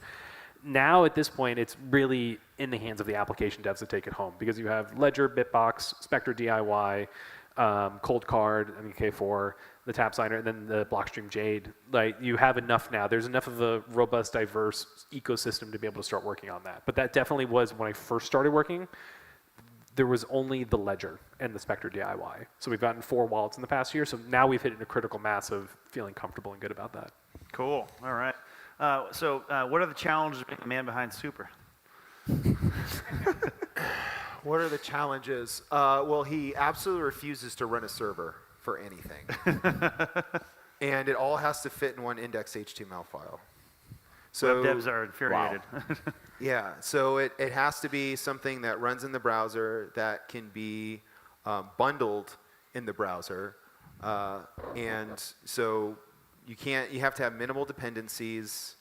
Yeah, it's and he has like a very peculiar way that he likes to code. So you have to make sure that like the API, the interface is very easy to use. But I mean that's perfect because that's exactly what you want. You want that kind of feedback so you know that I'm building this wrong, because even if it works, if it's esoteric to use and nobody knows how to use it, then you failed. So. Yeah, so it's a challenge, but like his vision is where essentially anything and everything can run in the browser. The browser's kind of like this frontier of peer-to-peer where we can sort of like run all these applications and maybe using WebSockets or something connect to each other and not have to run a server. Just have like all these peer-to-peer protocols that we can bootstrap just from a browser window. And so it's immediately accessible to almost anyone and everyone in the world, because everybody has a phone that can open up a browser tab. So it's a big challenge because it's like there's different browsers. Some browsers have different standards for like the cryptography library and what primitives are available, and like there's backwards compatibility and all this stuff. And so he doesn't want to deal with any of that, and no front-end dev really should. It should just work across all platforms, no problem. And yeah, so I guess like that's part of the dirty work, is like trying to figure out, okay, how do you figure out all those edge cases where something doesn't work, and how do you make something that works across all browsers, all different ways you want to use JavaScript, because JavaScript has a lot of different, this is a lot of technical debt. There's like a lot of different ways you can use JavaScript. And it's a challenge, but it's worth it because it reaches the most people in the world. And so I think it's worthwhile. The pain is worth it. I like it. I like it. It's like diamonds are made by hard pressure, right? Yeah. Something good. Who here thinks JavaScript's a very clean language? Good. Right answer. Oh, we got one? Oh. There you go. Okay, TypeScript is a fair exception. It's a fair exception. Build system? Oh, the TypeScript build system apparently is bad. If you guys want to fight it out in the back, he's... It's fighting words. Okay, so what are some of the challenges you've had in your onboarding stuff? I gotta say, I'm loving that. Like, I have the 180 complete problems different than Topher has, right? Because you're building or designing for someone who knows exactly what they want and how they want it, and I have to put myself in the shoes of someone who only knows that they're sort of interested in Bitcoin. Or you have it worse because you have to make it look good. Well, no index.html. Well, that's his problem, not mine. But yes, I would say putting myself in the position of someone who is excited, passionate about Bitcoin, and has web experience, and not taking any assumptions there. Working from zero knowledge, trying to like put myself in their shoes, and building the blocks all the way up. And yes, designing it well along the way. But yeah, very, very different, complete different audiences that we're building for, and it's a really interesting dynamic here. Yeah. I'm curious to hear from the audience. Like, who feels like they'd be more on like the first time doing this kind of stuff? They'd be using more like this tool. Oh, people have been honest, nice. And who feels more like they identify a super test net? They'd be using the middle tool. You can answer both answers, by the way. There's only one super test now. And who'd be using more production stuff, like we have over here on Rob's side? Got a couple? All right. Cool. I feel like everyone will kind of, I imagine people would migrate, down all these paths as time goes on. Okay. I think it's going to go here, and then production, and then eventually about enough production, you become a super test. Oh, there we go. Once you get just say to hell with it all. super testnet, yeah, it's production and then testnet, super testnet. There we go. Testnet, production, super testnet. That's the rank There we order. go. I love it. Okay. Do you have any success stories so far with this, or is it just getting started? I mean, do you have any users? Yeah, I mean, we have users, we have revenue, which is rare for a Bitcoin company this early, but yes. We have revenue. Yes. A company with revenue in Bitcoin. Yes. But I would say what I'm probably most proud of is we've helped a couple non-technical business developers at Bitcoin companies who actually have subscribed for the platform because they just wanted to sharpen their communication with their own engineers. Oh wow. Yeah, and so to me that was a really unexpected use case, and it was really rewarding to see because it showed that there's not only interest from the engineers here, but also from the people, from the marketers who know the buzzwords and hear about them all the time, but want to also understand what it is happening underneath the hood. So we haven't, there's no super testnet that's come out of BitScript yet, but I would say those little wins of people just sharpening their communications with their engineers is... That's super cool. Yeah, it's been cool. Do you have any success stories, or you have a favorite success story or two? Well, besides the BitVM stuff and whatever degen stuff might be happening with ordinals and inscriptions and runes, I feel like personally my success story is that I can just hit yarn test and my entire code base gets exercised. All the different transactions that I could produce get produced, and I get transaction IDs for all of them, and it all happens in GitHub Actions, and it all happens in a matter of seconds. Wow. Your CI goes through in seconds? I'm so Yes. jealous. Time to start writing in JavaScript. If I get in a couple hours, I'm happy. Rob, do you have any success stories? I mean, success stories when it comes to developer tooling. I mean, we're going to be launching in about 6 to 8 weeks, standing up an entire end-to-end fully functional wallet using this more advanced scripting functionality. I consider that an achievement of our very small team being able to kind of kick that off. Overall, I think success from a narrative sense, kind of cyberbullying a bunch of people into using Miniscript and it was and amazing thinking to watch, about by the it. way. Yeah, it was a whole forced meme for a year of just taunting people, and it's been really cool seeing. I think the ecosystem starting to come around and realizing that we could be using it for more. It's more of a meta narrative story than a technical one, but definitely the technical achievement being standing up everything we have.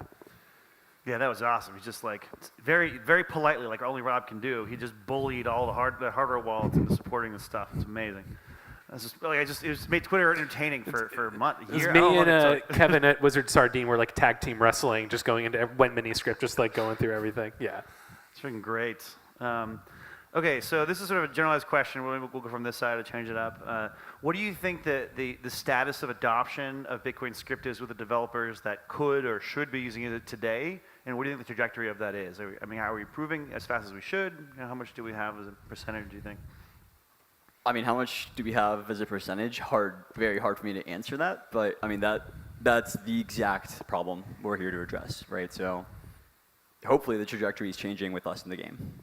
So more better. Yeah. Do you have a sense? I mean, is it just super that's your demographic, or do you have a sense of how many people are using Bitcoin script that should be today? Is it very few? Is it a lot? I mean, outside of ordinals and runes, I'm not sure. But if you've ever been in the Orda chat on Discord, there's 10,000 people in there that are trying to figure out how to use Bitcoin script. Wow. And yeah, hopefully a few of those become true believers and they actually build something meaningful, hopefully. But I think there's a lot of devs out there that are playing around with Bitcoin script and getting introduced to sort of what the challenges are, but then what they can do with it. And hopefully with the Taproot stuff, Taproot does allow you to do a lot of really cool things in a small package on chain. And so, and also with the BitVM stuff, I'm hoping that that's bringing more people in to want to experiment with Bitcoin script. Not just to build things you can build today, but maybe even getting them interested in building stuff on the test chains with some of the new opcodes that are going online. So outside of the ordinal degens, I'm not sure, but I feel overall there just seems to be more of an excitement just around Bitcoin in general and Bitcoin development in general, and a lot more experimentations happening right now with Bitcoin script, which is exciting to see.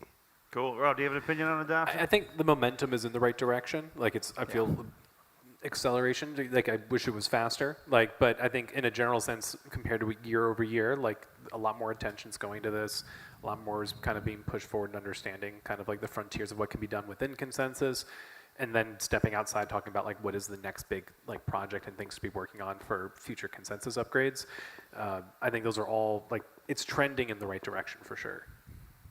Cool. Okay. I think I keep starting with these two ones. I'll start with you, Topher. What's the next big thing in Bitcoin script tooling? Like, what is the thing that doesn't exist yet that like should exist and might improve stuff?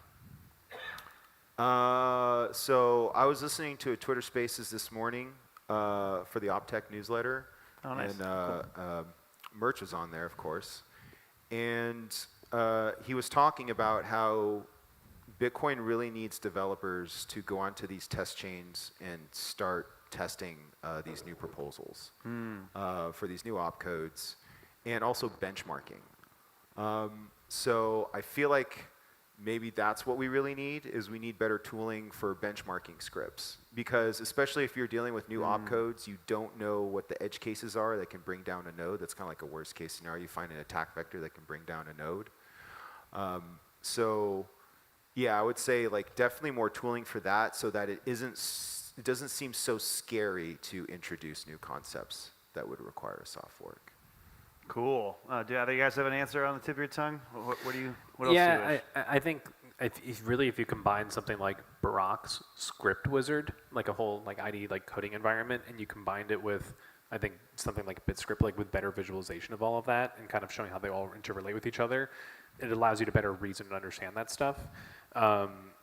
I think that would be just one thing that comes to mind, and then you can start kind of messing around and be like, what if I make it this, or if I do that, right? And you can start seeing like fail or this or that, right?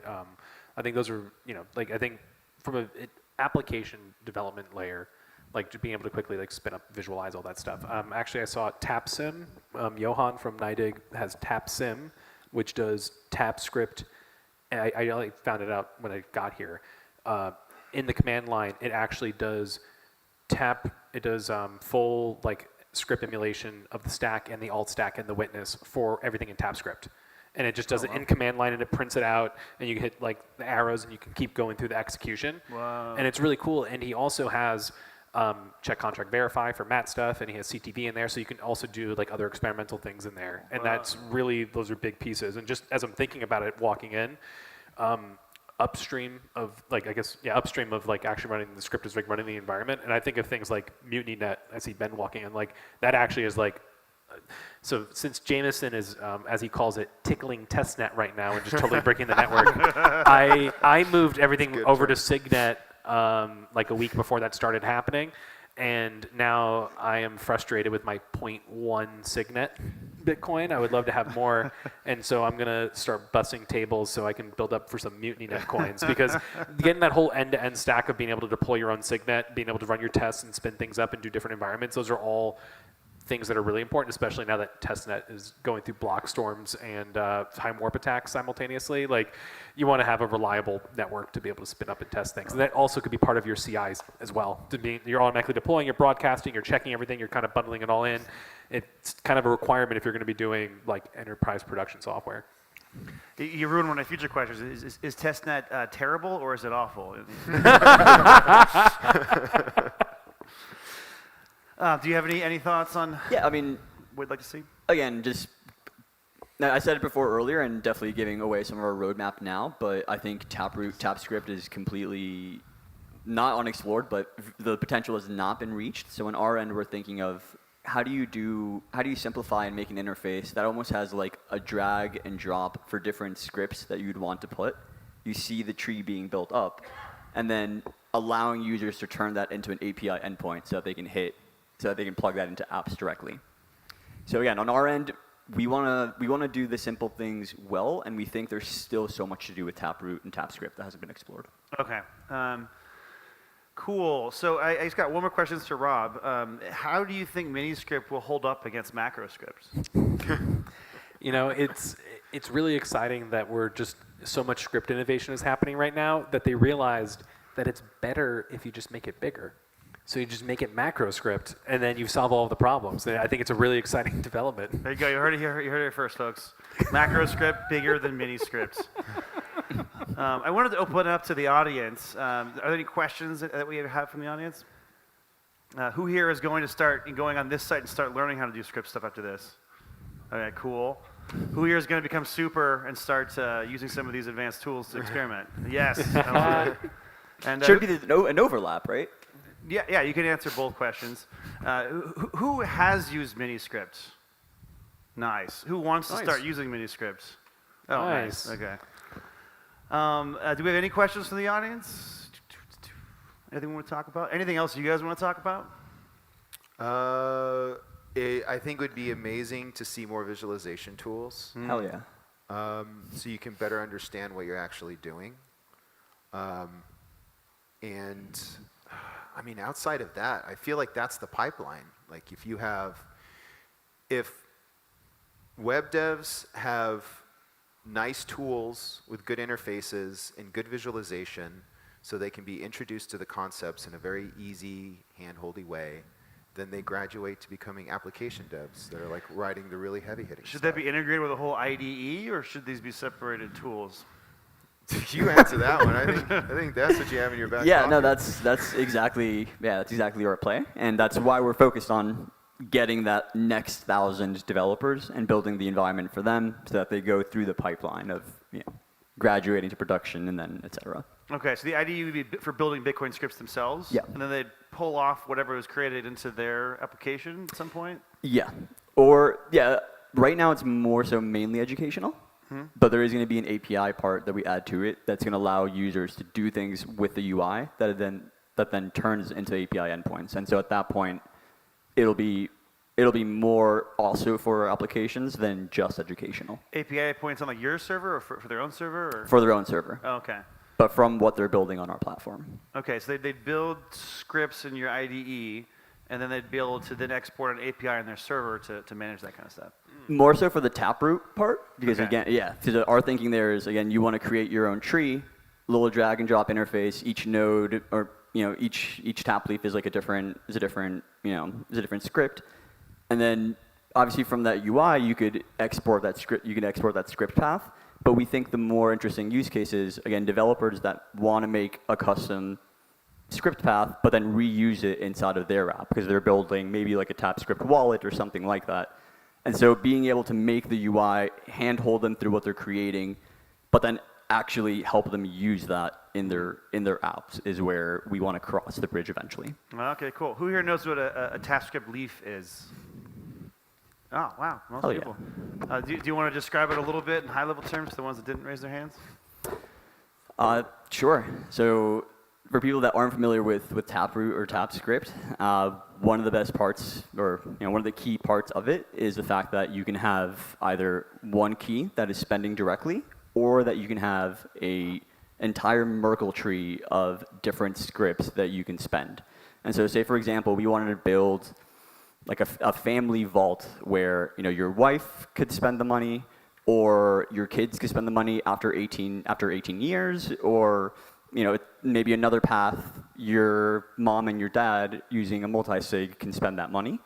And so being able to make that within the UI, and then again, let's say someone comes along and they're like, hey, I actually want to build a wallet for estate management. They can then turn what they built in the platform API endpoint and then hooks into their wallet.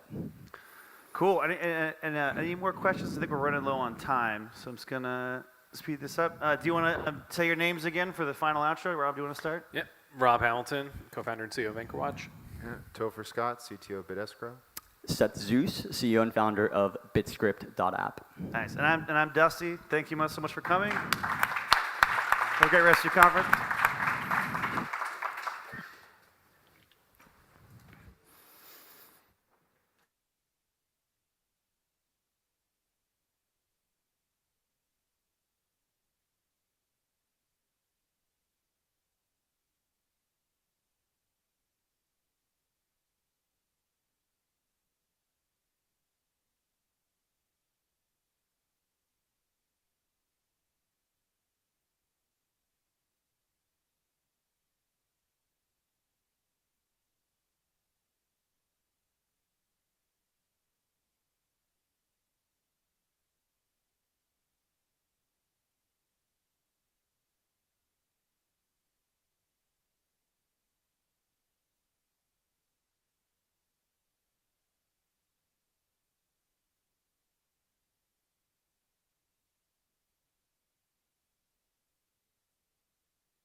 Test, test.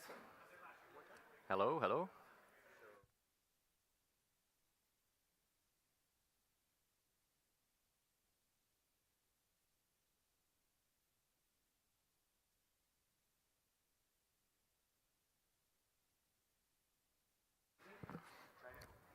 Hello, hello. I can hear the speakers, yeah. Perfect.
Test, test. Woo! Oh, chewing gum. Oh, well. On the notebook it goes. Maybe not where I switch my slides.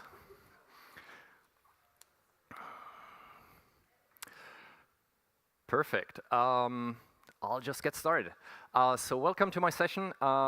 It's going to be a bit different than everything else. I'm not going to try to convince you about some new cool construction or anything. I'm going to try and dissuade you from coming up with more cool constructions. Why? I'm kind of tired. I can't keep up with a bloody mailing list, and it gives me anxiety not being able to read through the entire mailing list.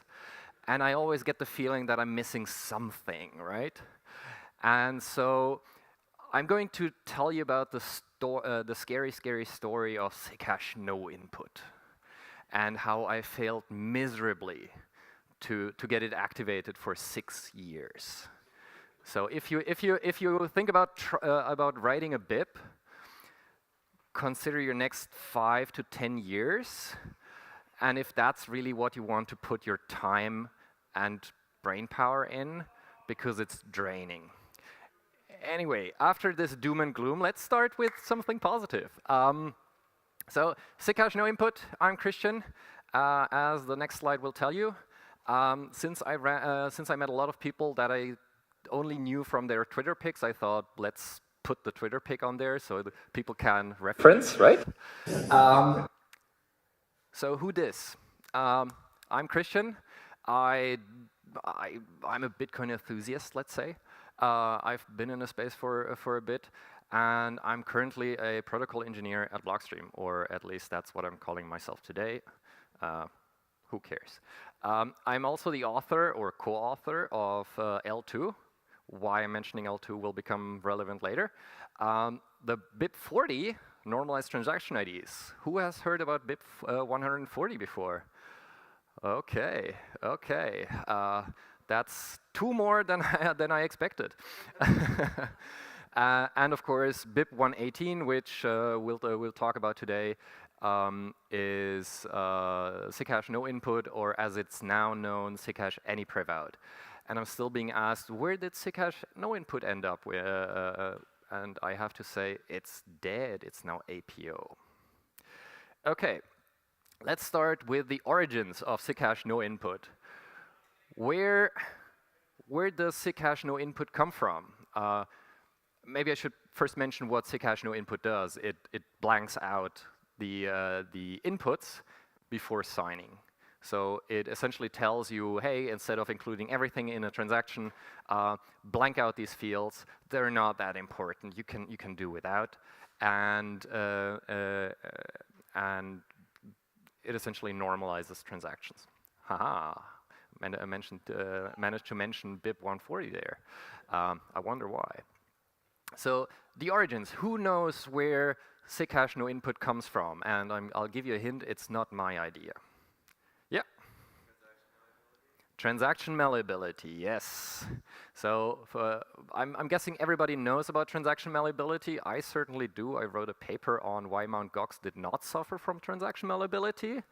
That was the first time I got a standing ovation because I managed to trace a multi-million theft and say that it's not what is being pointed at. I got annoyed because Mt. Gox was blaming a bug in Bitcoin for their own incompetence. Right? Don't do that. We have plenty smart minds here that can disprove you.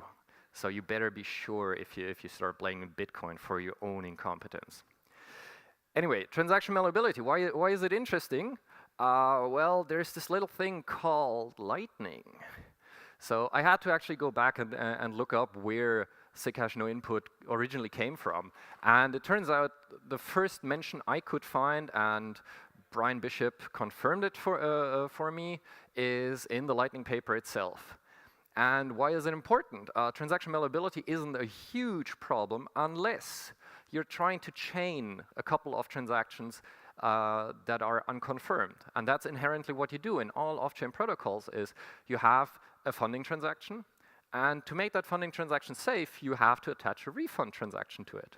Or as we nowadays would call it, a first state that sort of is the identity and resends back the funds to whoever sent them. So if we were to malleate, for example, the setup transaction, we would disconnect these two from each other, and we'd have stranded funds, and we would have to rely on the counterparty to actually recover those funds. Open yourself up to blackmail. And who doesn't love a bit of blackmail in their protocols, right? So this is the section in the Lightning Network paper that first mentions Zcash no input. It's this obscure thing we need to do to fix transaction malleability. But I then went and checked the appendix, and it says nothing about how to implement it. So apparently it was clear to everybody, not to me. So I forgot about it. And instead, I proposed something called normalized transaction IDs, BIP 140, which did something very similar. Instead of blanking out the input fields, it was looking at the previous transaction, blanking out everything that was malleable there, and having this canonical transaction ID be what we reference.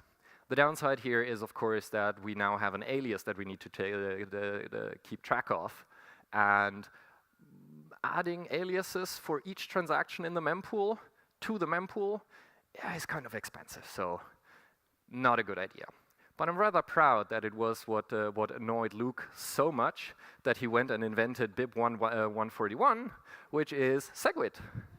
So I was more than happy to withdraw my proposal once Luke came up with SegWit. Of course, there was a bit of rumbling going on because it wasn't my proposal, but okay. My ego can take it, right? Anyway, Zcash no input was proposed with the Lightning Network paper. It had sort of a similar issue with normalized transaction IDs because you'd actually have to still correct the malleated transaction to now point to the real one, but it's much better. It was actually possible to correct that link again. But with SegWit, it's sort of lost its reason to exist, right? So down it went into the forgotten realm without ever having a BIP, right? It was never written up.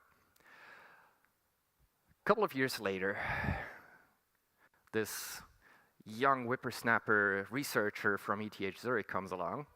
That would be me. I used to be young, apparently.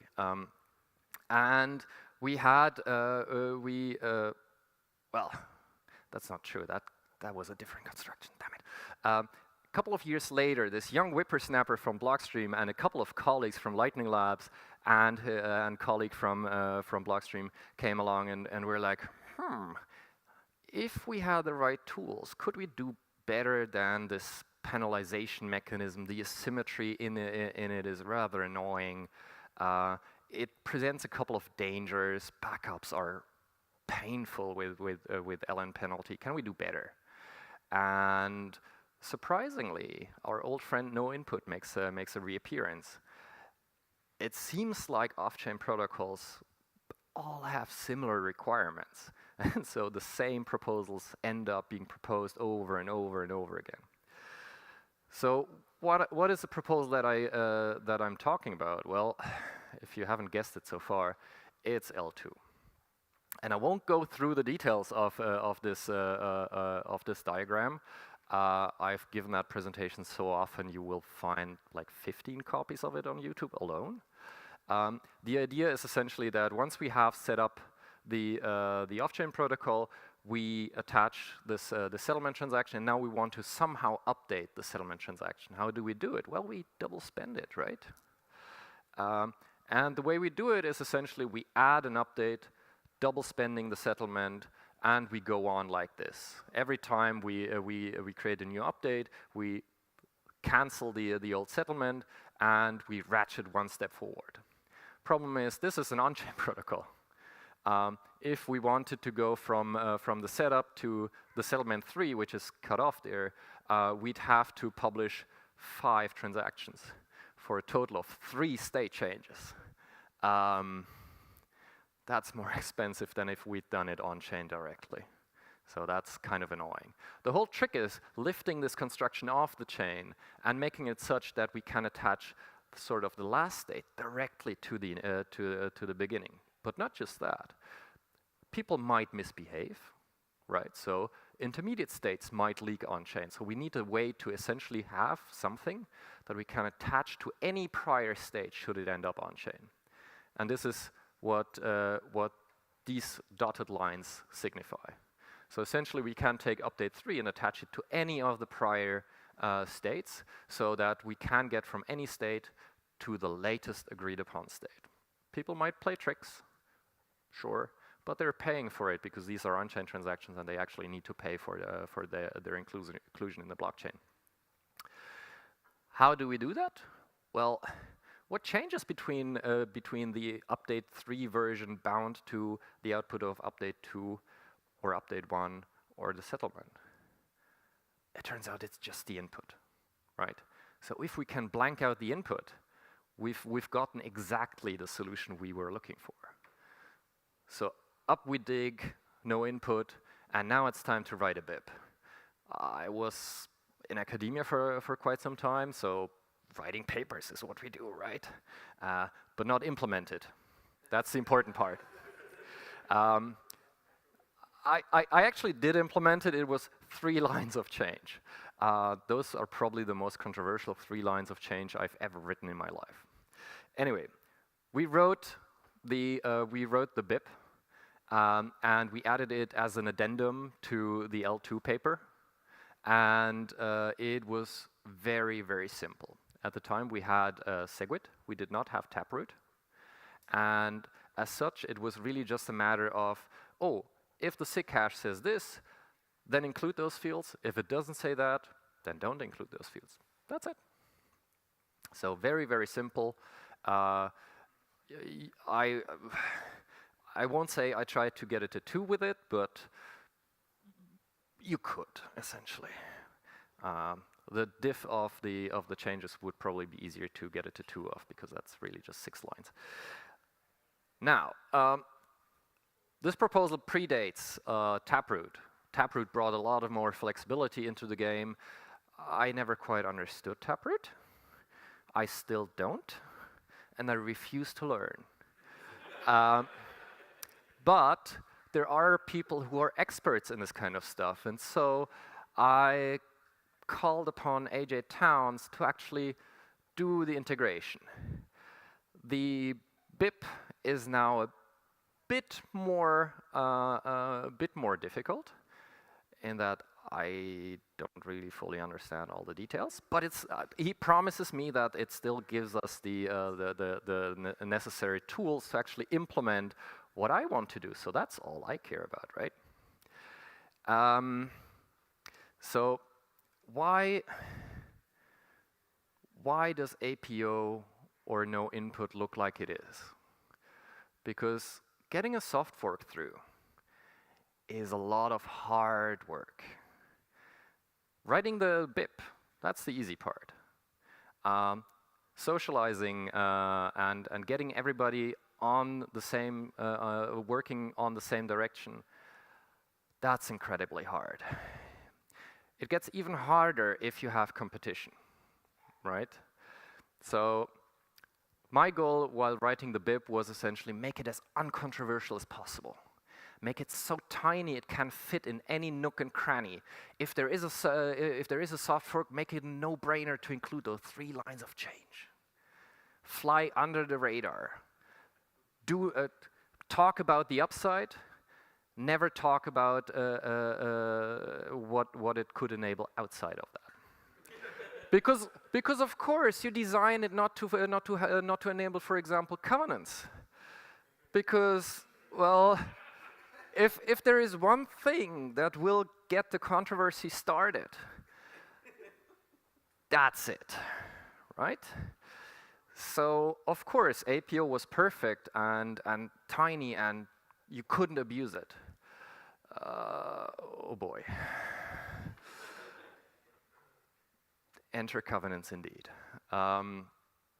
It turns out that something that I had overlooked was that the only thing preventing us from putting signatures in the output is that itself changes the transaction ID of the transaction you're putting the output into.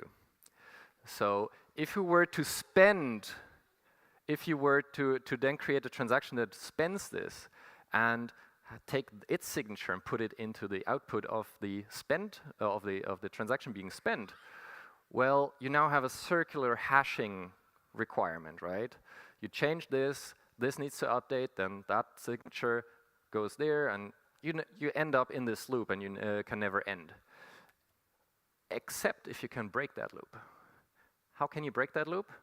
Well, why does this transaction change, the spending transaction? Why does it change? Because it references the previous transaction. We just removed the reference to the previous transaction and no input. Exactly what I didn't want to do, right? So APO isn't for malleability. It's not even for L2. It is a plot to get covenants in. I wish I had thought about that when I wrote the BIP, but oh well. Anyway, this meant essentially the doom of APO. Why did I find it out, by the way? I got pissed off by Jeremy Rubin. Because Jeremy Rubin came up with OpCTV, and one of the claims that Jeremy had was, oh, yeah, you can totally do LN symmetry with CTV. Not true. You can do LN symmetry with OpCTV and OpCheck SIG from stack. And my feeling was that check SIG from stack is kind of harder to get in than my small little tiny change. And if we get OpCTV and we don't get check SIG from stack, we're halfway there, and it's even more annoying not to be able to LN symmetry, right? So I went and actually tried to implement all of Jeremy's examples for OpCTV just using APO. And lo and behold, you succeed surprisingly often to do that. So yeah, the race is on, right? We're now in a fight for attention in the Bitcoin community. Everybody's shouting louder. Everybody's trying to say, oh, my proposal is better. That one sucks. Don't look at it. And it all gets very noisy. It's really, I'm not great with conflict, and I got really upset with this. I should probably also mention that I had a burnout a couple of years ago, not just because of that, but it was a part of it. So I missed the target on all of this. So what have we learned? And the next slide is going to list a couple of things. They're probably not even the most important ones. There are so many lessons we can learn from this. But what I took away from this personally is, let's not focus on the how. Let's focus on the what. We want to, as protocol developers, we want to enable some functionality. We want to provide some functionality to our users. We want to do cool stuff, right? The last part is probably the most important part, screw users. But I also feel that this sort of sales pitches that we did for a long time, essentially claiming, oh, mine is so super, that one is bad. I feel that is really dishonest, right? It's trying to grab the limited attention that we have in the Bitcoin community, and it's trying to coerce people to focus on your interests rather than somebody else's interests. And this puts us all in conflict. And I'm a very peace-loving person. I'm Swiss. So yeah, let's not be salesmen. Let's not fight on these things. Look, I'm totally fine with APO not making it if I get something that enables the functionality that I want to get to. And we've seen a couple of constructions for L2 that are even more efficient with OpCTV, with LEnhance, with the great script restoration. All of these proposals are great proposals. And I don't want to have to criticize them to make my proposal stand out, right? Let's be engineers, let's be objective, and let's have rational arguments about this stuff. Yes, we will have to convince the rest of the world, but that's much, much easier if we're all pulling in the same direction. And one thing that I noticed while talking this week with quite a lot of people is that we're all trying to be clever. We're all trying to sort of skirt the big discussion to be had here, right? We are trying to be clever and work around the objections in the community. We're trying to work around, try to avoid having the discussion about covenants or whatever you call it, the introspection, you name it. Let's actually put in the engineering work. Let's have that discussion now. And let's not try to work around the arguments. Let's not be clever, because when I say clever, I mean, I appreciate your intelligence. I appreciate your creativity. Let's not do that. Because clever is hard to analyze. Clever means it can have unforeseen consequences. And I think we need to have the discussion about what we want to enable, and then let's have a rational discussion about how to get there. It might even be in an efficient way.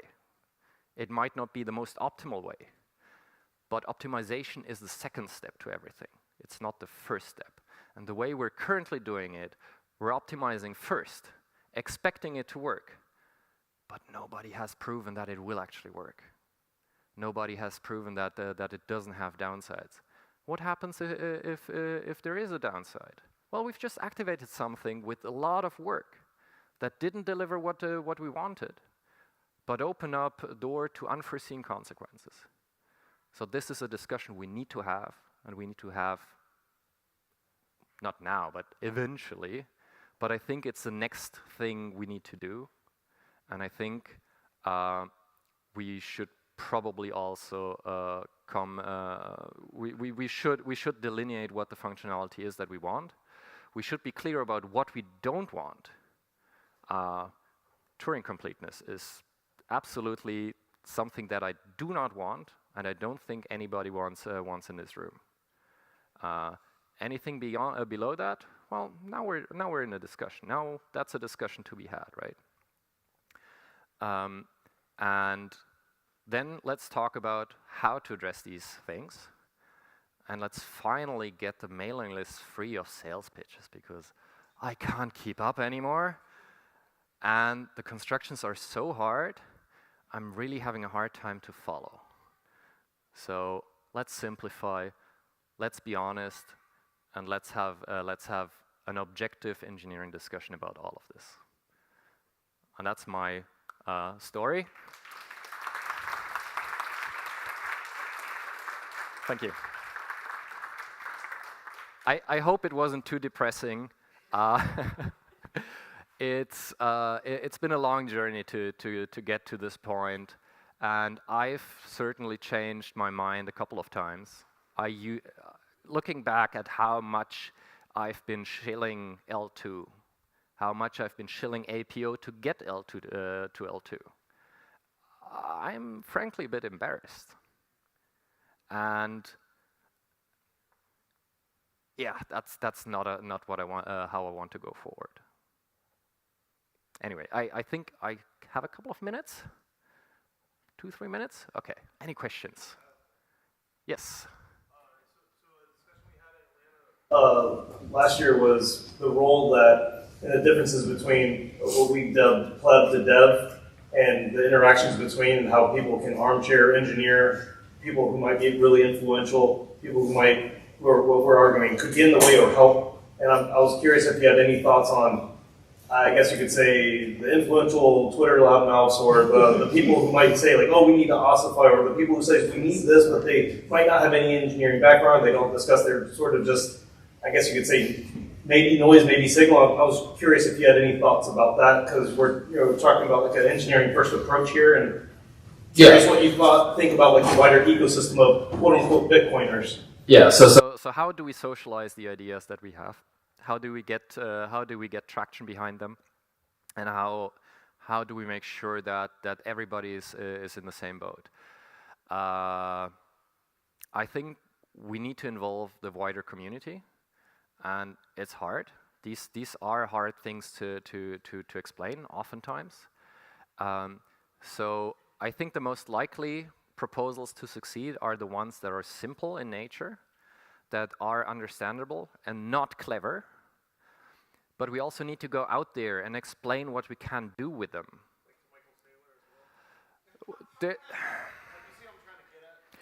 There's certain people who are just wrong, and certain people should be shunted from the community.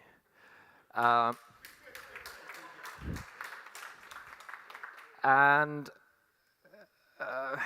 I hope they didn't hear the name because, like I said, I'm bad with conflict. But we should try to convince people, right? We should try to explain the ups and downs. And if afterwards they're still not convinced, let them have their opinion. If our arguments are good, we will prevail, and we will win the fight. And people who are wrong, right? I don't know. Let's go out there and educate people about the positives and the dangers. Don't forget the cons. Always be honest in your arguments. Hope that sort of answered it. Any more questions? Yep. Slowly, please. The network recovery thing, like I thought like that was somewhat well known then, you know, in the 2015-ish era, because I think that was like talked about, but maybe like I don't think people would conceptualize introspection at that level. So it was a little more obscure, but something that like I knew about that, but I think people rediscovered it several times over. Maybe that was a failing on our half, somewhat not explaining, like you're saying, some of the wider assumptions, but it was sort of like a pet thing that people were excited about. Oh, you can make these circuits, you know, as you call them then. But that was something that was surprising to me that people didn't realize that was a thing. So the question is, I certainly knew about enabling covenants. Why didn't you?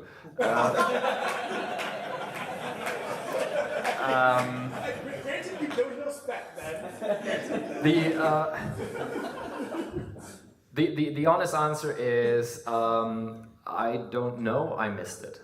I really enjoy talking to everybody. I don't get to do that often, and some information isn't available in all circles. So we probably should be doing a better job at documenting our findings in a clearly understandable way without using too much jargon, because I'm having a really hard time to follow sometimes. And that's very egoistic of me, but I think other people like me are out there trying to understand what is being talked about in wider circles. And let's involve more people in these discussions. Yep. You said that now that we have Taproot, it has like changed, and the proposal, no input, has become a little bit more complex.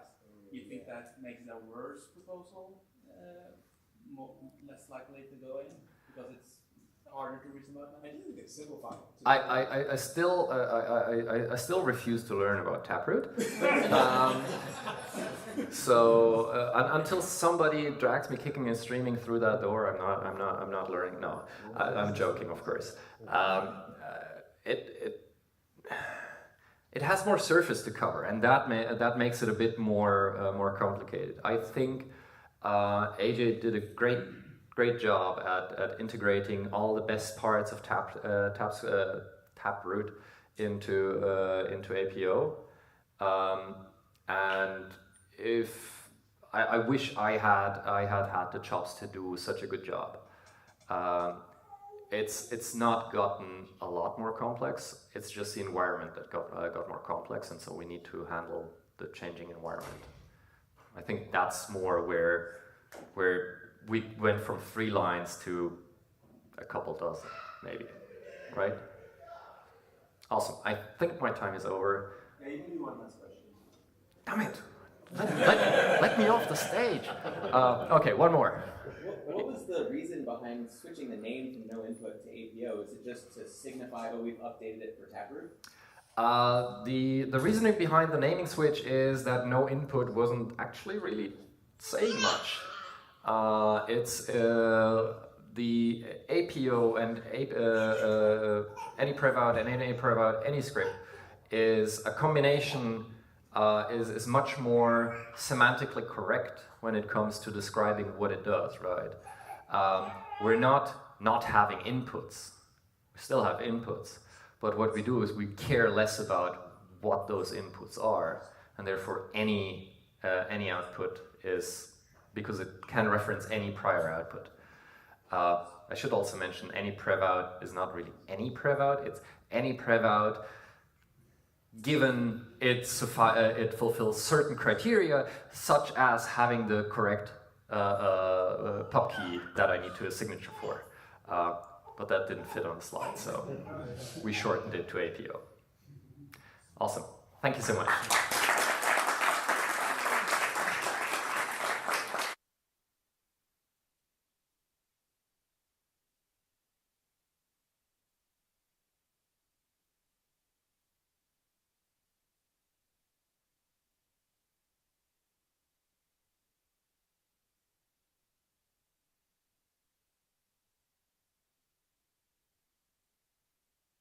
Because I got to talk to the guy. Okay.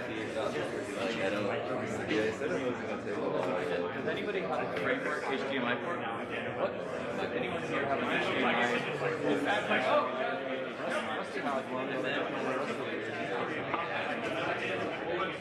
There's like some girl. Oh, no.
All right, cool. Hi, everyone.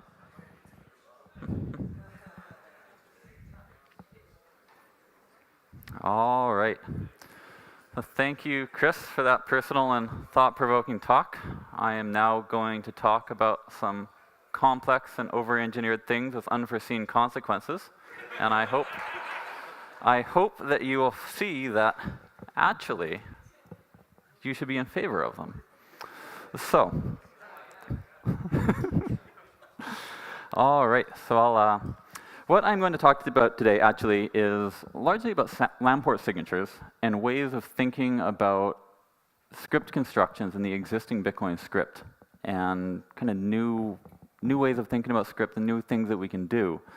I will talk a bit about opcat and a bit about covenants and stuff, but that's actually really not the focus of my talk. A couple months ago at Advancing Bitcoin, I did a talk purely about cat, and I filled half an hour with just like listing random things that popped into my head over that day. The video is not up yet, but hopefully it will be soon, and for people who want to hear that, that's where to find it. So I'm going to start by kind of explaining what a Lamport signature is. I'll leave this link up for a sec, and then I'll tab over, and we can kind of scroll through this blog post together. And then once I've explained what a Lamport signature is and how you can do it in scripts, then we'll talk a bit about what that means. So a Lamport signature is a type of digital signature.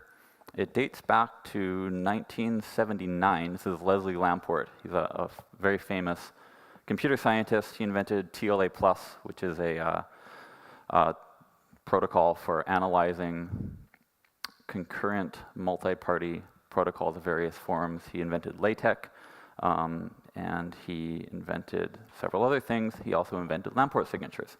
The way that these work is that your signing key consists of a whole group of hashes. So you think of a whole bunch of random data, you hash up the random data, you hash up different parts of it, and you publish all of these hashes. Okay? And then when you want to sign a message, what you do is you break the message into bits. A bunch of like 0, 1, 0, 0, 1. And if the first bit of your message is a 0, you reveal one preimage. If it's a 1, you reveal a different preimage. So you kind of like have a pair of your hashes, and you reveal one of them for the first bit. You do it again with the next bit. You reveal one of the two, depending whether it's a 0 or 1, and go through your whole message that way. And so your signature is just revealing basically parts of your secret key. It's kind of a weird thing. And so this is what's called a one-time signature. So as soon as you sign once, you've revealed half your secret key. If you sign again, you're going to reveal another half, and then people can mix and match, and it's not going to work. But it is a secure signature for the one time that you sign it. It has some kind of neat features. It's an idea that's been floating around for so long because the hash functions themselves are secure, whether they can be modeled as a random oracle or not. And that's something that largely isn't affected by quantum computers, or at least hashes like SHA-2 we expect will remain secure even in the presence of quantum computers, and therefore Lamport signatures will, with a lot of hand-waving about the difference between random oracles and quantum random oracles and stuff like that, because I haven't done my reading here. But they're a popular idea for that reason, even though they predate Bitcoin. They predate hash functions, actually, amusingly. In 1979, I don't know what kind of hash functions there were, but there weren't any practically usable secure hash functions until the early 90s. MD5 was probably the first one. So we had a long time where it was just a purely theoretical construction. Let me tab over to this blog post here. It's not essential that we understand how to do Lamport signatures in script, but I want to show you this just in case you care, and we'll jump into it. They've got this big script. You're thinking like, wow, look at all those opcodes, but you can kind of see it's like the same thing over and over. So before I jump into this, I'll explain the one big limitation of Lamport signatures in script, which is that you can only sign a 32-bit value. And the reason is that Bitcoin script can only really reason about 32-bit values.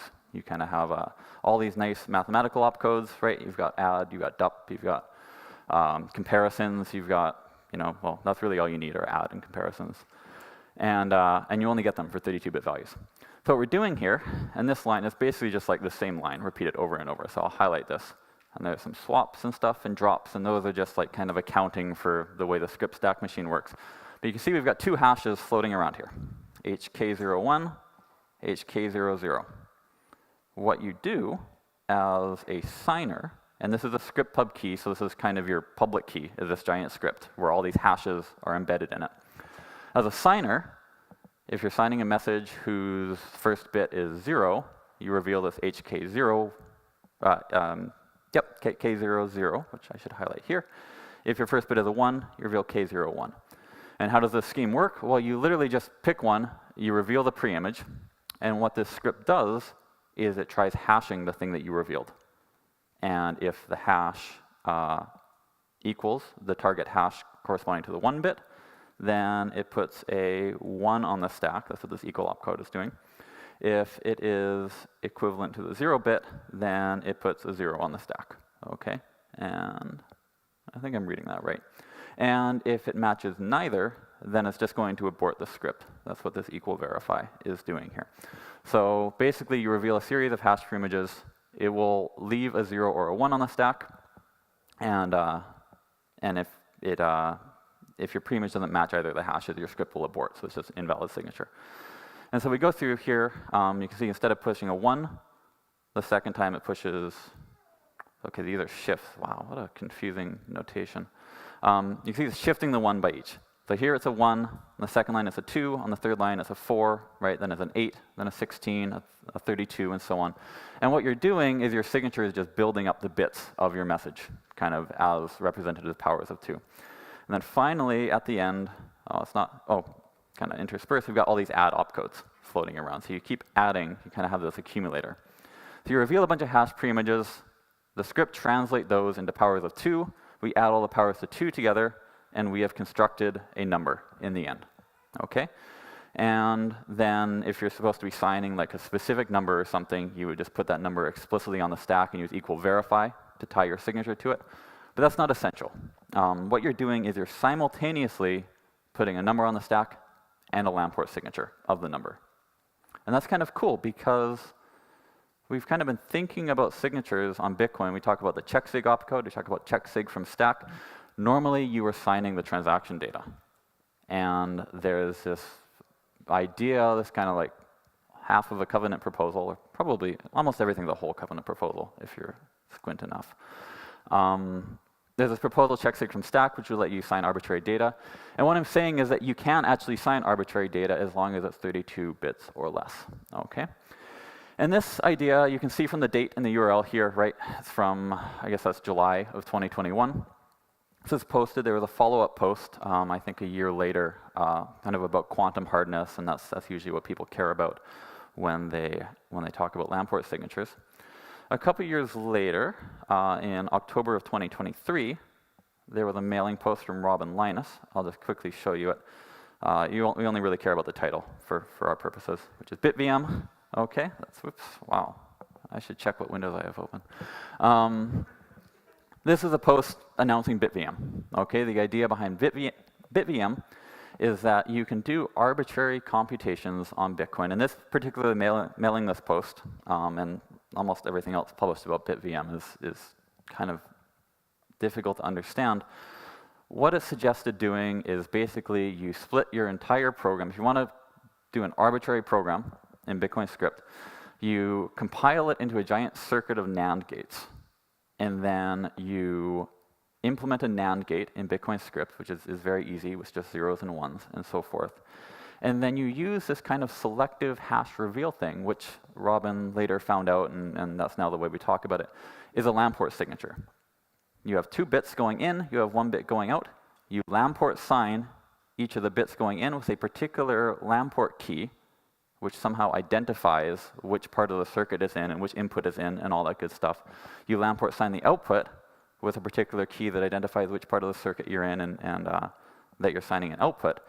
And then using these LAN port signatures and some kind of obscure, non-obvious properties of the LAN port signatures, this allows you to actually tie together all of these independent scripts that are all just implementing a NAND gate. And then what you do is you take all of these NAND gate scripts and you put them into transactions and you build these enormous billion-entry Merkle trees. Merkle is a contemporary of Lamport, and they're both very famous for very similar reasons. You build these enormous Merkle trees, you build these enormous transaction trees, you have this challenge response protocol, you have these like binary searches, you have like all this like anti-equivocation stuff, like it's really quite elaborate. And what we've seen over the last couple of days is a lot of talks about variants of BitVM, like BitVMX, all the names are blurring together in my head. But a lot of different ideas of building these elaborate arbitrary computations in script. And what the focus of these talks has always been like on this elaborate transaction structure and this pre-signed transactions and these protocols and stuff like that. And it becomes very, for one thing, quite difficult to follow, and for another thing, quite difficult to, or easy to miss the forest for the trees here. And see that actually there's a novel script construction at the bottom of all this. Like the way these transactions are being hooked together is not the good old, like you sign a transaction and then you spend the outputs into another transaction and then like build chains this way kind of thing. Okay, that's historically the way that we've done multi-party protocols, like elaborate protocols that require state. If you have a bunch of transactions that spend each other's input, you build these elaborate trees. If you have some sort of branch or like some state that might change, then you need to fork your tree, right? And then you have like an exponential blow up in the number of pre-signed transactions and so forth. And there's really kind of a clever thing here in that you can avoid this exponential blow up in the number of pre-signed transactions. And sometimes you can avoid pre-signing entirely by using these Lamport signatures. So over the next couple of slides, I'm going to kind of build that idea up. And that's really the crux of my talk, is that I think this like narrow, specific construction is really a super cool thing and probably opens up a lot of avenues for exploring script that don't necessarily require you buy into the BitVM, like prove or verify, or like billions of transactions kind of model with these enormous Merkle trees. So the first idea, right, is pretty straightforward. Lamport signatures are a form of checksig from stack, right? You can sign arbitrary data. That's already kind of cool, right? Because one of the more popular ideas for Bitcoin that nobody really implemented is the idea of oracles. And it's not nobody, actually. There's a discrete log contract project from Taj and Calais and a couple other people. But the idea is that you have a script, and the script does something or it does something else depending on a signature from some third party who just signs an outcome. So you can imagine doing sports betting this way, where you have like a sports league of some sort just signs the outcome of games. You have a script that checks whether or not they said, you know, the game was won by which team, and then the script pays out money to one or the other party. And you could also imagine like insurance companies like signing out certain like disaster outcomes and like an insurance contract that pays out or doesn't, depending on, you know, whether somebody has died or whether, you know, some disaster has happened or whatever. And all of these sort of seem to require a form of checksig from stack, right? You need to be able to check a signature on arbitrary data. Well, I'm telling you, you can do that as long as your data fits in 32 bits. And actually, if you have multiple keys, you can just do multiple signatures. So you can have as many bits as you want. And so like the outcome of a specific game fits in 1 bit. Okay, well, this is a game between 2 people. The outcome of, well, you could fit like the price of some stock into a few bits, maybe 10, certainly 20. You could fit a timestamp into 32, probably, if you choose your minimum and maximum dates carefully enough. Right, a lot of these applications, you know, you can actually do this, okay? So already this is cool, and somebody should do it. Not me, I don't build stuff. I just write slides. But, and here's something I've mentioned, right? This is only for small script. It's only for 32-bit objects. And let me just say a couple words about small script and big script, and that might be the last I mentioned, cat. Bitcoin script, as we've seen lots of lists of opcodes and ideas for new opcodes and so forth. The existing script system kind of exists in 2 realms, right? There is what I call small script, which is a script that operates on 32-bit values. And this has addition and subtraction. It has a less than or equal to operator. And you can actually implement any program whatsoever in terms of less than or equal to. It's a general circuit component. So small script is, aside from the obvious limits here, the opcode limits and the weight limits and so forth, and also the 32-bit size limit, is fully general, right? It's Turing complete, so to speak. Or it can certainly verify the trace of any program that only works on these small values. So that's kind of cool. You can do anything.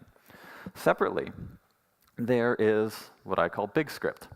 And this is the subset of script that works on values larger than 32 bits. And what can you do with big script? Well, you can interpret elements as signatures and public keys and do checksig, so you can verify a signature on the transaction.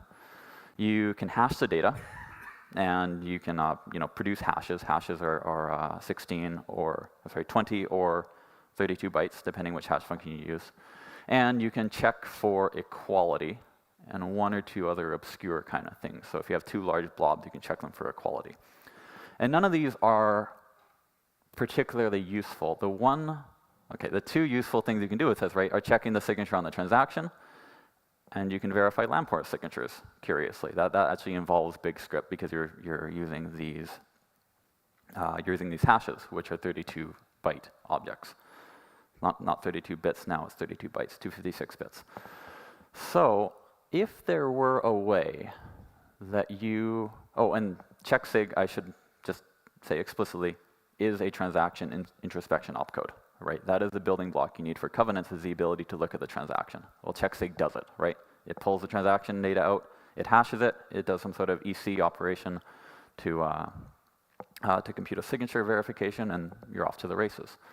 So if there was some opcode that would let you kind of fish the transaction introspection data out of big script, where you can access it through checksig, and into small script, where you can do arbitrary computations and constrain it, then you would have covenants. And this is why opcat is a big deal, because opcat lets you break apart big objects into small ones, and it lets you assemble small objects into big ones. Okay, and that's really why, fundamentally, that's why you can get covenants from opcat.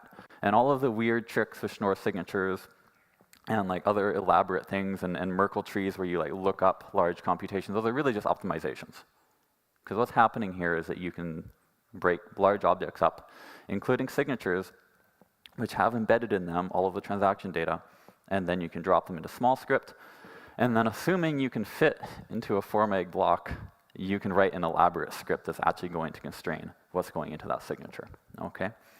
And this actually is a little bit surprising and new that you can do all these things, and a lot of the work that the BitVM people have been doing is figuring out in script, like, how can you implement every single RISC-V opcode, and how can you do like things like multiplication, or how can you, they implemented Blake3, say, the hash function Blake3, purely in terms of script opcodes, right? And I think until then, nobody was trying to do stuff like that. Because like, for one thing, what's the point? But like, for another thing, nobody really expected you to be able to do it, because script kind of sucks so much. But you should have expected it, because script can do less than or equal to. So script can do anything, and it can. All right. Excuse me. Let's move on to the next idea. I'm sorry, could somebody get me some water? Anyone? Cool, somebody's running, thank you. So my next idea is that Lamport signatures are, we can think of them as a form of commitment. And here's kind of the cool idea, and this is what BitVM is doing. In order to link transactions, in order to link the outputs of certain gates to the input of other gates, is they're abusing Lamport signatures as a form of commitment. And the idea here, remember, is that while I said, thank you.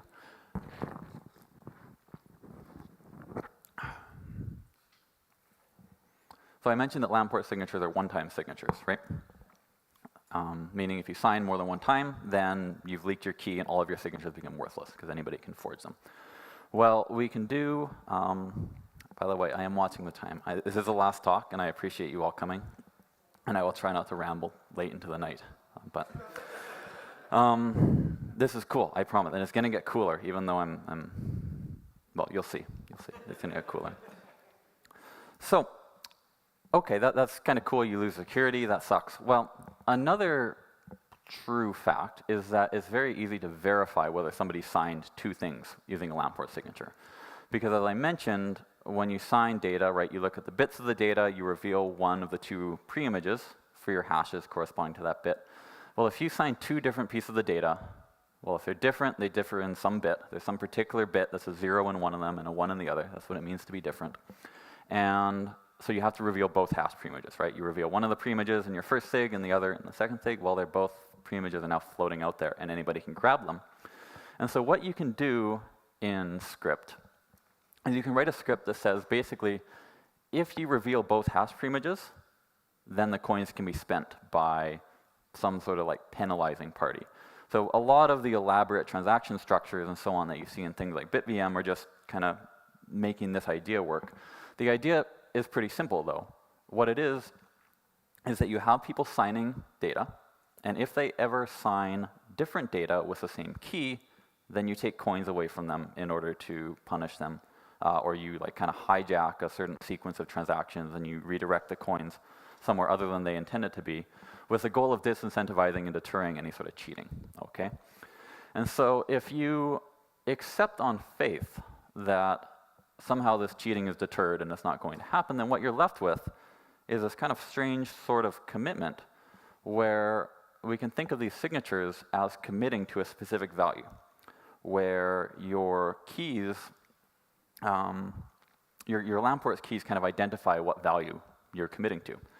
And in BitVM, in this kind of simple form of BitVM from the mailing list, the way that would look like is you have a script that's computing a NAND gate, right? You have two inputs, you have a single output. Well, you have a Lamport key where it's kind of tagged, kind of out of band, not part of the script. The specific Lamport key that's used to sign one input, and the specific Lamport key signed at other input, and the specific Lamport key for the output. All of those are 3 different keys. They are unique to that specific gate, and the key that's used to sign the output of this gate is the same as the key used to sign the input of whatever gate is connected to, okay? And so the idea here is that when you sign, or when you indicate what the output of your NAND gate is, you have to produce a Lamport signature signing that value. And now you are stuck. That key can only sign that one value without you getting slashed and something bad happening and so forth. Which means that when that same key shows up at the input of another gate, now you have to reveal the same value. And so you're able to transmit a value from the output to the input here. And those two transactions, or those two scripts, don't have to be connected to each other on the blockchain. They don't have to be part of the same transaction chain. They don't have to be related at all, or they can be related in weird ways, right? They could be in different tap branches of the same output, even. And this will still, they could be on different blockchains. One doesn't have to be on a blockchain. None of this does. And this is a really kind of cool, spooky action at a distance kind of thing. And that construction, I feel like, shouldn't be lost in the noise of BitVM and these large transaction trees, right? This seems like a really kind of powerful idea. And so let's generalize this a little bit. What we have here is kind of a global key value store. And when I say global, I mean much larger than like this universe. I mean like size 2 to the 256, or arguably much larger, where the keys of this key value store. So for those who don't know, a key value store, right, is just like a giant lookup table, like Amazon EC2 or AWS or S3. Thank you. There we go. Amazon S3 is a key value store. You give it a key, right, which would be an identifier for your data, and then it returns the data specifically located at that key, kind of thing. And a hash map is kind of a data structure used to implement a key value store, typically. And so there's a bit of a pun here, right? So your key is both a Lamport public key, and it's also the key for your key value store, right? So I've got this. So if Rusty is not going to use Stable Diffusion, then neither will I. So I'm going to take this modern TV show and this modern meme format here. So welcome to the Lamport signatures, Drew says, where the keys are keys, it's a pun, and the values aren't equivocated. Equivocation is a cryptographic term that just means you reveal 2 different values when you were supposed to reveal the same value. And in some way, you should be punished for this. And the way that happens in practice, typically, is that you would have some sort of slashing transaction somewhere. And again, I'm not going to dig into that because I feel it distracts from what's going on here. So we have this giant key value store where the keys are, the space of lookup keys is the entire space of Lamport signature keys, which, as I mentioned, are large collections of hashes. And these hashes are 256 bits. It's an enormous, enormous space. And the key value store, these keys have kind of the curious property that each of them is owned by a specific person. The specific person who knows the pre-images of the hashes being used to do these lookups is the only one who's able to put a value into this. And they are the only one, they're the only one who's allowed to write a value, and they're only allowed to write it once. and until they write a value, nobody else can read from it. So they kind of like, there's this place in the world that they're specifically allowed to write, and as soon as they write something there, then it gets broadcast to the world, and then it can be reused, and they're unable to erase it. And this is kind of a pretty cool primitive. So here's kind of a drawing that I did in Excel because I am lazy, kind of illustrating this idea, right? So on the left, you've got all your keys, right, and you're mapping them to values. The mapping is a Lamport signature. The Lamport signature is kind of the physical means by which this mapping happens.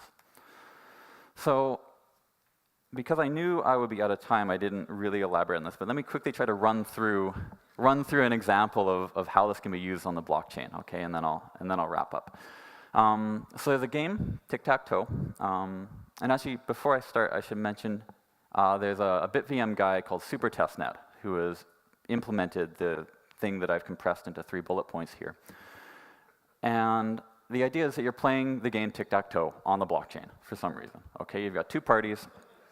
They are going to each put X's and O's into this abstract grid, right, a 9x9 grid, and so on. There are 9 moves at most 9 moves in a game of tic-tac-toe, and each person takes turns. And historically, kind of the way you would implement this, if you insisted on doing such a ridiculous thing, right, is in kind of a series of pre-signed transactions where you would publish transactions in order. So for the first move, right, player X goes and there's 9 possibilities, and then on the second move there's only 8 possibilities, and so on. So you get these 9 factorial different paths through the game. 9 factorial is about 350,000. They have 350,000 pre-signed transactions, and you need to like make sure each of them has kind of like penalty output. So if you try to go backwards in time, and like I guess you have to commit each one and wait for it to get confirmed and continue and so on. It would involve a tremendous amount of pre-signed transactions. You can see how it just wouldn't generalize to any real game, right? Like tic-tac-toe is not interesting because you know, any adult can solve the whole game in their head, right? Try to get into larger games that only computers can solve, or even larger ones that computers can't solve. You just can't. The space is too high. But we can do it using just 9 transactions in a row. Again, with some backout conditions and stuff and slashing, you gotta line up, but don't worry about it. It's only a linear amount of overhead. You can literally just do 9 transactions in a row. And in each transaction, you have a Lamport public key that kind of out of band is tagged with this is the player who's doing, and this is which move it is. And when you want to play, so before you play, you kind of pre-sign all these transactions. So now you've got all these values, all of these Lamport signatures corresponding to the keys, but the values are not set. Lamport signatures corresponding to the move, but the values are not set. And the actual values are the moves. So now, when player X wants to move, he picks a point on the board, he Lamport signs the point on the board, and then he publishes the first transaction where he reveals whatever hash preimages he needs to sign his position from 1 to 9. Okay, and this is kind of a cool thing because the transaction, the output that he's spending here already exists and already has his Lamport signature, it already has his Lamport public key. So it's already this script pub key confirmed in the blockchain, deeply buried, has committed to what his move is, but he hasn't decided yet. The specific move it commits to is only decided after he decides what he's going to commit to. Okay?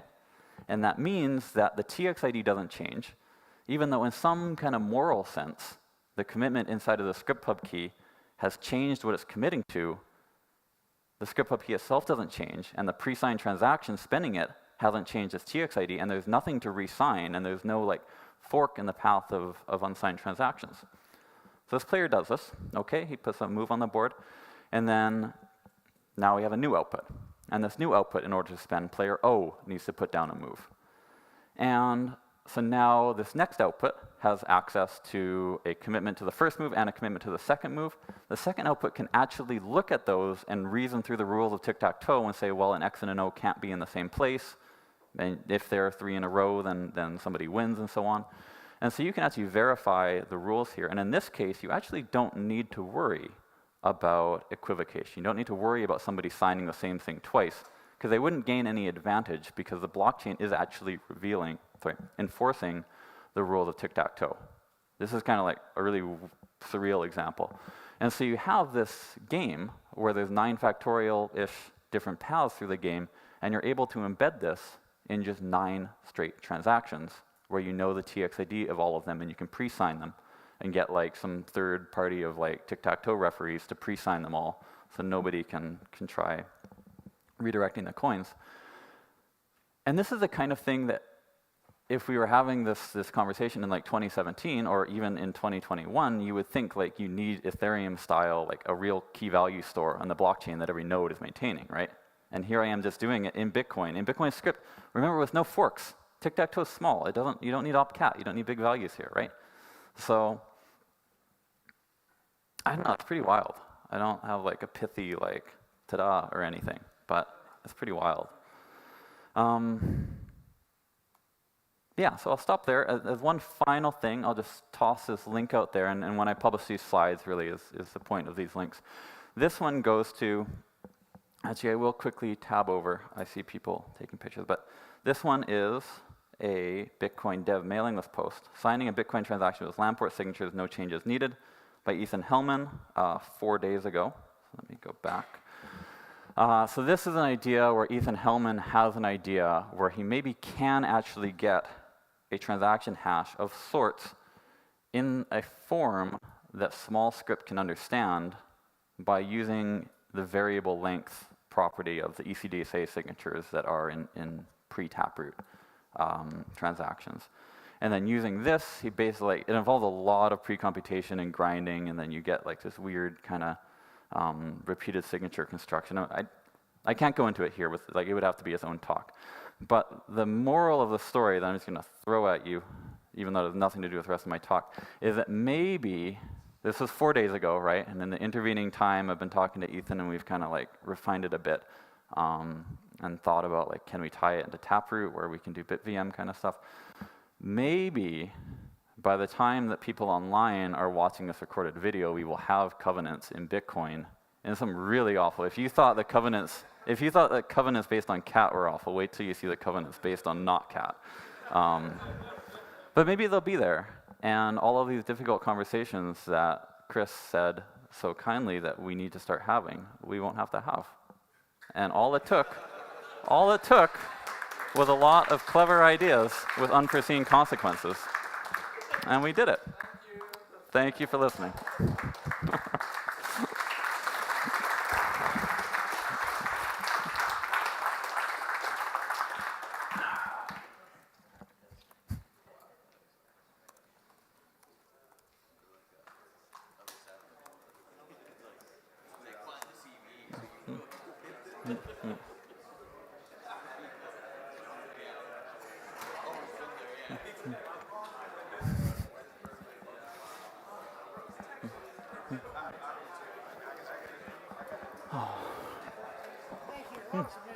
Thank you. Yeah.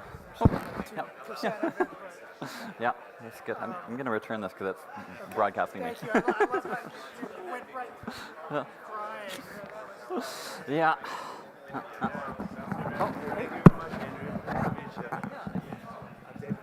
Great job. Nice talk. Thanks so much for running that. Oh, no worries. Thank you. Cheers, man. Is it, how